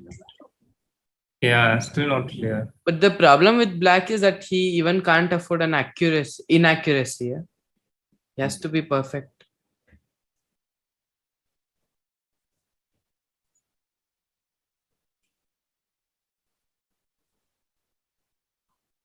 Is there a game which you both are like sort of proud of, like where you played the perfect chess without any inaccuracy? Are you asking me? All of you, No. including Srinath, we sort of zoned out I haven't. after I said the word perfect. But there was a perfect game probably. It was No one can imperfect play a itself. perfect game, yeah. I mean, people can, No, mine is either I'll be winning or but of losing, course you I'll need end up- help from your opponent for sure. But your moves, you can make the best moves, no? We have a lot Yeah. of. Hedgy, Queen F5 on the board. We Yeah. saw King G. I don't know if this is true, but I heard this whole old story about an interviewer asking Gary Kasparov, which is your best game? Mhm. And Gary's reply was, it's All yet of to mine. come. Oh. After he retired. No, before he retired. Okay. that would I be don't know funny. if it's Yeah, true. it's still yet to come. It's also possible. He plays these events from time to time. But I think even Gary, that would be a lot of optimism from him. So But he showed some enormous depth in his, even in his recent games, in some of the chess 960 games. I remember he was outplaying Fabiano and a lot of these guys. Yes. You're saying, Ronak? King G at Rook F1 looks like it will come on the board, and Queen D7 thing has to find. Then it should be a draw. He has 1 over 25 minutes. He can also start with Queen D5 check, yeah, instead of Rook F4. No, I actually feel players are getting very tired. Like Yeah. Fabi usually takes chances. Yeah, he wouldn't play like he's playing now. But maybe. But these chances are not so easy, no? But Rook B1 is a bit strange, to be honest. Like, why do you get Black's bishop to B5 and block your own rook? Like, logical. I think he just optically this position after Queen F5 felt good for white. Yeah, but there are also many other options where optically it feels good, right? I have another question for you guys. What will be the title for Hikaru's recap today? Dear YouTube, I tried. No, not so Very difficult. straightforward. Yeah. Not so straightforward. He's still playing, by the way, so. Yeah, that's why I just saw this position. That's playing the same position. Maybe we can quickly go there, yeah, just to But what's there to Give an check? update. give an update. No? Give an update that nothing has really changed. Yes. 0, 0, 0. Do you think computer gives zeros here or not? I think stronger ones. Yeah, stronger ones will do. Yeah.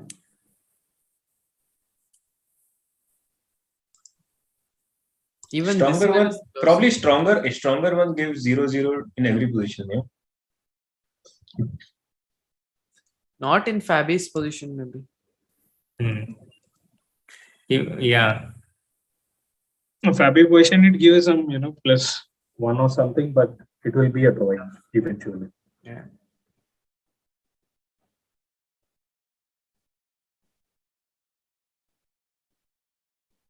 Yeah.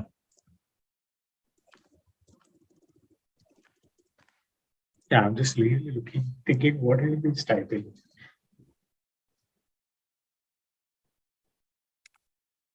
Right. Dear YouTube, that is what I can predict. That's it. I think even that he won't do today. I think I can go ahead with the prediction that there won't be any Dear YouTube in the title today. Okay. Let King Because G, yeah. when you get repetitive with the titles, it's also like repeating your openings. Yeah. You have to come up with new things all the time. Not all the time, literally, but yeah. Yeah. But in general, you have to come up with new things. Yeah. Yes, that's the motto of Srinath's YouTube channel. Yeah. That's what we try. But you also need time to come up with new things and creativity. Okay, can white go queen d5?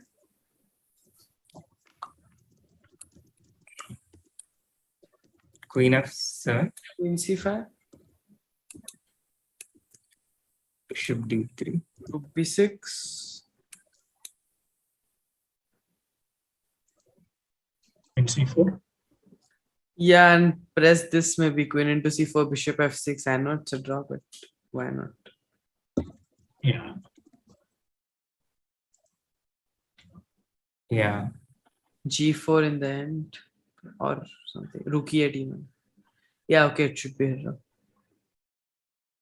You mean after takes and bishop f6? Bishop f6, yeah.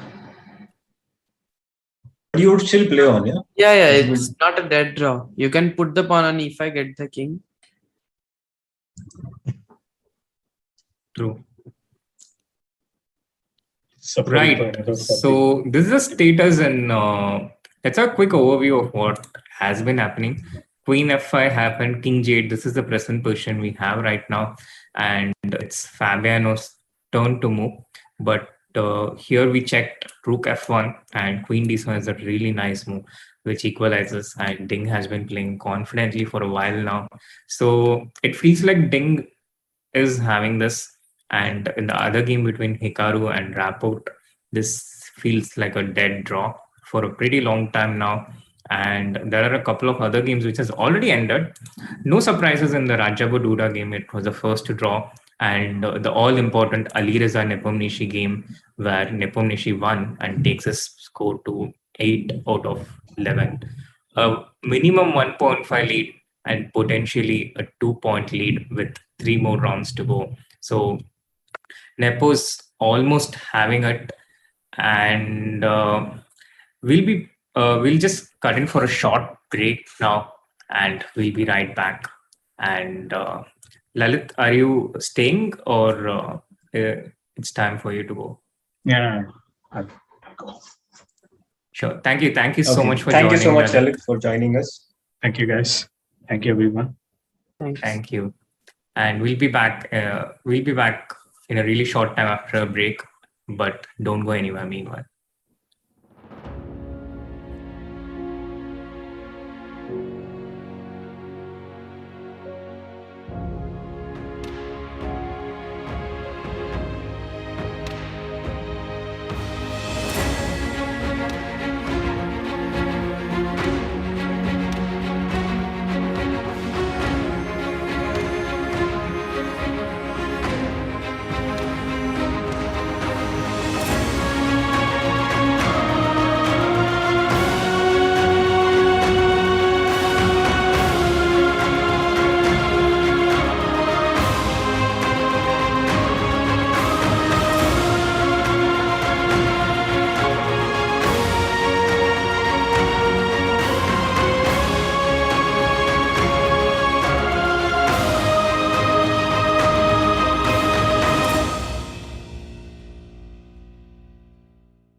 So he's more comfortable waiting. He's more.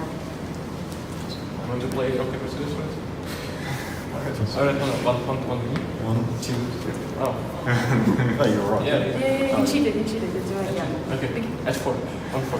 1, 2, 3, 4. And then 1, but now, okay. That's 3, make it 3, so Okay, everybody's used to it. 1, 2, 3. 1, 2, 3. Does that mean I go first? Or? Yeah, you go first.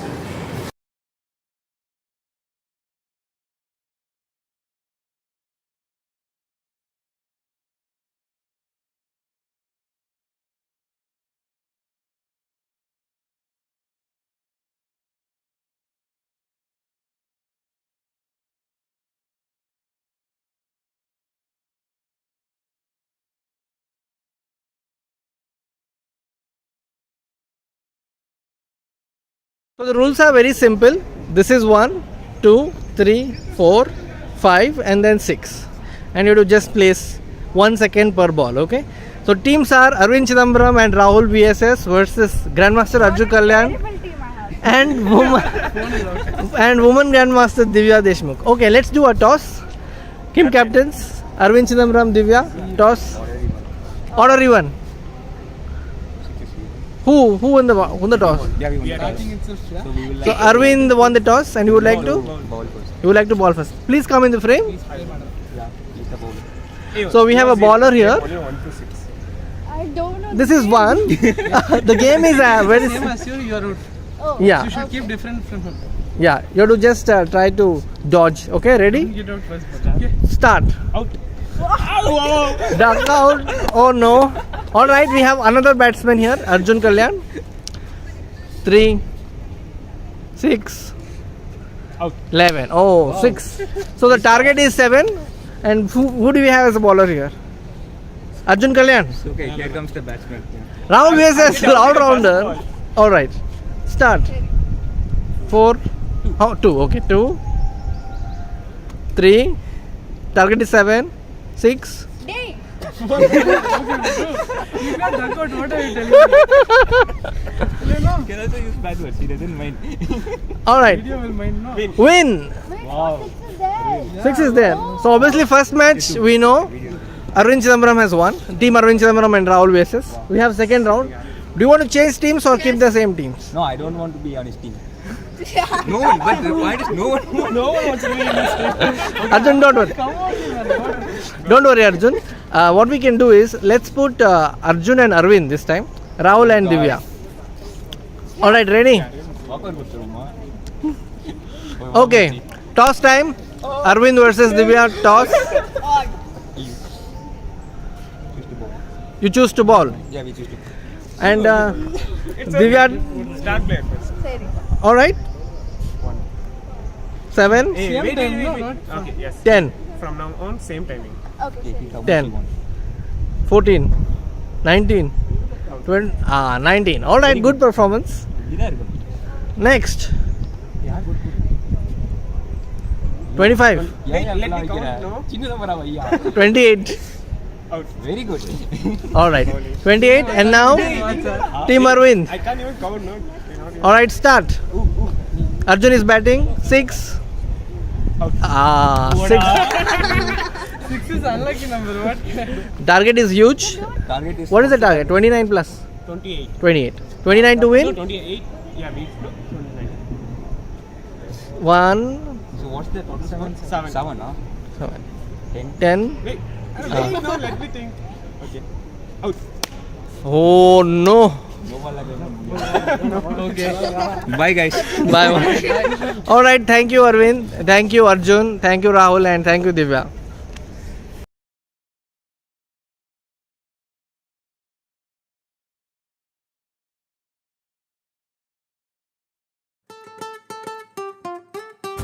The defending champion Jan Nepomniachtchi is back at the Candidates, effecting his second straight bid to challenge for the World Chess Championship. One of the more experienced players, Nepo brings to Madrid an aggressive style that is both challenging to face and entertaining to watch. 2 years ago, Nepo made the most of his debut in the Candidates. With a round to spare, he won the event in convincing fashion. That's all he needed. Jan Nepomniachtchi is the 2021 World Chess Championship challenger. That victory led Nepo to a World Championship match with Carlsen and also secured his return to the candidates in Madrid this year. Despite being one of only 2 players in the field to have won the candidates, the expectations for Nepo are not particularly high this time around. However, his confidence from having won here before, in addition to his years of competitive experience, may offer him a shot to turn some heads. If Nepo should pull a major upset and face Magnus Carlsen again, the two know each other well. Nepo has competed against Carlsen for decades, ever since the two prodigies were 12 years old.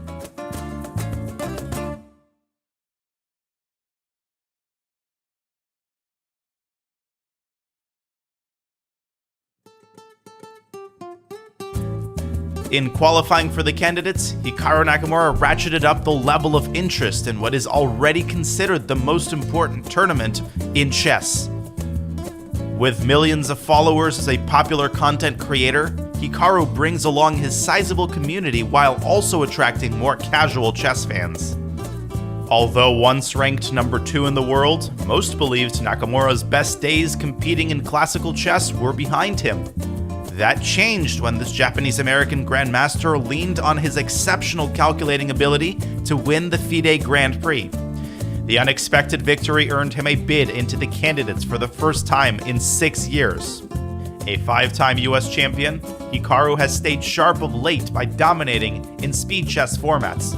Nakamura is currently ranked by FIDE in the top 2 in both Rapid and Blitz. A chess giant on Twitch and YouTube, Hikaru brings a special buzz to a tournament that already holds the keys to becoming the next world champion. And there are certainly those who have yet to rule out Hikaru from catching lightning in a bottle here in Madrid.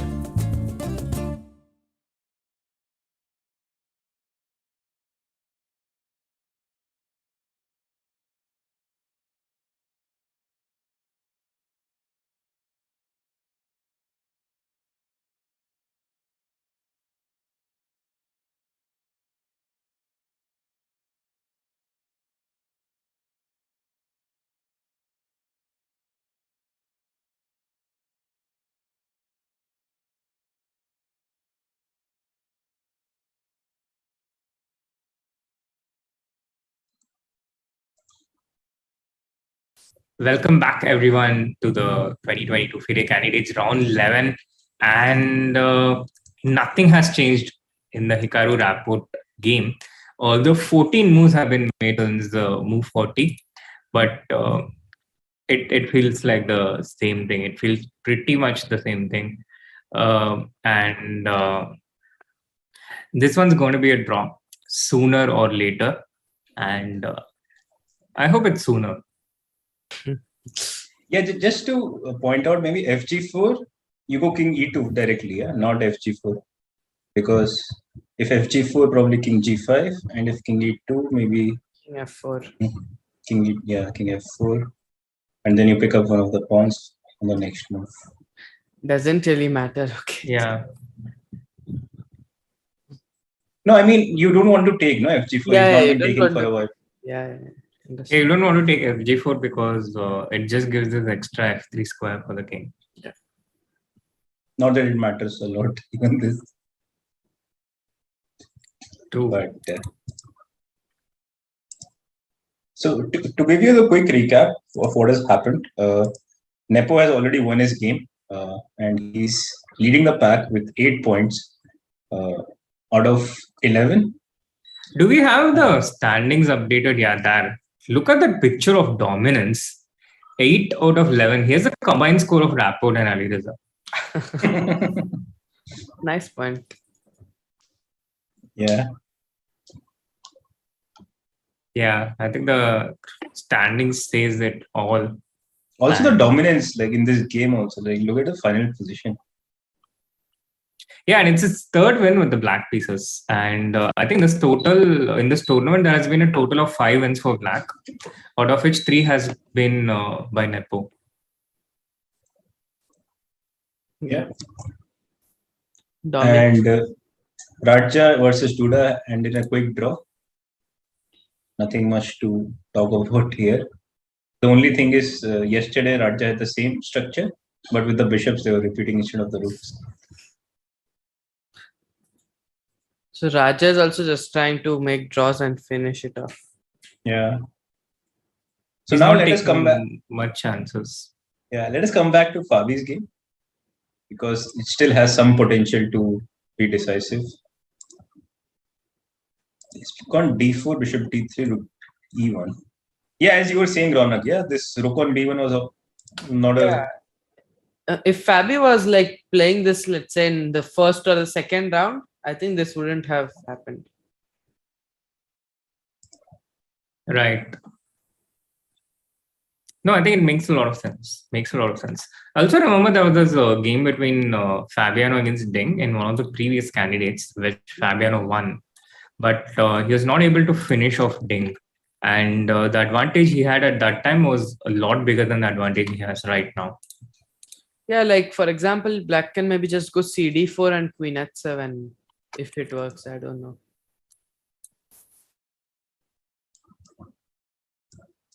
I hope. Oh no, this bar. It's okay. No, but it's changing, yeah. So okay, then it needs some time to understand your moves. But even I can play queen f3, yeah. Queen f3, bishop goes where first of all? Let's say if bishop b5. Okay, whatever. E5. Yeah, bishop c4 was better move, but here I thought e5, fe5, and queen d5. Maybe yeah, that's some... bishop c4. Yeah. No point calculating, just play bishop c. Even this, he says, could be holdable. Yeah. But now I can play... Why is bishop c4 a better move? Queen c3. That's the... Because it stops queen d5 check, I guess. But queen f7, yeah? Bishop f6. Queen f6, queen c4, queen f7, queen d4. Yeah, but this gives something, yeah. He has queen c5, yeah? Queen yeah, c5. why to allow this? Yeah, sure. Not queen c4. Oh. Maybe queen f7 and rook f1, yeah? Simply. Yeah. That could be it. Rook e7, not so simply. Oh man, this bar. Is queen d5 a move? Oh, fine. Oh. Yeah, no point. Why are we checking this? Just go back. It's not going to happen. There was a point, Ronak. But yeah, bishop c, queen h7, queen f3, and apparently bishop c4, bishop d5 is... I don't know. I just found it safer because this bishop is not hanging. Maybe directly you can play bishop c4. You don't need queen h7. But it's not still not so simple. No, bishop c5. Bishop c5. Bishop c5. Yeah. It's not so simple. Also, like I don't know why it is so simple in the line we are looking at: queen h7, queen f3, bishop b5, e5. Yeah. Like with black, you are not able to give any check. You have to take, I guess, yeah? Yeah, you have to take. So queen d5 check? Actually, you might not have to take. Yeah. Oh, okay. Rook e8 is a move, yeah? No. How could this be a move? No. Queen f6. Queen f6, e6. No, queen d7 maybe. Like, it makes more sense. But it go, yeah. Go queen d7. Oh, cd4 is on the board, so we can see that. Or do you think Fabi will go bishop d4 and repeat? No way. Abhijeet is talking about this repetition, but yeah, queen d4 and... No. Why should he repeat? He has no risk to lose. Then why is he thinking? Good question. We don't even know if he's in the board, no? Yeah. Vidit is here in the chat, and I've already managed to impress him with my moves. Rook yet. Fabi comes back, he'll take bishop d4. Yeah. Another thing is like why Fabi maybe is not playing so well. Maybe he also got tired, yeah? Like he's been playing very long games and those games have not been going well for him. Yeah, and at the start, he was playing so precise that must have taken a lot of energy, and now he doesn't have that much energy to play. Yeah. Bishop d4 with it is saying Queen f7. Very safe, yeah. Yeah, it is very safe. Yeah. I think you just have to keep all your pieces together and not blunder. That's it.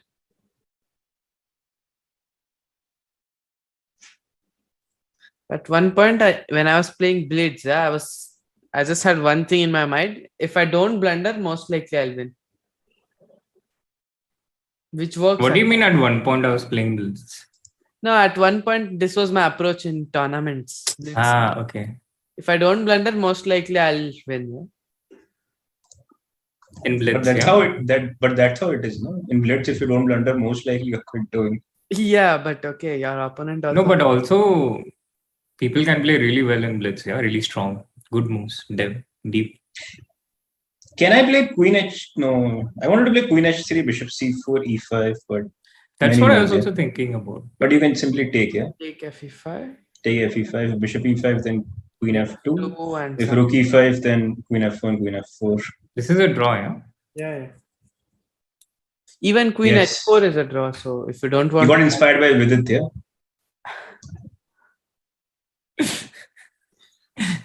Yeah. No, what is Laka's endgame? Laka's endgame is just a draw with it.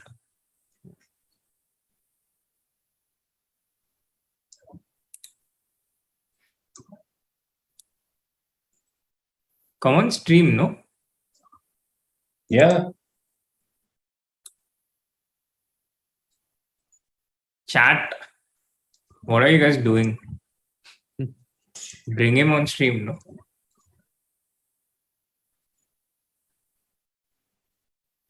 Naka is still playing. Is he going to play 50 moves and then exchange one pawn and play another? That is what people do in this last game in Title Tuesday, no? So annoying, guy. It just freaks me out.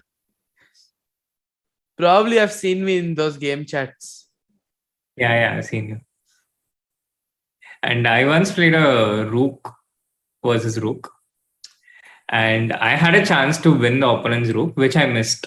Great. And then I felt so upset by it that I played 50 moves anyway. Oh gosh.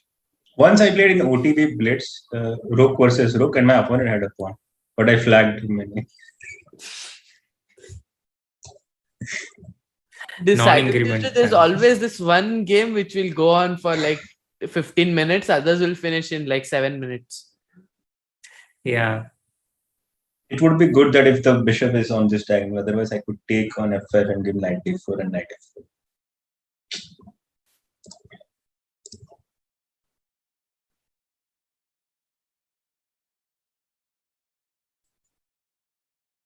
Oh my sir, Vidit Gujrathi stream, join Corona, please, I beg.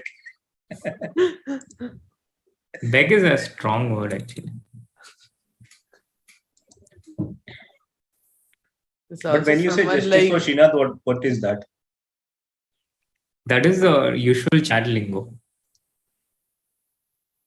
So there's someone named Atmaram Bhede. I am pretty sure it's not a real name. It's from a show, yeah? Do you think Banana Singh is a real name? No. I think Banana Singh can be a real name. Come on. Would you name your son or daughter Banana Singh? It would be a bit weird to have the Singh surname. Okay, Banana Srinath, yeah, should be. No, the name for a child, I always imagine something like, I always suggested names like Bruce Wayne, Tony Stark, and those kind of names. So maybe something flashy. Not Mango Narayanan. Yeah, that would Mango Narayanan. It does sound interesting. Catchy, no? That is, no? Yeah, it's just so catchy.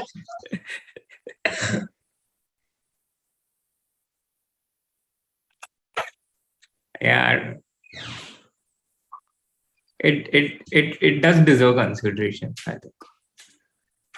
I have a bunch of names like that, you know. With my surname. If you want, it can be with your surname also, but in general. Do you want to give a few examples in general? Like any fruit is quite interesting, yeah. Ananas Narayanan. Ananas, pineapple. Yeah. But it looks better, no, with ananas than pineapple. Yeah.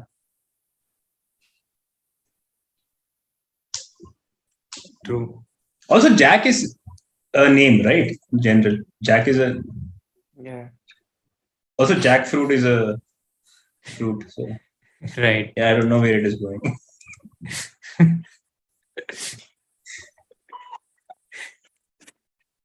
I'm lucky not to have such a name. Sandeep Daniel, VD, please join and end this name conversation. No, Mango Narayan was the best. Yeah, my dad just entered my room and I just didn't know what to say, you know. Like, he thinks I'm commentating on candidates and then I'm saying Mango Narayanan. And I don't know what impression.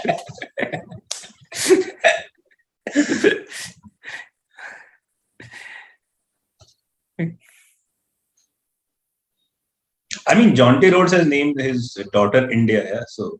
Huh? Oh, really? Yeah. Cities can be also interesting, yeah. So Banana Singh wrote, "Hey, now what's wrong with Banana Singh?" Actually, there's nothing wrong with it. It's a sweet name. Yeah, true. Also can be sour sometimes, yeah. Depends on the season.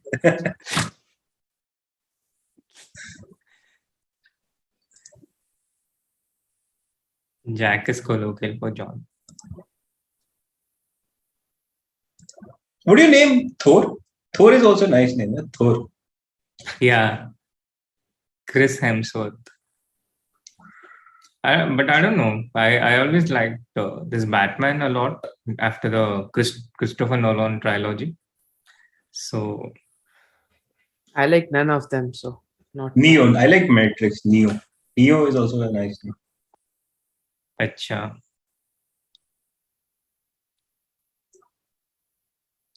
Neo Anderson.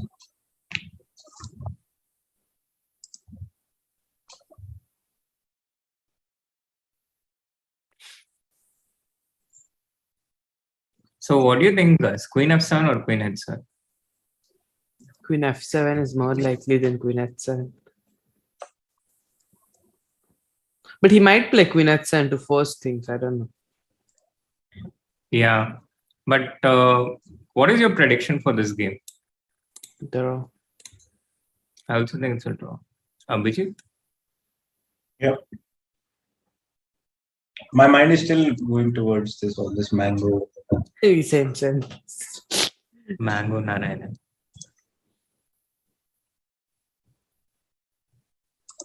Santra Satvani.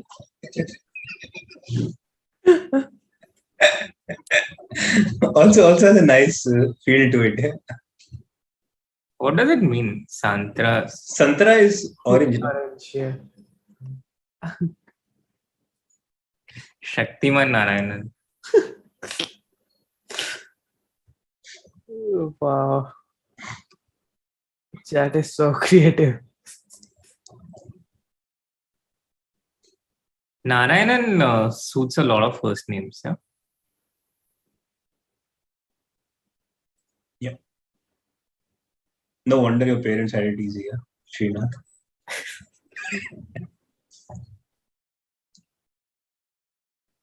True.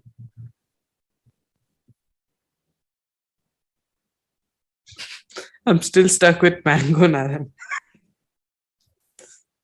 No, I like this Santra Satvani also. Like, no. Also, all this Marvels superhero, they are normally not Marvel, but it was there are many with same initials, first and the last.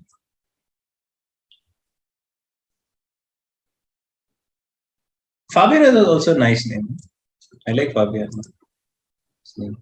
Tanthu Narayan. Fabiano Narayanan is an aam aadmi. Oh man. Nacho Narayanan. Potapuri Narayan.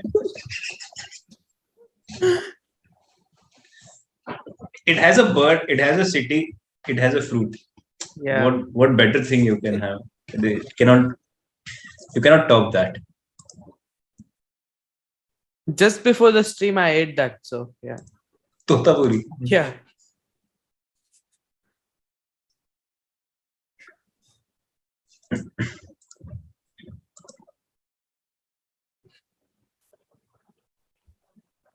Nacho Narayan. Fabiano in serious thought on how to win this question while we have fun with all the I think names. Ding is thinking, how to make it draw. Yeah, Ding is thinking. Fabi is also sitting there and thinking. But Ding is, I think, happy how the game has gone in the second half. After kicking himself for missing 96. Yeah. Who do you think will reach 2700 first, Ronak? The answer was among the between juniors. Arjun and Hans. Yeah. Yeah. Okay. I have to say Arjun. But also Arjun is more likely, I would say. Because he's more stable. if juniors in general? Yeah. It doesn't really change much. I think Arjun. Esipenko was already 2700, at some point. Yeah. Excluding Esipenko him, was. let's say. But Hans can have one very good tournament, then he'll go there, but he can also have one very bad tournament. So that's why I say it's Arjun who's more likely. Right. But Arjun is playing Olympiad directly. I don't know about this guy.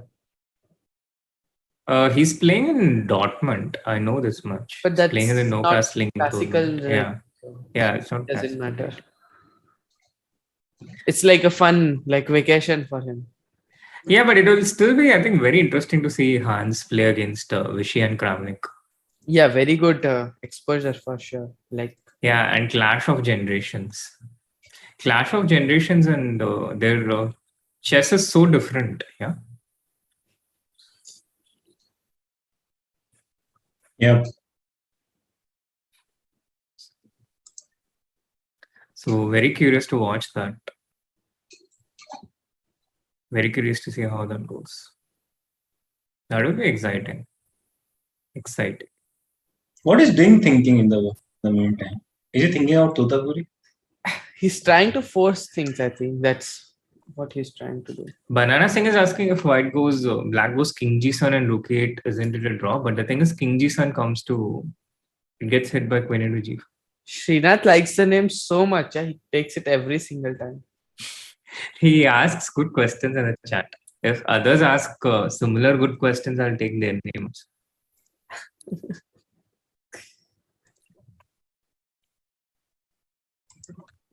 Raunak, will you be playing Olympiad? Yes, he'll be playing in Olympiad. What a question. So who is there in the B team? Raunak, you, Mukesh, and Nihal. These are 4, yeah, and Adiban. No, one more. No? Prag. Yeah. Prag. Yeah, 4 juniors and Adiban. Adiban the Beast. 4 juniors by age and 1. I'll let you fill the rest of the sentence. 1 uncle and 4 youngsters. Wow. I have never heard Adiban being called uncle before. Soon. You're also there soon. I was there a long time ago. Not having this conversation. I don't want to be part of this conversation.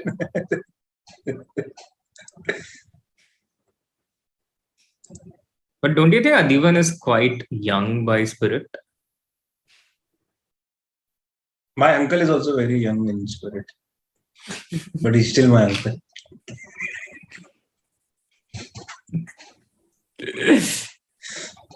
AD uncle.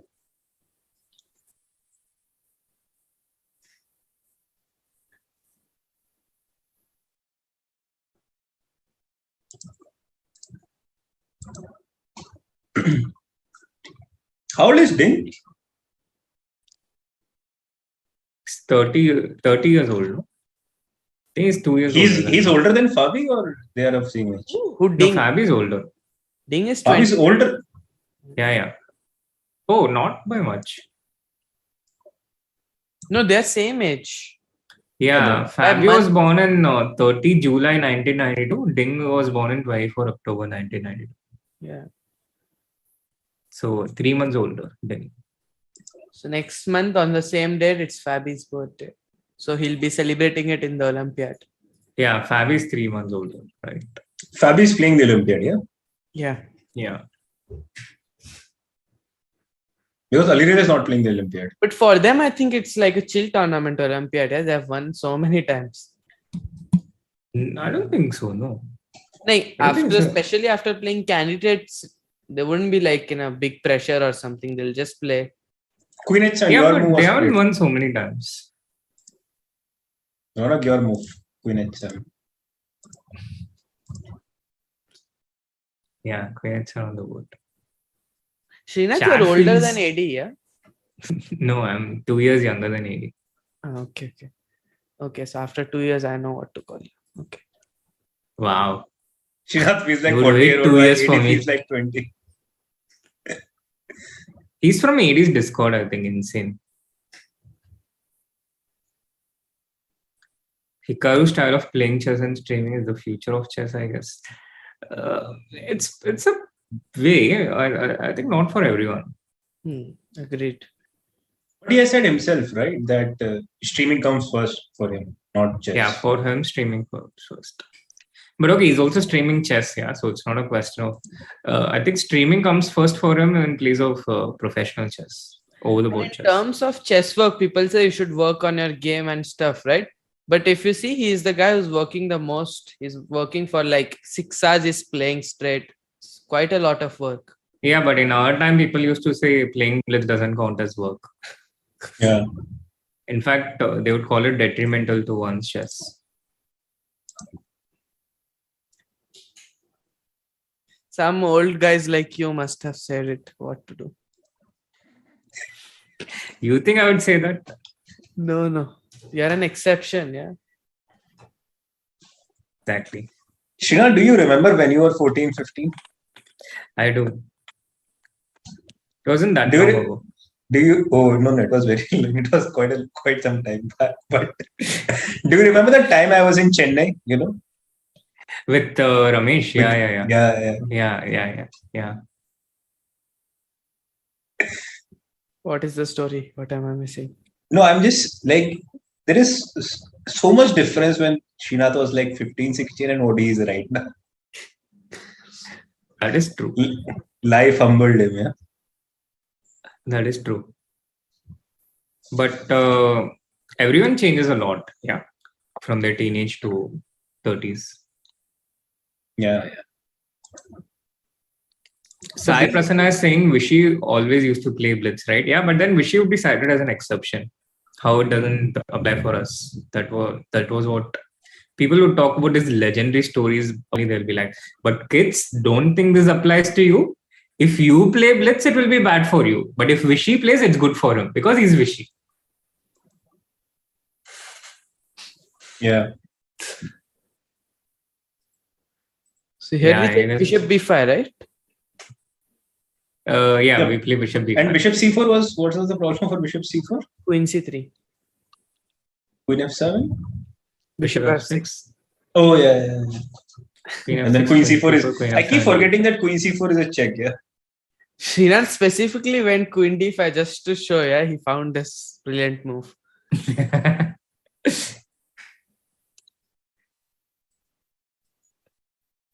Yeah, I show the chat all the variations. Good, bad. Good, bad, ugly. Yeah, good, bad, ugly.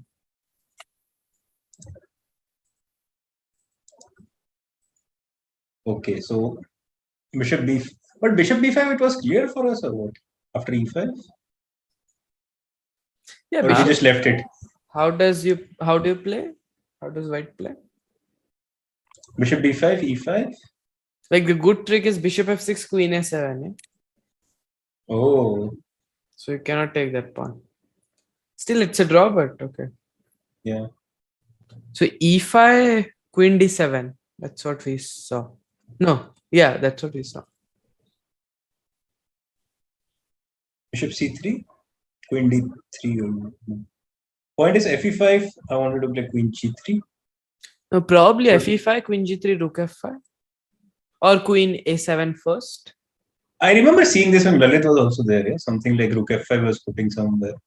Yeah. Rook f5. This is just a draw, I think. How? No? Rook Oh, just takes in queen d1, yeah? Queen d1, yeah. No, now rook e1 I'll play. No, still rook f1. Oh, even rook f1, yeah. Yeah. Can also start like this, yeah? Simplest. Yes. Kill the game like always, yeah? Yeah. Make more Catalan courses. That is not killing the game. You know, during that World Championship match between Vishy and Topalo, you know why Vishy chose the Catalan as his main opening? Because he knew 15 years down the line, Srinath Narayanan will make a course. and he needs some pretexture to it. Yeah. But also because that was one of the openings which the computer found it very hard to calculate its way. It was not so concrete at that time. The time you made the course, it's pretty concrete, no? Yeah, but comparatively... Yeah, I'm kidding. Blender Narayanan. Blender Narayanan. Blender, come here. No? If you want to call... Yeah. That Everything goes well with Narayanan. London Narayanan, Catalan Narayanan. I think words that end with N go well.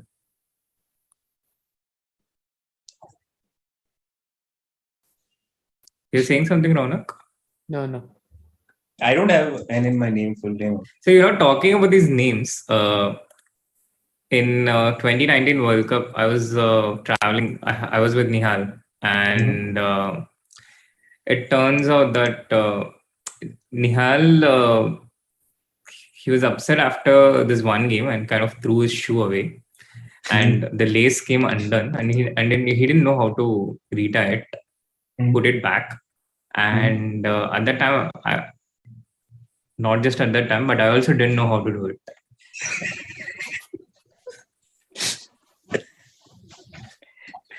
So he wore another shoe, which was not a formal shoe.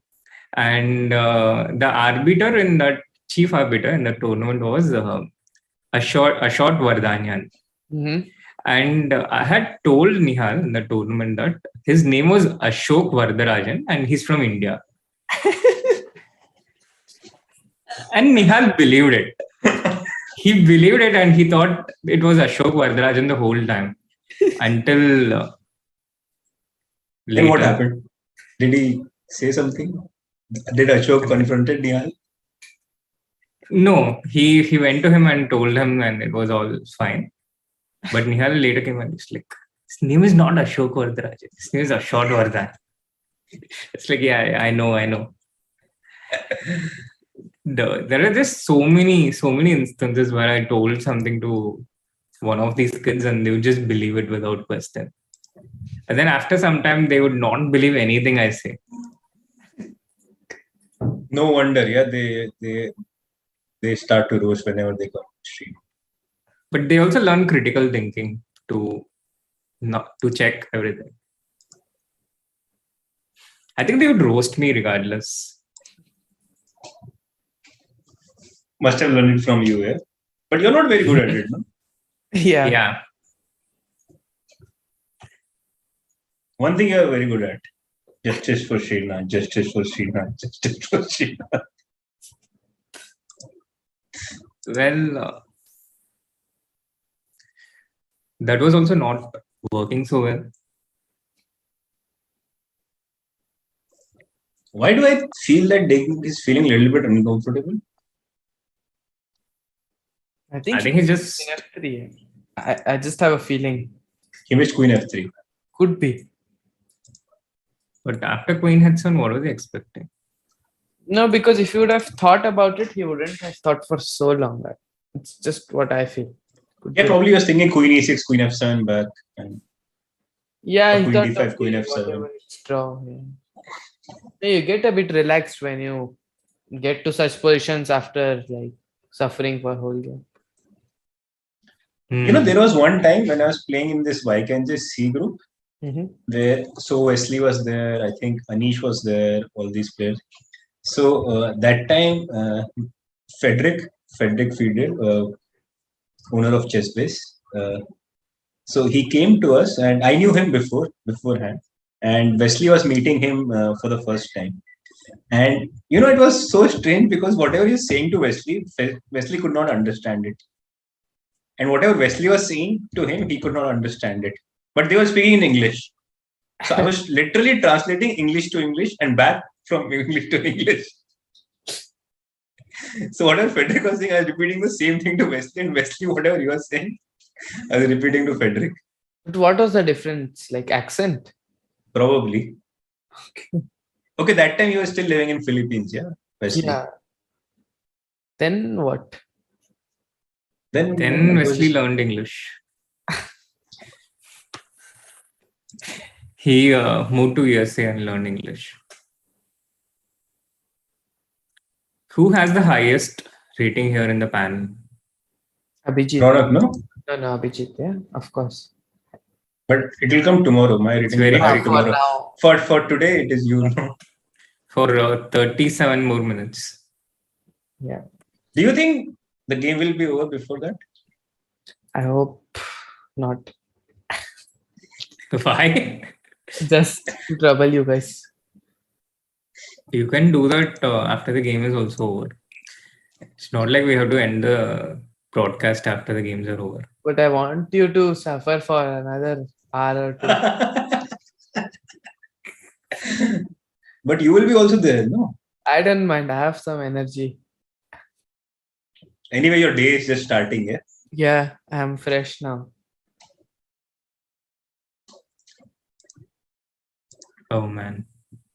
I can just talk about stories. Banana. Toge King Srinath reminds me of one of my classmates who later became an underworld criminal.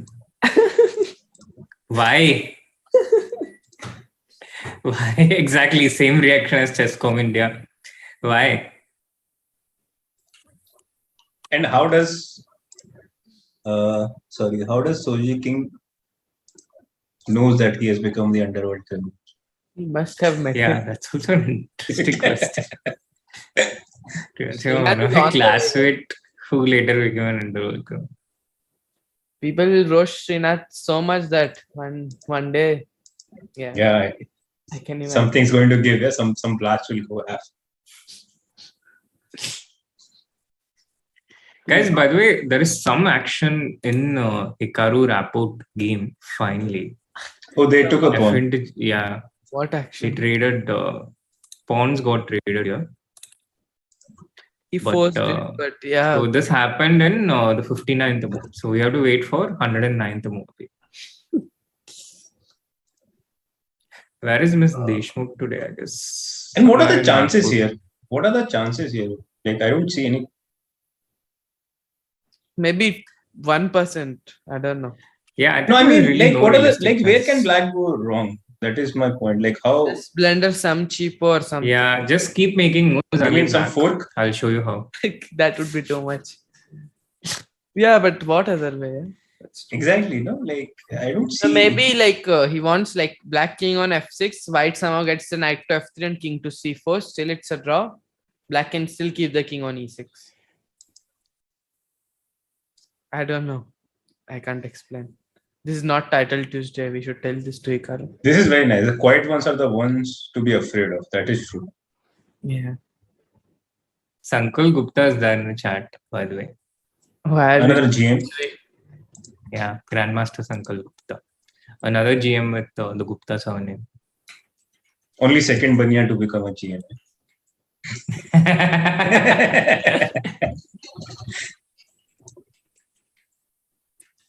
But yeah, what were you? How are you describing the win here, Ronak? There's no win. That's what I'm telling you. That is White's best. Right. Like, I don't even see an idea for White. Like, what?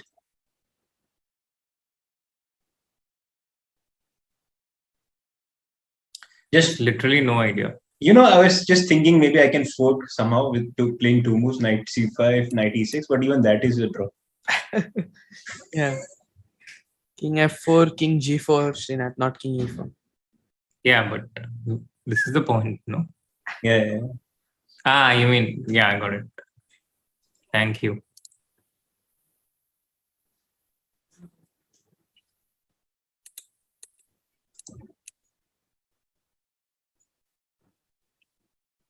Sankalp is back home, right? Yep. Srinath should know, yeah? He knows everything. Why? No, you jumped in, no, so quickly that yes. Ha. True.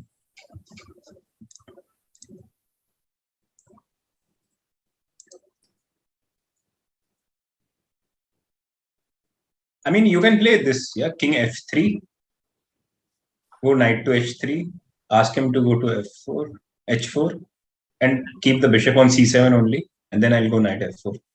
Then how do you get the knight? Okay, come on. I want to give knight h3 check in this position. Force you to, not force you. Hope you I'll hope go that king you. f6 one move. Yeah, I know, but I'm just saying how can White win? Yeah. Or try at least. And now knight f4. Yeah, you win.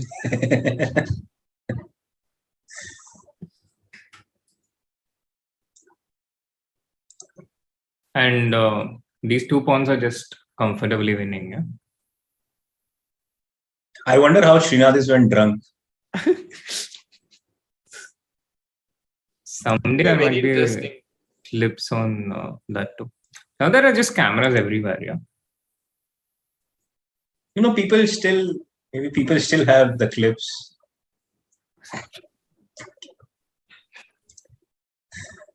Maybe.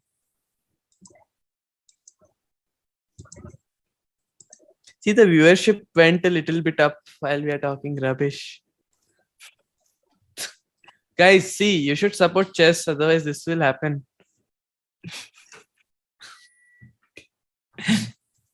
I'm sure Srinath will be a good drinking buddy. Such confidence. Yeah.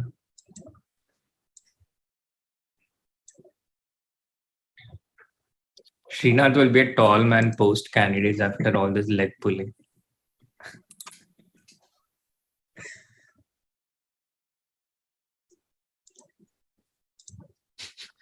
Yeah, I think there's not a lot happening in the Hikaru game. Yeah, let us go to back.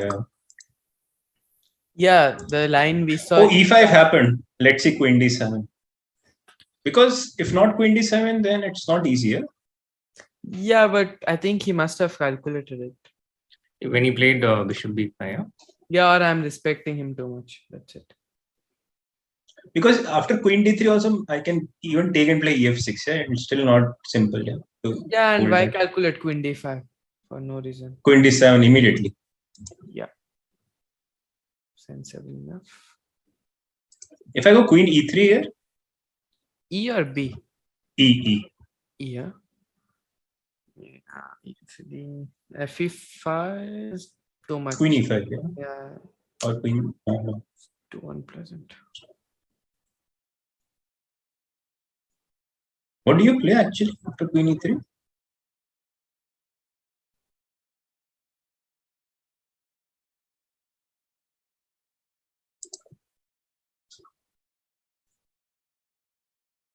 Rook d8. After all, rook d8, I thought just bishop c3. Yeah? Queen d3. Yeah.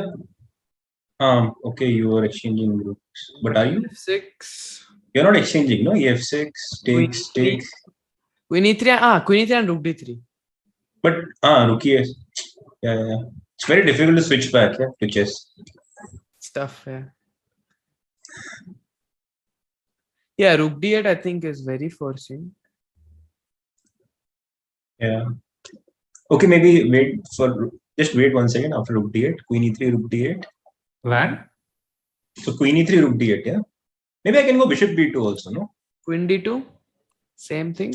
Yeah. And if, yeah. Or bishop a1, bishop a1. Same thing, whatever. Queen d2, yeah? I'll here, take yeah. and play ef6, yeah? Bishop c6 also you can play. Yeah, it has to be a draw. Yeah, yeah. Even bishop e2, but okay, bishop e2, no need still. You can control the rook. I can play king h2, yeah? Yeah, you have to, but then I control the rook and yeah, of course you don't need it. So why can't But I'll play rook c1 next. I'll go rook c2, okay. What? Now rook c1. Okay, rook b1, yeah. Then bishop f3. But you could play bishop f3, but you're not threatening much, yeah? I can play king g3, bishop g2 and... Okay, it's a draw, of course, but... Stop there. But white can continue. Yeah, like bishop f3, king g3, I can go bishop e4, not take the pawn and go king f7. Srinath, can we have that on the board? If I it's lost not too much track at trouble some to point. So rook c2 and how did it go? Not rook c2, bishop f3 directly, I think, yeah? Ah, okay. Or you wanted rook b1 and bishop f3, Ronak?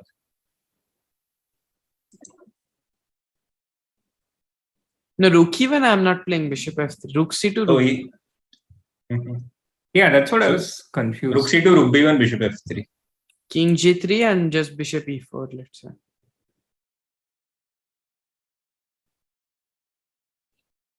But even bishop g2 should hold, to be honest. Yeah, of course. Yeah, I was thinking just king g4. Yeah, you still play on. You don't have... Yeah. That's the thing.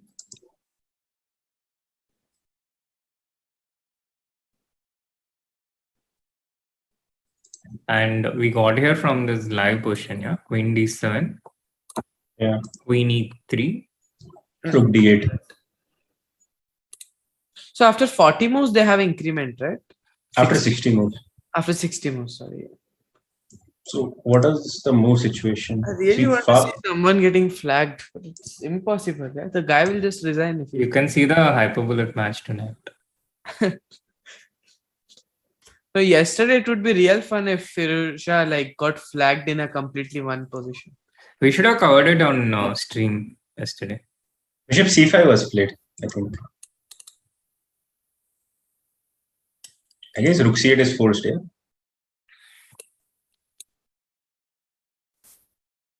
Played instantly. And Fabi will think again. Yeah, before I could make them. Yeah. Just come back with the bishop. Bishop f2.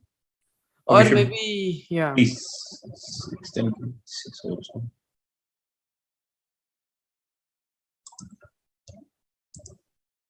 Fe5. Oh. Rook e5. Rook c1. Bishop e1, queen d4 you have.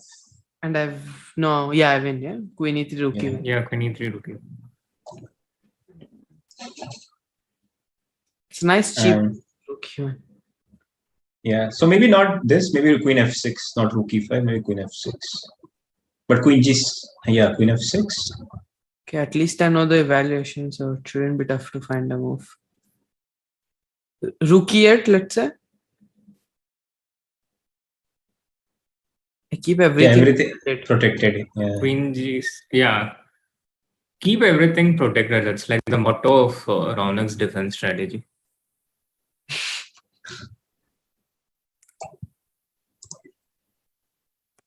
What happened in Hikaru's game? Hikaru's game is still going on, but nothing really happened for the past, 30-40 moves.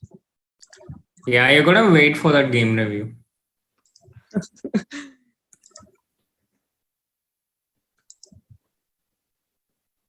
Wow. Who would have thought today would be the games would be taking so long? At 9:30, I thought, oh, so today everything's gonna end by 11. I think it will end by 12:30. 12:30. Yeah, what's wrong? Why? 12:30. 12:30, then we again have to go to Mango Narayanan.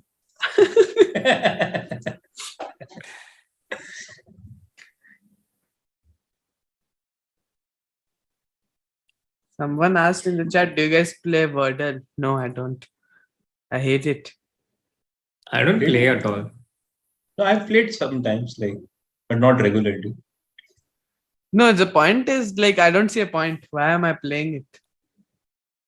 It could be said about so many things. Like Naka. The point is, I don't see a point.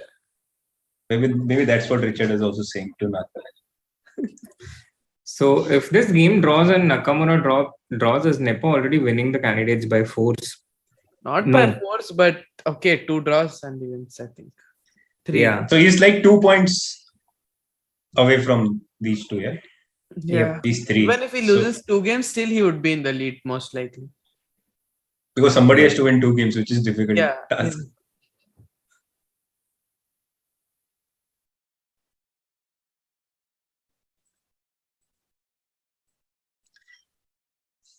Yeah. Yeah, So Fabi's Nepo not at all plays white confident, against Hikaru, one of his pursuers.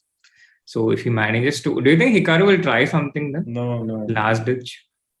I don't think so. I think Hikaru's best chance was today. And if not today, then yeah. Now or But yeah, he's also playing Duda, so he might go all out in that game. Hikaru. But what's the point? Yeah, I don't know. To cement second place. No? Yeah, that's what he will try for. But Nepo, I think he'll get an easy draw tomorrow. Very easy draw with black. White. With black. Naka black, yeah? Huh. So he has 2 whites, yeah, back to back. Naka Rapport is white against Fabiano. So Fabiano has to try and win that with black. And then Ding with white has to beat the super solid Teimur Rajavo. So I think the only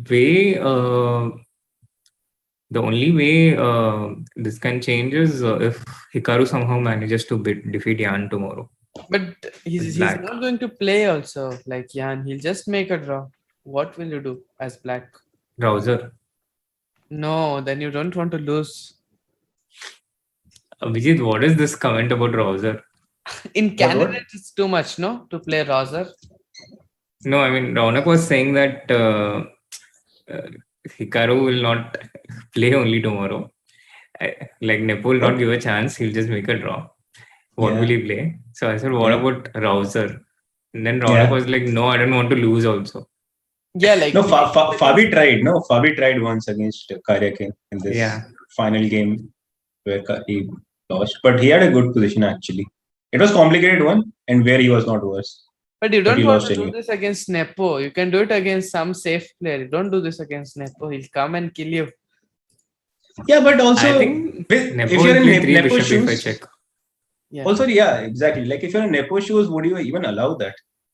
No, let's say Roser also, I am sure he can find some draw, yeah, if he wants. Of course. So what's the point to play Roser? Previously, it was not as easy, you know. I think all Sicilians with E6, I don't think there is a forced draw, no? Or Malab, it's still a little bit difficult. You can go to worse positions and fight, but that's different thing. Yeah, of course. Yeah. I mean, E4, G6, E4, T6. Yeah, why not?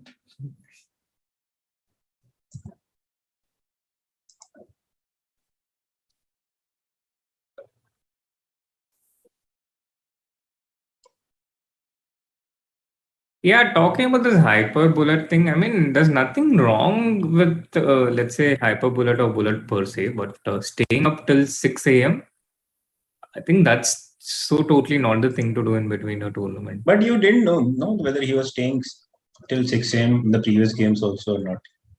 Yeah. I don't think it's likely because you need that night's sleep, no? It's very important. Yes, it is not likely, but you don't know. Maybe he's preparing the night and then sleeping. This strategy makes sense. Just coming to the game directly, you know. Yeah, like let's say 3 o'clock game, yeah. For example. Yeah.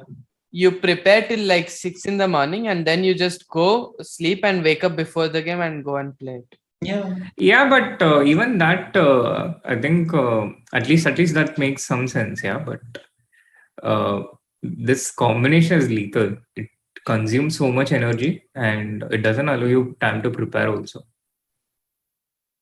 So you're just going to the board, and preparation is kind of essential.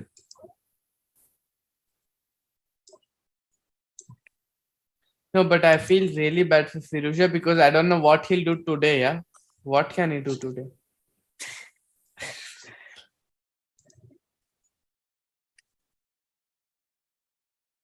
Maybe you Good can point. play Do you think Nepo will go for 2800 this event?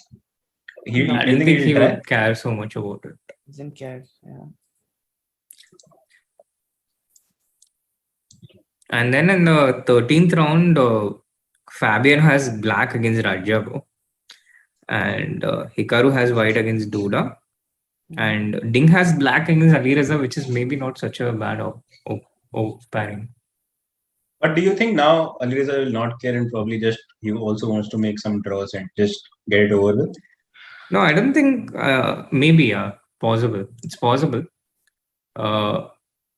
Unlikely, but it's not impossible. Yeah. Fabi has been thinking for a while. Yeah. Every move he's making, then he's again going into the tank, and then But he doesn't have to make many moves. So yeah. No, he has 8 moves. He has only 10 minutes for 8 moves. Whenever he wants, he can make a draw. That's the thing. Yeah, that is true. Yeah, that's probably also a factor because he's not able to find what he wants. Yeah.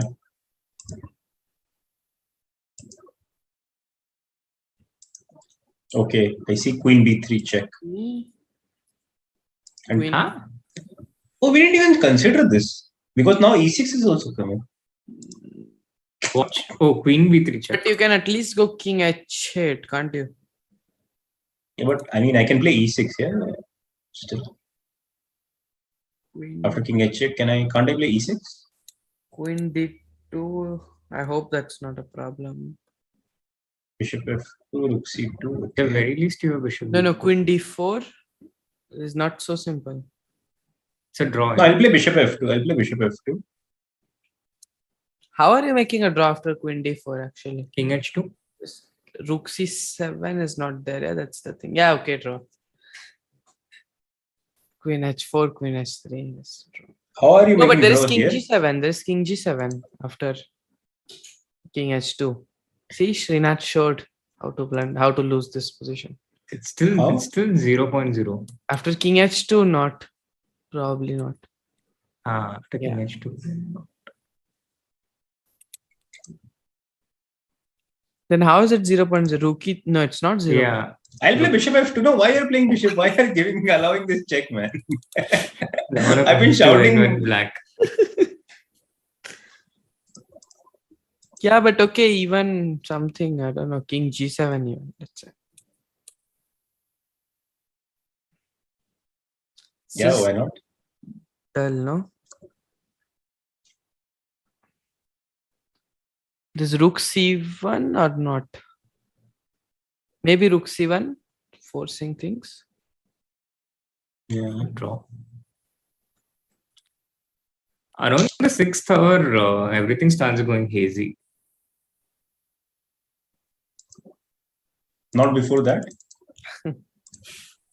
No. Did Magnus tweet something? Someone is writing in the chat. He tweeted something yesterday that Alireza is back to his bullet land. Yeah. But today, I don't know. There's a massive Twitter discussion on how Ding Legend's name is pronounced. By the way, Max wrote something. Warmaden. Alireza seems to have made the mistake of playing 250 30 seconds games last night. Instead, he could have played like 500 15-second games, and that would give him more practice in the same time frame. True, actually. Okay, 15 seconds is like this flag.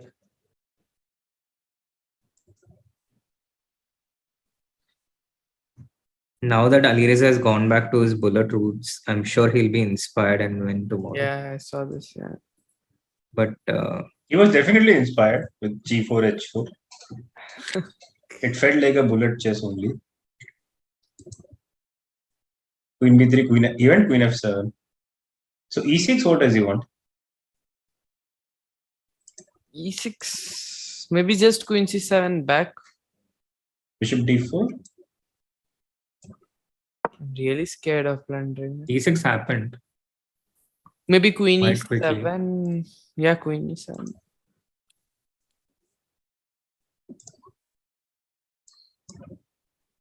Queen F3.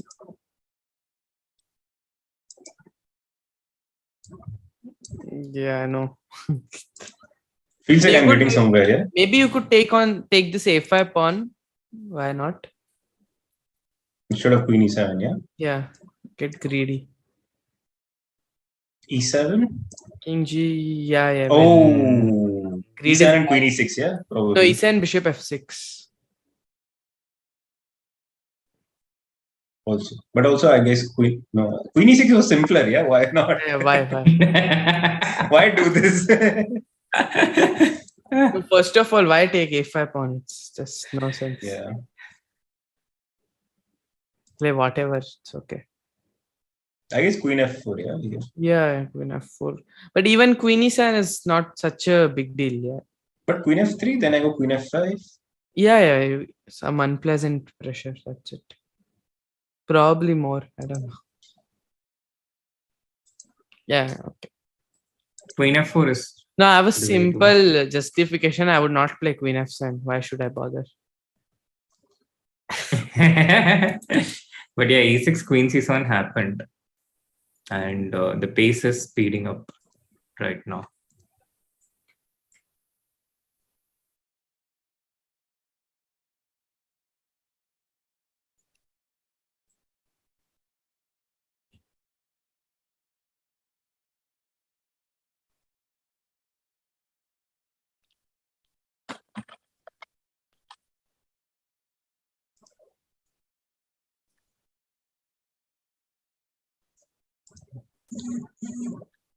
So Queen C7 and now Bishop F2. Bishop F2 is natural, no?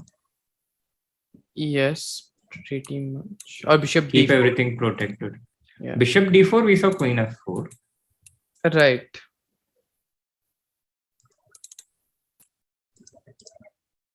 Bishop F2 doesn't really threaten anything, yeah? It just keeps things safe. Yeah. I have another question for you guys. Do you think, because Magnus had said earlier that only if Alireza comes, that there is most likely I'll defend my title. So did you think that it put added pressure on Alireza? No, I don't think so. Yeah, I also don't Too think deep, yeah? Somehow. But you think Alireza is not very deep?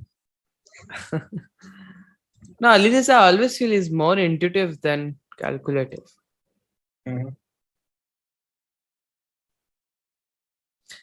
Hikaru is just giving such nice expressions.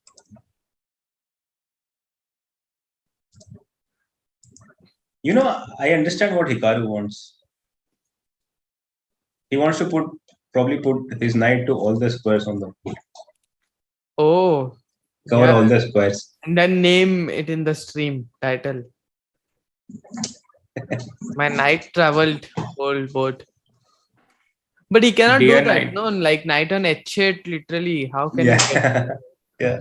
Even on A8, you can be scared that you might lose it. But when I started playing chess, that was one of the exercises, you know, take a piece and then for you to.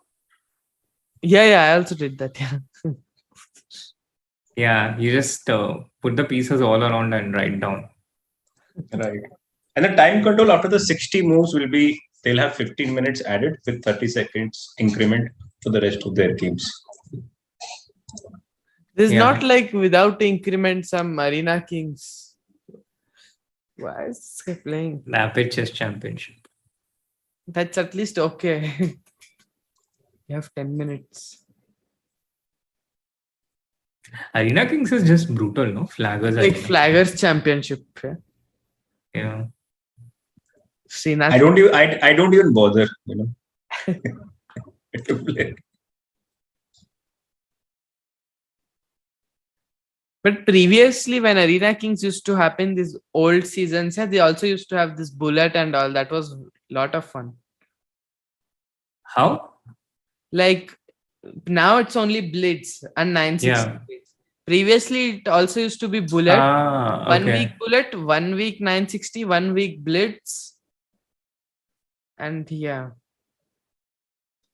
So if they make this bullet, it will be really fun, and you play again top 16 qualify and you play on.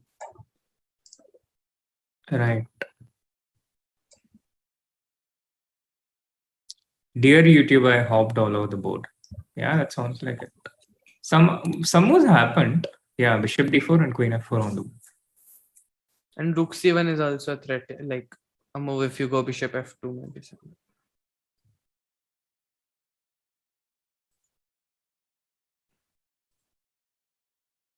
Also, if Bishop F2, Rook C1. Yeah. Is it really possible? Can't I take on B5? Oh wow, nice. I missed that. Bishop Because of F2. Queen F1. Yeah. Or even King H2. Oh yeah, even King H2.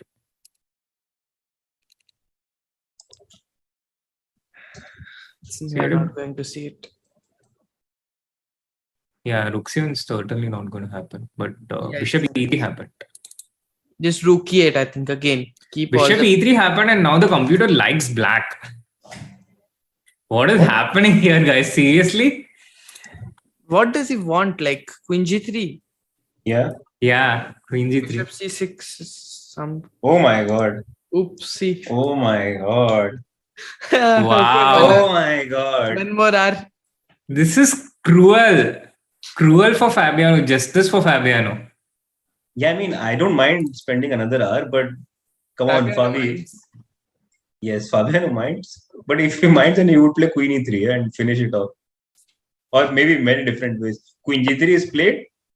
No, if Ding wins, then there could be some hope, yeah, still. To catch Jan. But what do you play here? As white? Gosh, why Fabi? Why? Then again, Ronak will say, I will not play this Bishop E3. Yeah, Why you are bothering me with all this? Shit, yeah. Now Bishop C6 is coming. Rook H8 is coming. And Fabi has only 5 minutes to solve this problem. No, serious trouble. To be How honest. many moves? He has to make 3 moves. Yeah. Yeah. There is time. It's not such acute time trouble, but it's still very nasty situation to be in. First of all, what do you play? Do you move the rook or do you play Queen D1 or Queen B4? Queen D2, yeah, somehow just... No, you cannot move the rook, no? Then Why? Bishop C6 and you cannot move the queen anymore. And Rook D2, then Queen E1, Rook H8, yeah? Yeah. So you have to play Queen B4 or Queen D1, I guess. Maybe Queen B4. But also there... Tense, yeah, he can become a shark now. So let's say Queen B4, Bishop C6, Queen D2. Rook H8. Queen Rook D2 is H8. in there. Bishop G... Oh, no. Bishop G2? Oh, Queen F2 at least. But no, that's not draw like this engine says. That's But the close, way. yeah. Yeah, Close, no? 7 pawn, it's too strong. Yeah. But Rook H8, what's happening? Yeah. Also, I'm curious. It's scary at least, if not more. Oops. I guess E8 knight. And then Queen F2. And then try to hold this. Come on, no. This. I think Queen F2, yeah? Yeah, this Yeah. is an insane defense, yeah. But okay, not so difficult. Thankfully, Fabiano doesn't have to go and switch off auto queen.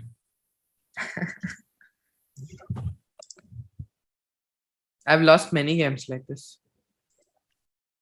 You can press alt, no? That you know now, yeah, but 2 years back you didn't know that. Nihal told me that long time ago. Queen I before never have played. auto queen on for me. You don't But play that queen can, yet, yeah. Right. You can also start with rook h8, yeah? Doesn't really change. The same thing, yeah? No, does yeah, it? no, e8 knight. You can I take have to play rook. bishop, you mean. Yeah, but you have queen is, I don't know. Queen Bishop e7, f7. and Yeah, this is not, yeah. Also, rook e8 can be annoying. Right. No, not queen e7.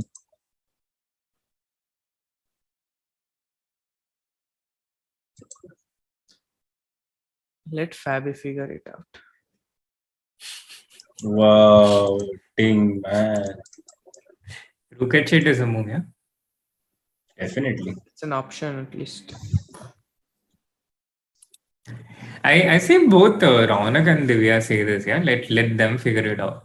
Yeah, it's They not both say it a bad draw. lot. I would have made a draw long back.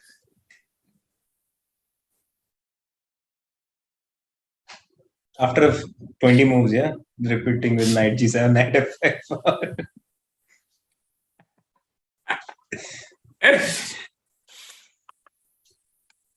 Divya Deshmukh.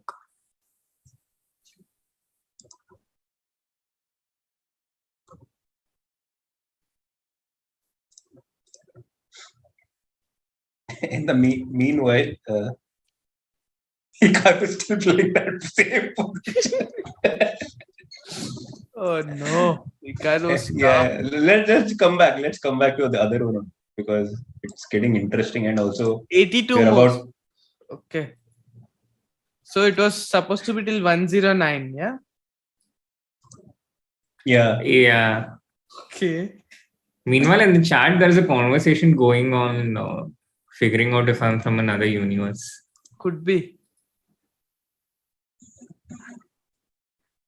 But I think we can have the full screen of the players for the last two moves. And I don't think it's going of Fabiano and Day.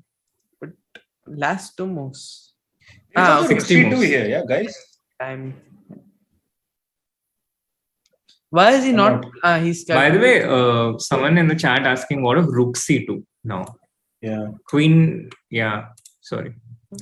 Rook c2, queen before rook c2. Yeah. Bishop d2, yeah, I guess. What else? Bishop c6. Then I can do some E8 reflective, knight. yeah. E8 knight. Yeah, yeah. Yeah, that's a And wins. white who's and then winning. wins. Yeah. Rook e2. Okay, this. No, just take, yeah. Yeah, no, king g6, you can even play queen e4. So, yeah. No, sorry, rook e2, rook e2.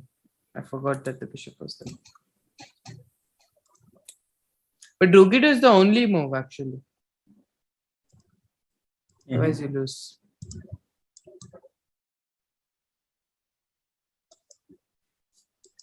Right.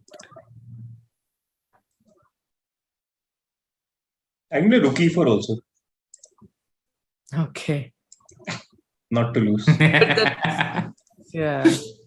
No, you might lose, no? Rook d2. Rook h8 happened, guys.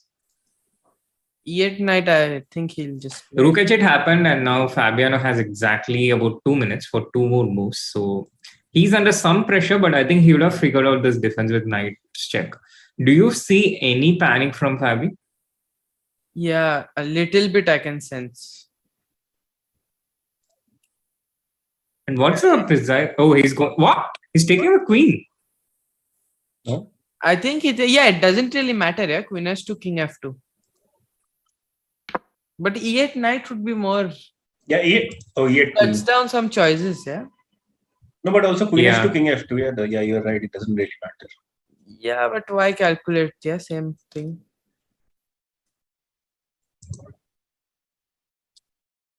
I don't know. Just one more to see, no? Bishop e8, yeah. Bishop e8, what was our conclusion? After bishop e8, what do we play? As white? We figured out that queen e7 check is not a good move. That we always do at first. But bishop e8, Maybe bishop d4. Oh, bar is happy. So am I.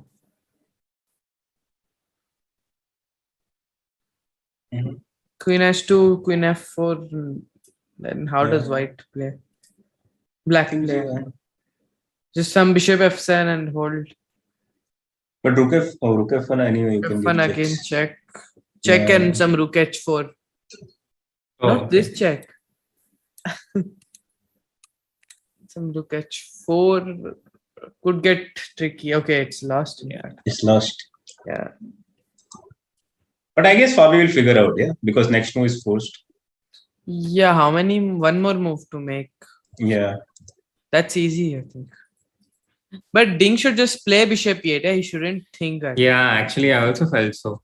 Just these last two moves, he should have. Because rook e8, bishop f2 anyway, right?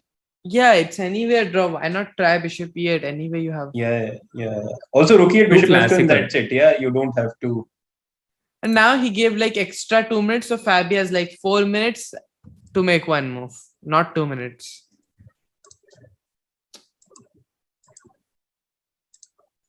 It's more of an old school approach, I would say. Yeah, very classical. Bishop e8, queen b7 check. Oh, I have a news for you. Hikaru played e5. Yeah.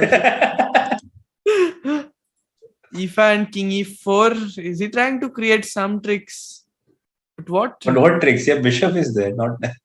Yeah, I think it's like a draw. Time for a draw there. Yeah. Yeah, I think maybe you should pan out to that. Yeah. It's going to be a draw. The Hikaru rapport game.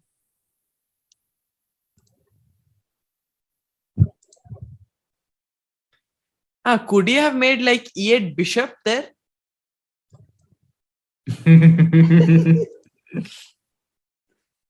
Could be fun, no? Yeah.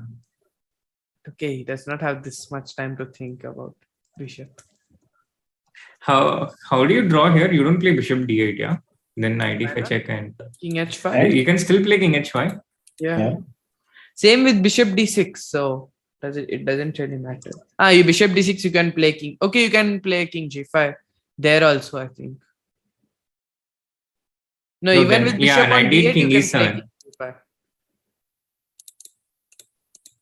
Then this is simplest, no? Why would you want to do this? But just get the king. Because he can, yeah. Yeah, because I can. Yeah. Oh man, Ding is still thinking. Yeah. I mean, if you start to think, then you will think properly. No.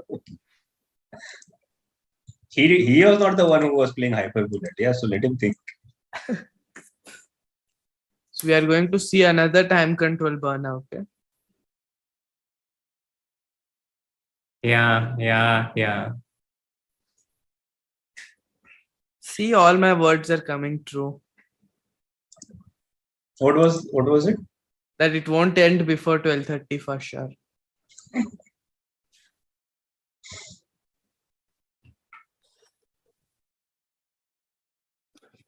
You know, at some point it was threefold repetition. He could have claimed Richard, but he did not, or maybe he did not know. Who could have? Richard. Yeah, people have become lazy these days with the computer automatically claiming it. Would be nice to have that kind of system in chess also, no? When there's a 3 repetition, it automatically claims it. But if both the players do not want that, then he should not repeat it twice, yeah? Yeah, exactly.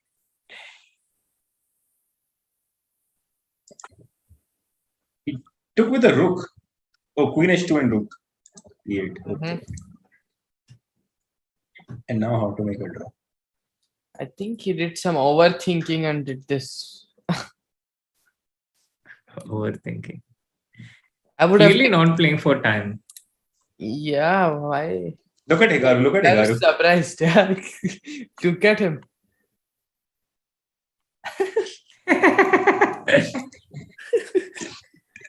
But why? Hikaru's reactions are the best in the world. But why is he giving that reaction? Because he wants to stay there in the second place. That's it. Why this guy is thinking? Why are Apple thinking? Because he can. I don't get it. Bishop D8, yeah. Yeah, whatever you play. Whatever, yeah. Just stop this pawn. Bishop D8 or Bishop D6. Yeah.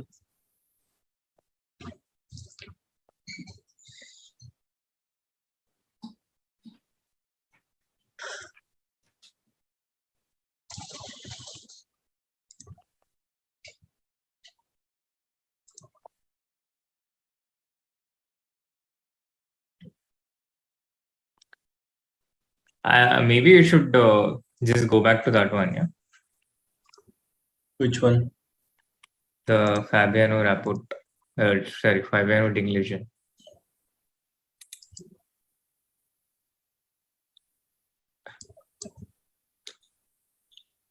But Fabi will take some time, yeah, here.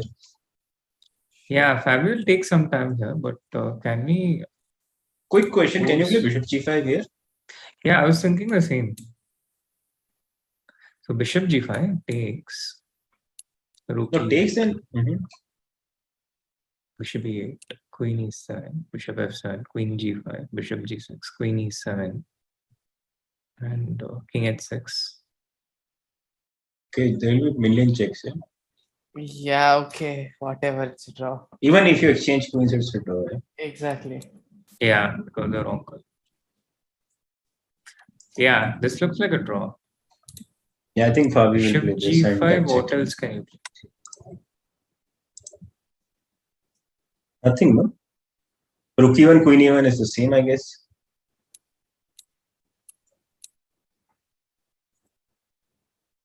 Yeah. Do you think Ding missed Bishop G5? Otherwise, yeah, for sure. But then what was the point of all that thinking? He could have just taken Bishop He missed it, no. Give him a break. He can also miss a move. He's not computer, yeah. Yeah. Raunak was right, overthinking.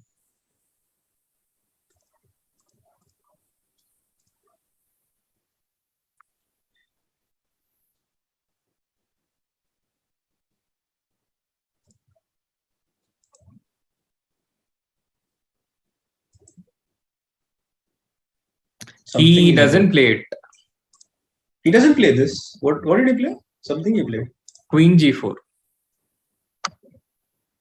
Why, Fabi? Why? Why are you doing this to Tiredness, man. Tiredness. It's a lot of fatigue for them. No evaluation bar, nothing.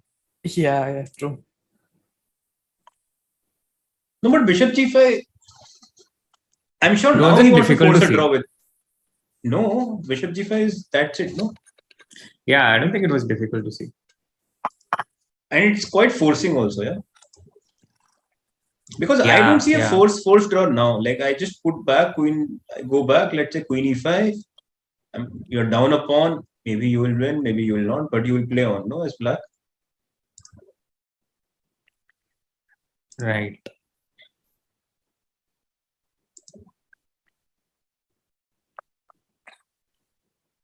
Actually, right. I think there should be a poll, yeah? That how many people think Magnus will surrender his title after candidates? Maybe our producer can quickly have it up. No, not after candidates. Definitely not. It will come at a much later moment, if at all it does. Or let's just have a poll whether Magnus will defend his title. Oh, okay. Not so easy. Yeah. What? The defend his title defense, or he has to decide, yeah. Yeah, I think the FIDE elections during the Olympiad might also have a bearing on that decision. So, a lot of variables there. Talking about that, Magnus' chief coach is also running for the number 2 spot, yeah, VP. Yeah, deputy president, DP. Oh, deputy. I thought vice president. Deputy. No, Vice president, there are multiple vice presidents, but deputy president, there is only one. It's a higher rank. We had an earlier poll, will Fabi convert this? It should be now other way around, right? How life changes. How games change. There's this meme, yeah, ये दुख खत्म ही नहीं होता है. Vicky Kaushal meme.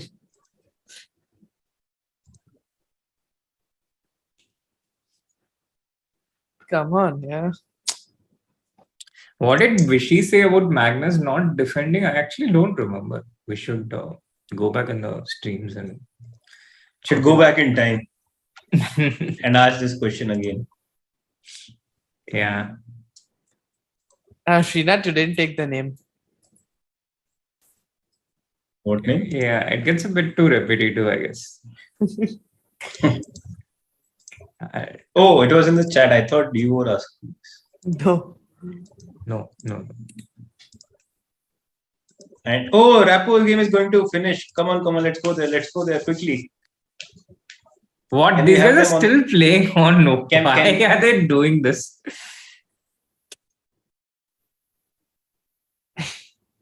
Rapport will try and push the pawn all the way up to G2. Okay, now King H4, knight to G4. Not 94. No. I thought Hikaru still didn't want to agree to a draw. No, he could have blocked it, no? On G2 and kept playing. Technically, he can still win. Yeah. Although if it is chess.com, I would just leave.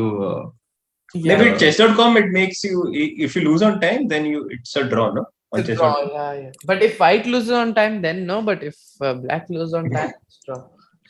But you can lose this, so why? Yeah, technically you can, but practically I don't promote think to a so. bishop, put the bishop on h2 and knight f2. The length we go to lose such a position, yeah.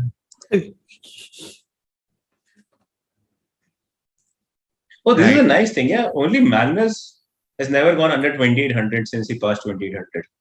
Oh. I don't know if that's true or not, but Gary. feels like it, yeah. Yeah, it is true. Yeah. Gary Also Kasparov. Gary Kasparov. But he was almost at the cusp, yeah, when he retired. Yeah. No, I think he's still above, no? 28-12, 28-13, something. Mm-hmm. So he lost his last classical game. Yeah, after that, I think he's still 28-12. Yeah. What a monster he was. Yeah. It would be so interesting if we could somehow have a simulation between Carlsen at his best and Gary at his best. Do you think Carlsen is still at his best? Or his peak was earlier? I feel he's still at his best. Not absolute best, but okay, very close. What was his absolute best according to you? 2013.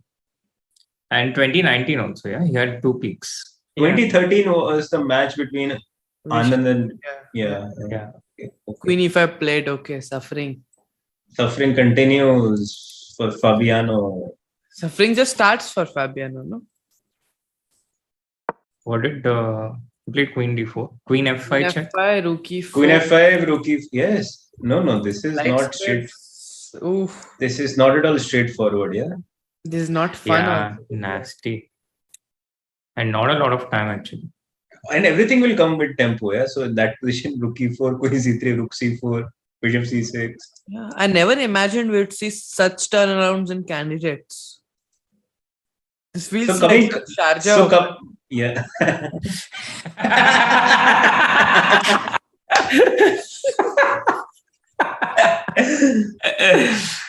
Oh, God. No wonder Kramnik said what he said, yeah? Yeah, now I'm absolutely 100% agreed.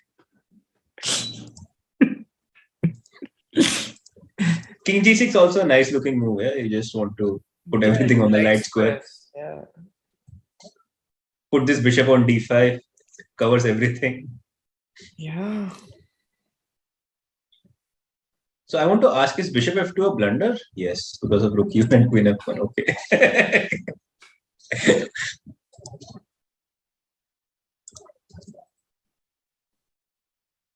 And how much time, Fabi? Oh, less than 15 14 minutes. minutes. Okay, so we have to wait for another half an hour to get to a scramble. Are we going to see another hour of play? Raunak, be careful what you touch wood. Be careful what you wish for. I'm not wishing for it. I'm just telling that there is a probability. Actually, there is a very good probability. Since there's 30 seconds increment now.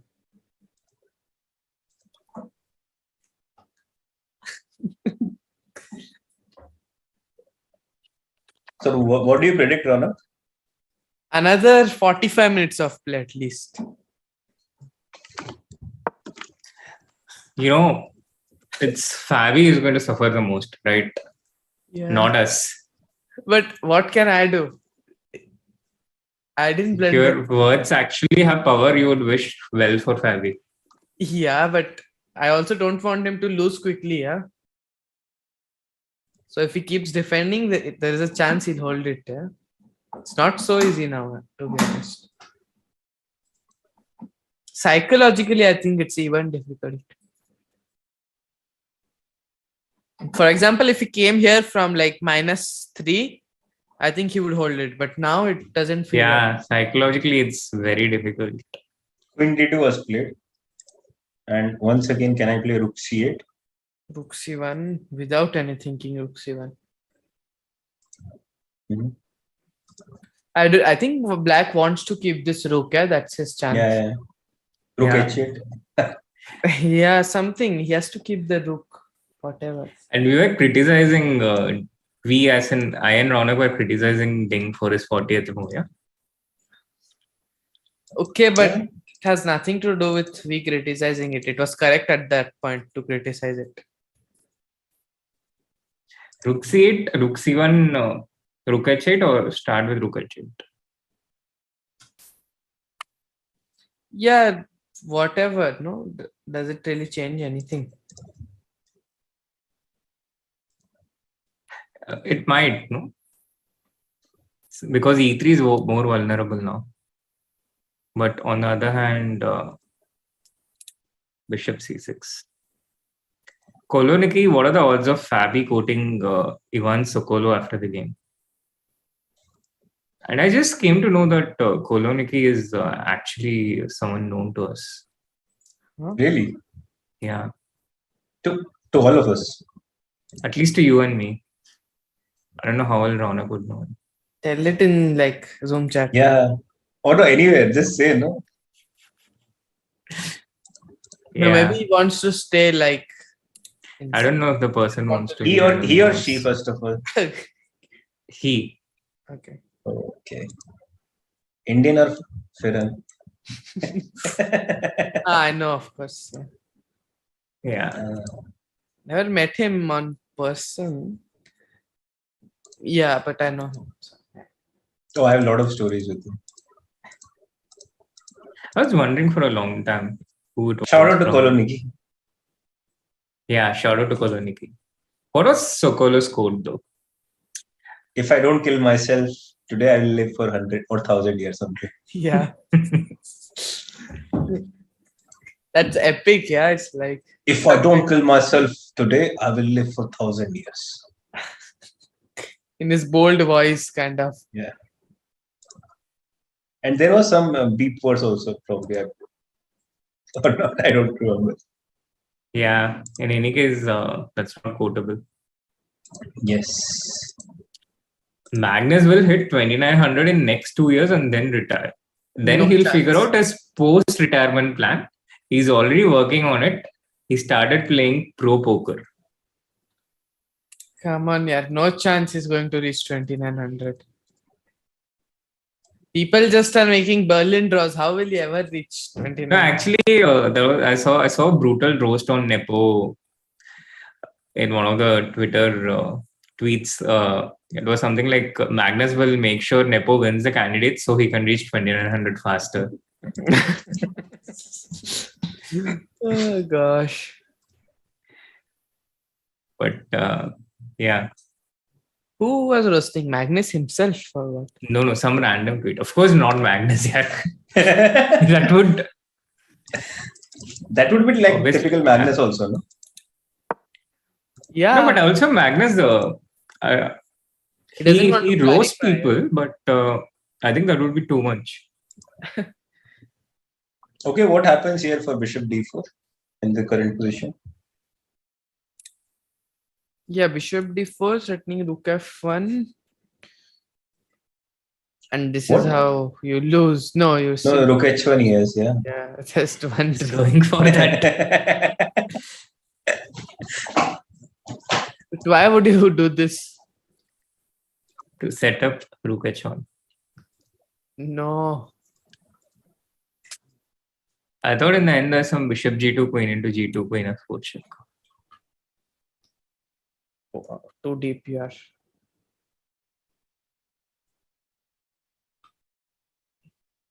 Actually, it's possible, yeah. But some queen c2 check is there anyway.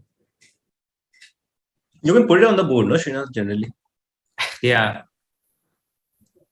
You're talking about this variation, right? Yes. You are talking about some variation. I'm just listening to you guys. It works. It works. It works. One is the only move. Yo. Bishop f2 was played. But now you're not exchanging, no? I can play queen g4. Yeah, true.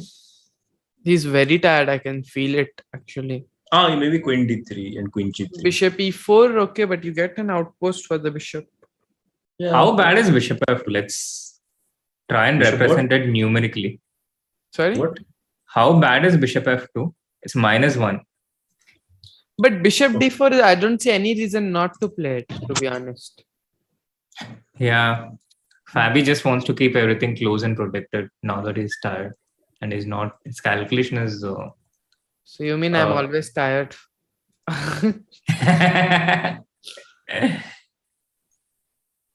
Can all three of you... Yeah.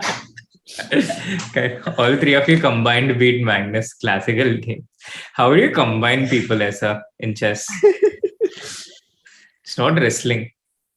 I mean, I don't need like both of you also. I can just give me my phone. Yeah. Yeah, you have to combine.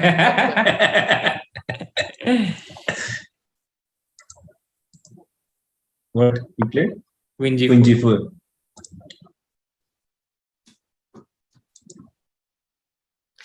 Yeah, already it feels like, he's on the verge of making all sort of only moves as white, no?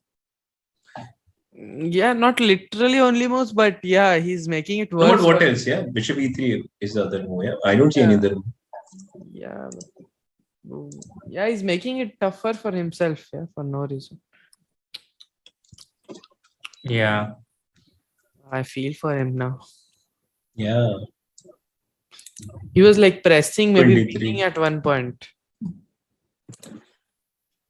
Queen d3, bishop e4, queen g3. Yeah. In this position, do you even think even after exchanging queens, black keeps chances, no? Yeah, for sure. Yeah, sure. It's still a torture. Queen g3, how do you respond? Queen f5 for sure. You don't exchange it for now, I think. I mean, if you want to exchange, I would probably play king f5. If you want to exchange queens, but yeah. But why do you want to? Yeah, you can do it. No, I don't. No, I don't want. Yeah, of course. In general, I'm telling. You can play queen h5 also. Yeah, sometimes you want to play rook h8. But queen h5, bishop d4 anyway. So also queen h2. Yeah, we do just if you want to exchange. King f5 is also not such a bad try. Like you push f5, you get the rook to c2, and it's not simple for sure. Where you are talking about this one? Oh, he took on g3. Why? Just be a shark. No, he'll play f5, f4. Yeah. Yeah, he'll do the shark approach, endgame version. No, this is not at all easy to defend, man. Ding sense is there that he has. Yeah.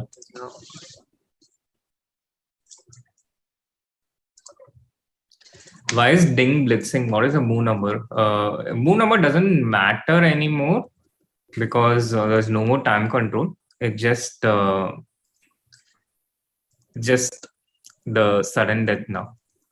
So it's with 30 seconds increment, 13 minutes for Fabiano, 30 minutes for Ding. And Fabi's play reminds me of Aronian in the Candidates. Great player, but nerves were messing with him.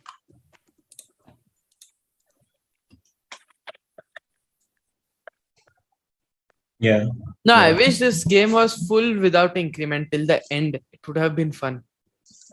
Still fun, no? You will get to see a torture. But for the Either players, way. do you think it's fun without increment till the end? Too much, no? Nakamura enjoys it. That's it. No, but it's more thrilling, I would say. For the people watching, right? But for the players, I think it's... Yeah, but at the end of the Ronak day... will say, I'm not playing, why do I care? Also, imagine a situation where you have a rook against opponent's king and you have only 20 seconds over the Then board. it's easy win. Why do you want to worry? It's not easy win. With 10 seconds also... Okay, Srinath, it is a difficult win, but you will win, right? With 20 seconds, it's not so clear, no? With 10 seconds, it's also clear. With rook and king versus king in a OTB game. Yeah. But imagine if a game you're not able to win like that. How much in a time do you Candidates. need to mate with bishop and knight? Yeah. 1 minute, yeah. Hikaru At least had 1 this minute, bishop yeah. and knight in one of the arena games. He was not able to finish it off. It's not so difficult, but okay, 1 minute should be enough, no? Don't know. Never had Maybe with that. the machine, it's not so simple. I never mated, somebody with bishop knight in my entire life. I did. Yeah, I don't think I either. At least over the board, I don't remember. Maybe online some might have, but Yeah, online I'm pretty sure I have. Over People the board, I usually had. resign, so... online though they never resign. Yeah, online. If you have two knights, the game automatically ends. Yeah. Yeah, but this is not fair, yeah? So 2 knights against a pawn, it ends, yeah? Yeah, Or not? exactly. No, it ends, I think, yeah? No, 2 knights it ends. Against a pawn, I'm not sure. But if yesterday I had a game. black flags, it ends. You lose. But if white flags, I think it's still a draw. Flagger Narayanan. Hey, I don't flag, huh? I'm the one who gets flagged. I'm giving another names, new names. Estelle flags. So it suits. Okay. No, but SL also not so much. But also Yeah, it it's- varies, yeah. Like over the board and online is totally two different ball game, yeah. Yeah. Yep. King F2 played. King G4, hand move, kind of. King G4, Rook E6, Rook C6. Oh, Acha, Bishop C7 is a nice square. It covers all the entry points, yeah. So let's say Rook E6, I'll play Rook C1. It also He's defends. played King G4. So you can also play Rook E7, Rook D7, what am I talking? And bring the Rook. You like can this. play Rook C1, yeah. Rook E7. But in the end, white will also, black will go Rook H7, play F4, and that's his plan, maybe. I don't know. Didn't Hari beat Param? Yeah. Hari did beat Param. That was epic. Yeah. Yeah. Long time back, I was not learning it, but I was just like playing it with Sahaj, another grandmaster from India. And somehow I could never, win. But when he was playing with the knights, he was always beating. I just could not understand how this, this algorithm works, where you have to put the knight and king. And Yeah, it's tough, I think. Practically very difficult. I never understood, and I not even bothered. Yeah, I guess it requires practice. Also, in your entire chess career, it will probably happen once. Yeah, for one game, why would you practice it like so much? That's my point. Yeah, but you're also not practicing so much, yeah. And I think all No, it these was not things practicing. It matters. was just like playing, yeah, like just playing for fun. Yeah, no? exactly. And That's I was also a not form of practice, winning. no? True. like for me, like you said earlier, blitz was for fun, yeah, not for practice. But now it's also for practice, yeah. So Yeah. it was something like that. Maybe in future there will be some theory which leads you to two knights versus one pawn, and you have chances. Meanwhile, chat, we are entering the 7th hour in the games. It's been over 6 hours. And do hit that like button as a show of appreciation to everyone, including you in the chat. And subscribe to the channel if you haven't. Rook C1 on the board.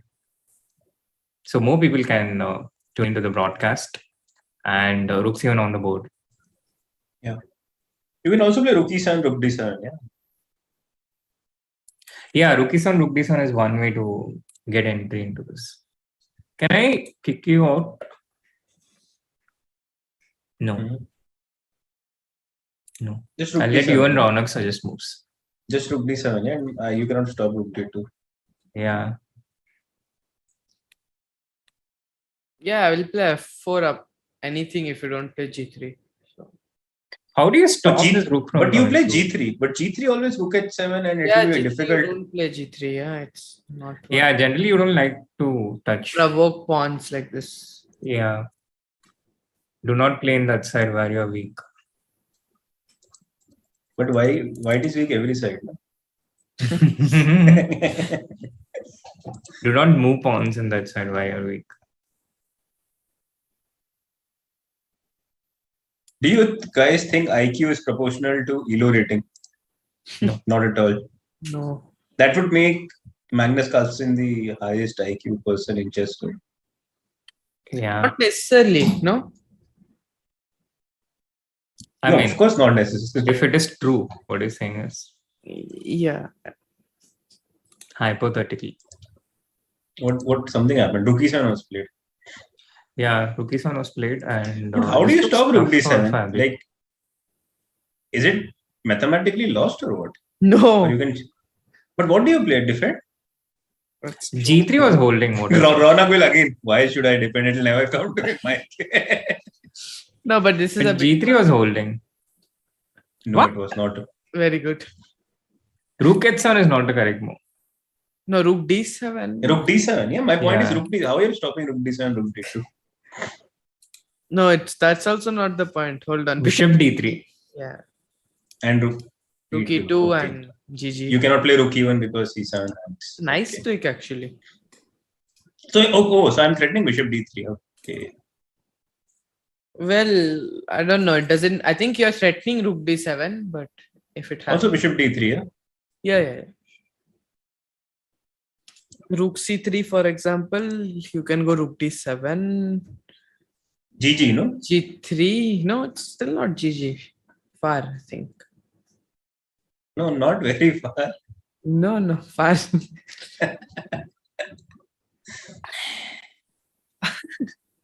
Oh, I have What another is question. this? Let's say by some chance we managed to exchange the bishops. Oh no, then it's lost, I think, actually. No, I Lost, mean, yeah? depends on the situation, but Let's say you cannot take a6 pawn. Let's say I'll have Rook E5, you'll have Rook A3. Yeah? oh, then it's lost. Then it's lost. Yeah. Right. Although, Arey, What is your hypothetical position? Rook on A3, Rook on C5. Okay, or this is more. or this is the same This is thing. also Yeah. lost easily. Yeah. The So I comes wanted to to cover A3 my is second lost. rank actually. That's why I wanted to put here. But probably even that is lost. Doesn't matter. Yeah. It's just lost. Yeah. I think Fabi will lose this game. Mm, What is that? 3 That, but yeah, okay. What to do? He This hasn't is played. like third win in a row for Ding. Yeah. Yeah. If he wins. If he wins, yes, of course. Which actually doesn't rule out Ding's chances against in the candidates. Yeah, it's actually possible. That would be a turnaround, yeah? A twist. Rook C3 and the computer hates it. It's a move painted in red. Oh, Bishop D3, Raunak, your move. And the Rook pawn endgame will come. Wow. Please don't find this. But Yeah, I don't think it doesn't matter. He's Yeah, not Rook going to D7 find also, it. Yeah, he does. Also, Rook D7, it's not like But Something is- now G3 is forced. Yeah. He's getting close. It's getting very close. He has gone G3. Oh, thank God he didn't play Bishop. Bishop D3 could have been lost objectively. Yeah, that's why I was asking. That's why I was asking actually for the rook pawn endgame. Lost objectively. Such Yep. a big missed win, yeah? Yep. Missed chance. See, Ding again missed one more chance. If he doesn't win, it will hurt, I think. Yes. If he doesn't win, I think it's going to hurt regardless.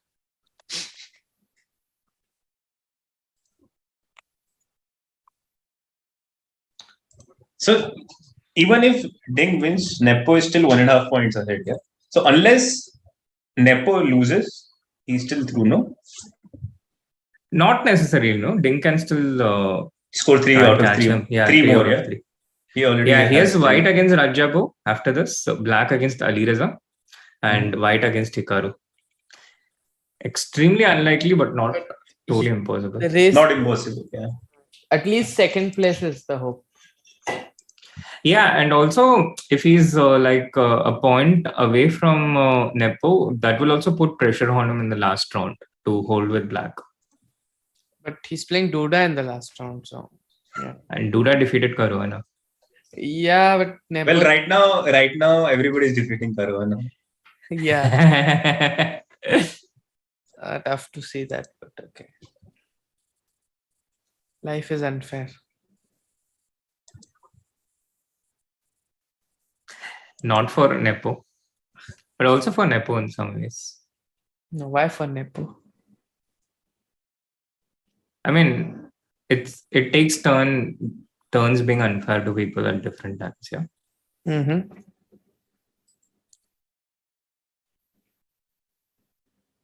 Ding has missed 2 big chances too late. Ding had.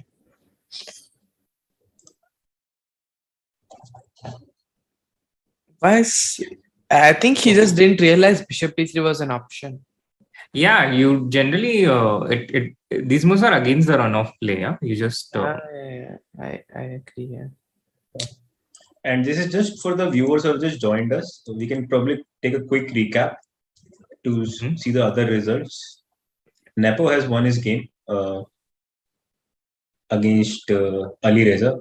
Brutal game, with black pieces completely smashed Alireza. Hikaru had a very long game against Richard Rapo. And the review for which he's working on as we speak. Yeah. Yes. And the game between Duda and Rajapov ended in a quick draw. Mm-hmm. Yep.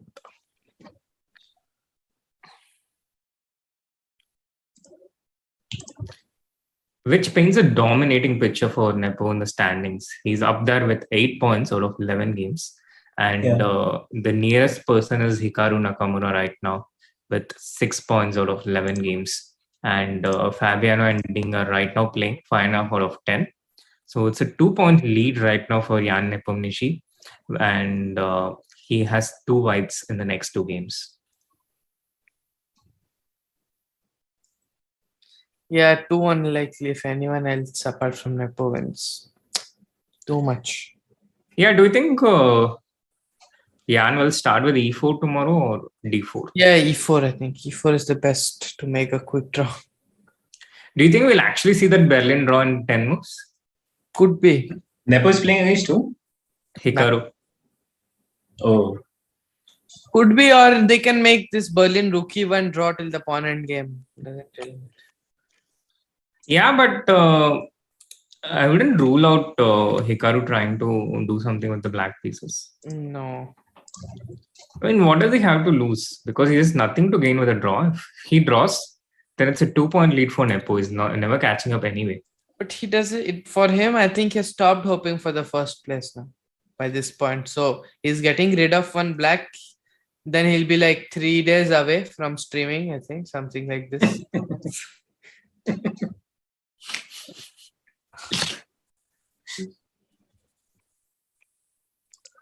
So tomorrow they play and then there's a rest day. Yeah? So that he can play the Rapid Championship. No, tomorrow. Yeah. So that he can play the Rapid Championship. And then if he makes a quick draw on Sunday, he might play the knockout also. See, strategy. No, but you have to tell it beforehand, I think. Something like 1 day before. So if he says he wants to play, then it wouldn't be fair, kind of. Yeah. Hikaru could try some D6, G6, A6 stuff tomorrow. But really, again, in the candidates? Nah. He's not going to do even in some like normal open tournament against 2700, I think. Why do you think he's tired or he's getting fatigued? I mean, normally when you're this fit, and I know Fabiano is extremely fit. Is it because he's not playing well? Is it because of the results he's getting? He's getting tired mentally, I feel. No? It has nothing to do with being fit or something, I feel. No, I think being fit certainly helps, but it's not like a bulletproof shield, no? It doesn't keep you like everlastingly energetic. It just prolongs and it just improves your percentage. It certainly makes a difference, I think. But also, it also depends on, I think, how much you're preparing and how much energy you're giving yourself for the games and stuff. So I don't know how Fabi is managing those things. And why? I mean, I just wanted to compare because why Ding is speaking now and why Fabi is going down. No, I think Fabi certainly exerted more energy in the earlier games. He just exerted more. He played longer games overall, and those were also intense games. High quality games, yeah. Yeah. So one thing is how much energy you have, but even if you have more energy, you can end up exerting more. So I think Fabi is just a machine with it demands a lot of energy. But I see some plan here for black. What is going on? What is going on? Guys. Something's happening. Yeah, this is what I was going to say. Rook D2, Rook E2. This he is going to find for sure. Now Bishop D3. Ended. Rook C2, Bishop D3, same idea. Yep. GG. This is definitely going to happen. Oh, what a shocker. Absolutely. And Ding has seen it. And he's wondering, am I missing what is something? happening in this rook pawn endgame? Yeah? What is happening in the rook pawn? Probably he's thinking about that. Wow. Game is fairly obvious, no? Because you win a pawn on a5. Now it's not even a question of rook pawn endgame, no? You can just keep the rooks on. No, rook e7, rook c2, yeah. Bishop d3, you have to. This is the point. Bishop d3. Yeah. Probably show it, yeah. Probably show it, and the rook is overloaded on c2. Yeah, it's not even that rook endgame, no? Rook c2. Let's say whatever you do, rook c2 check is coming, and it's not in that one. You're just straight for losing a pawn. Rook a2. Oh yes, no, Fabi, what did you do? Wow, meltdown. 3 wins in a row. That's insane in candidates, actually. First guy to do it, probably, or no? I mean, in this candidates. Yeah. Yeah, I don't know. Yeah, Nepo was close. Nepo had 2 wins in a row. Wow. But one stat, Nepo has won like more games with black than with white. No, but Ding has also won. This will be second win as black, yeah? Oh, he can now he has a chance to make it 4 in a row. Yeah, he's also playing pretty strong and confident, I think. Except for that one miss today, it was a pretty. And he got a better version of it now. Yeah. No. Earlier he missed this Queen E5. Yeah, I think that was a big one. Queen E5, Knight F5. This one was expected, I think, but that was a big one. That could have been pretty. When this endgame arrived, I was pretty sure that seeing how Fabi's momentum, how he's been coming, at the end of this game, it just felt like you could sense that something going to give. Yeah. So Cyprus Nirav asks a question: how did a player of Fabi's caliber miss such a tactic? I think it's this mental fatigue. That's the thing. Yeah, it happens. It happens a lot. Your brain, it changes a lot during a game, I think. You're not always, absolutely no one stays at their peak throughout the game. It's impossible.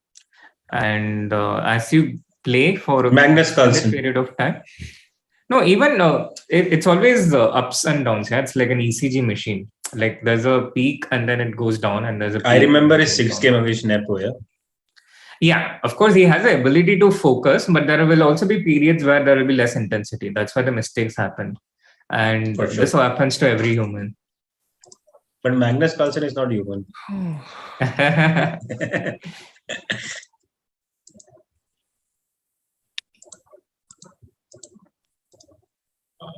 Do you think he'll just resign? Do you think Fabi will resign now? I don't think so. But then, not many moves to play also. So I think this one's going to end pretty soon. I think he if not Rook C2, then Rook E2, King H3, everything is coming in, yeah? Yeah, did you see for a moment he did something with his eyes? So I think he realized it. Yeah. Poor Fabi. It's cruel. Cruel and sad. And all the games he's losing are also the last ones to end, going for 6-7 hours. And the games he won also were pretty long. He couldn't, his opponents never gave him anything easy. So I think he's had the longest hours in terms of. I really like this comparison, of this Levon and Fabi. Because clearly, like Levon was clear number 2 at some point behind Carlsen. But he was never, playing well in the candidates. True. And also, you could sense that Fabi also, for some time, he was clear number 2. But he was, he did play a match at least, but crucial. Yeah, but Fabi just dropped like 20 points since the pandemic. Yeah, he hasn't felt the same.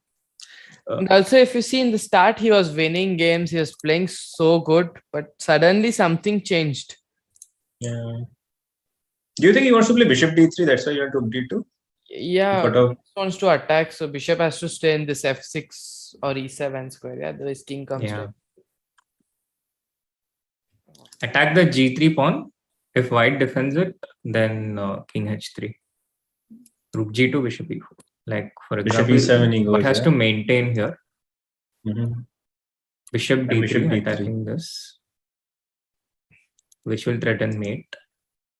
So White has to defend it, and now King H3, Rook G2 and Bishop E4 incoming, and it will be GG.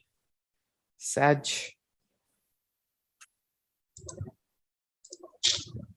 Yeah, incredibly sad. Should we change our title again? Stream title? I think it just it is it's still valid because a lot of people did want Fabi to win. But, right. Ding got so lucky today, to be honest. But he created his luck, Sorry? He created his own. I feel he created his own luck. I think. He kept defending, and Oh, that's it. Oh, this is torture. This tells his emotional state, I think. Yeah, but I think Ding defended extremely well. He defended very confident and quick. Playing quick helps. You would know a lot about that, Ronak. Yeah, I know. Wow. Oh gosh. What a day, ladies and gentlemen. Once again, we have 2 decisive games, 2 draws. It's been a bloody candidates in terms of decisive games. And at the end of round 11, we have Hikaru Nakamura, we have Jan Nepomniachtchi, the clear leader, 8 points out of 11. And his closest pursuer is Ding Liren with 6.5 out of 11. And let's have a quick standings to show actually who's leading. And imagine the first round was between Jan and Ding. If Ding hadn't lost that game, I think the results are not updated. Yeah, the Ding game is not updated. Let's give it a few more moments. But yeah, this is the picture. Jan Nepomniachtchi leading the tournament, and I think it's still not totally over, guys. First of all, tomorrow, white pieces against Hikaru. If Hikaru chooses to fight, against Jan, I think it's pretty safe to assume that Jan will try to go for something solid and without any risk. Yeah? And Davi has updated standings. Yeah. Jan Nepomniachtchi with the 8 points, completely dominating in the lead. But Ding Liren is closest pursuer, still making sure the candidates is not totally over. And Jan will have white pieces in the next 2 games, which we think is likely to be quick draws from Jan, looking at his tournament strategy so far. And Ding has white against Rajabo in round 12 and black against Alireza in round 13. If he can score those 2 wins and get within half-point proximity of Jan Nepomniachtchi, we might still have a tournament with the last day. The players tying for the first place will have a tie break. Yeah, go on. But they will have a rapid tie break. So all that needs to be done is catch him on points. Mm-hmm. But how likely is it to win 5 games in a row in candidates? It's incredibly unlikely, Ronak, but also no one expected Nepo to be on +5. Yeah. I just got a text from our friend Lalit. He said, I told you, Ding will win.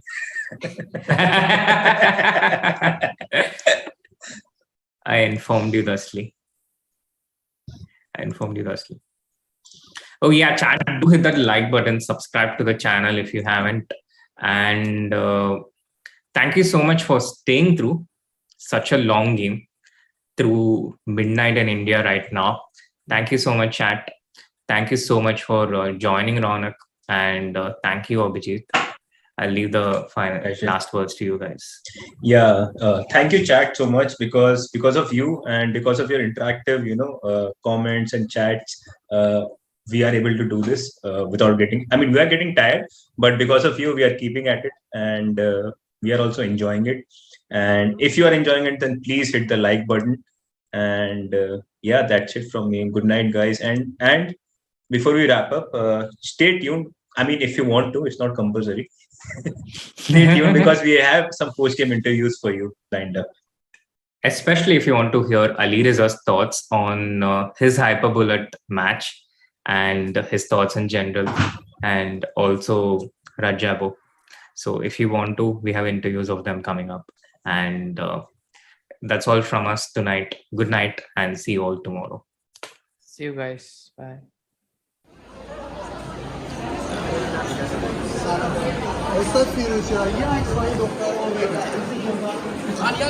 Happy birthday.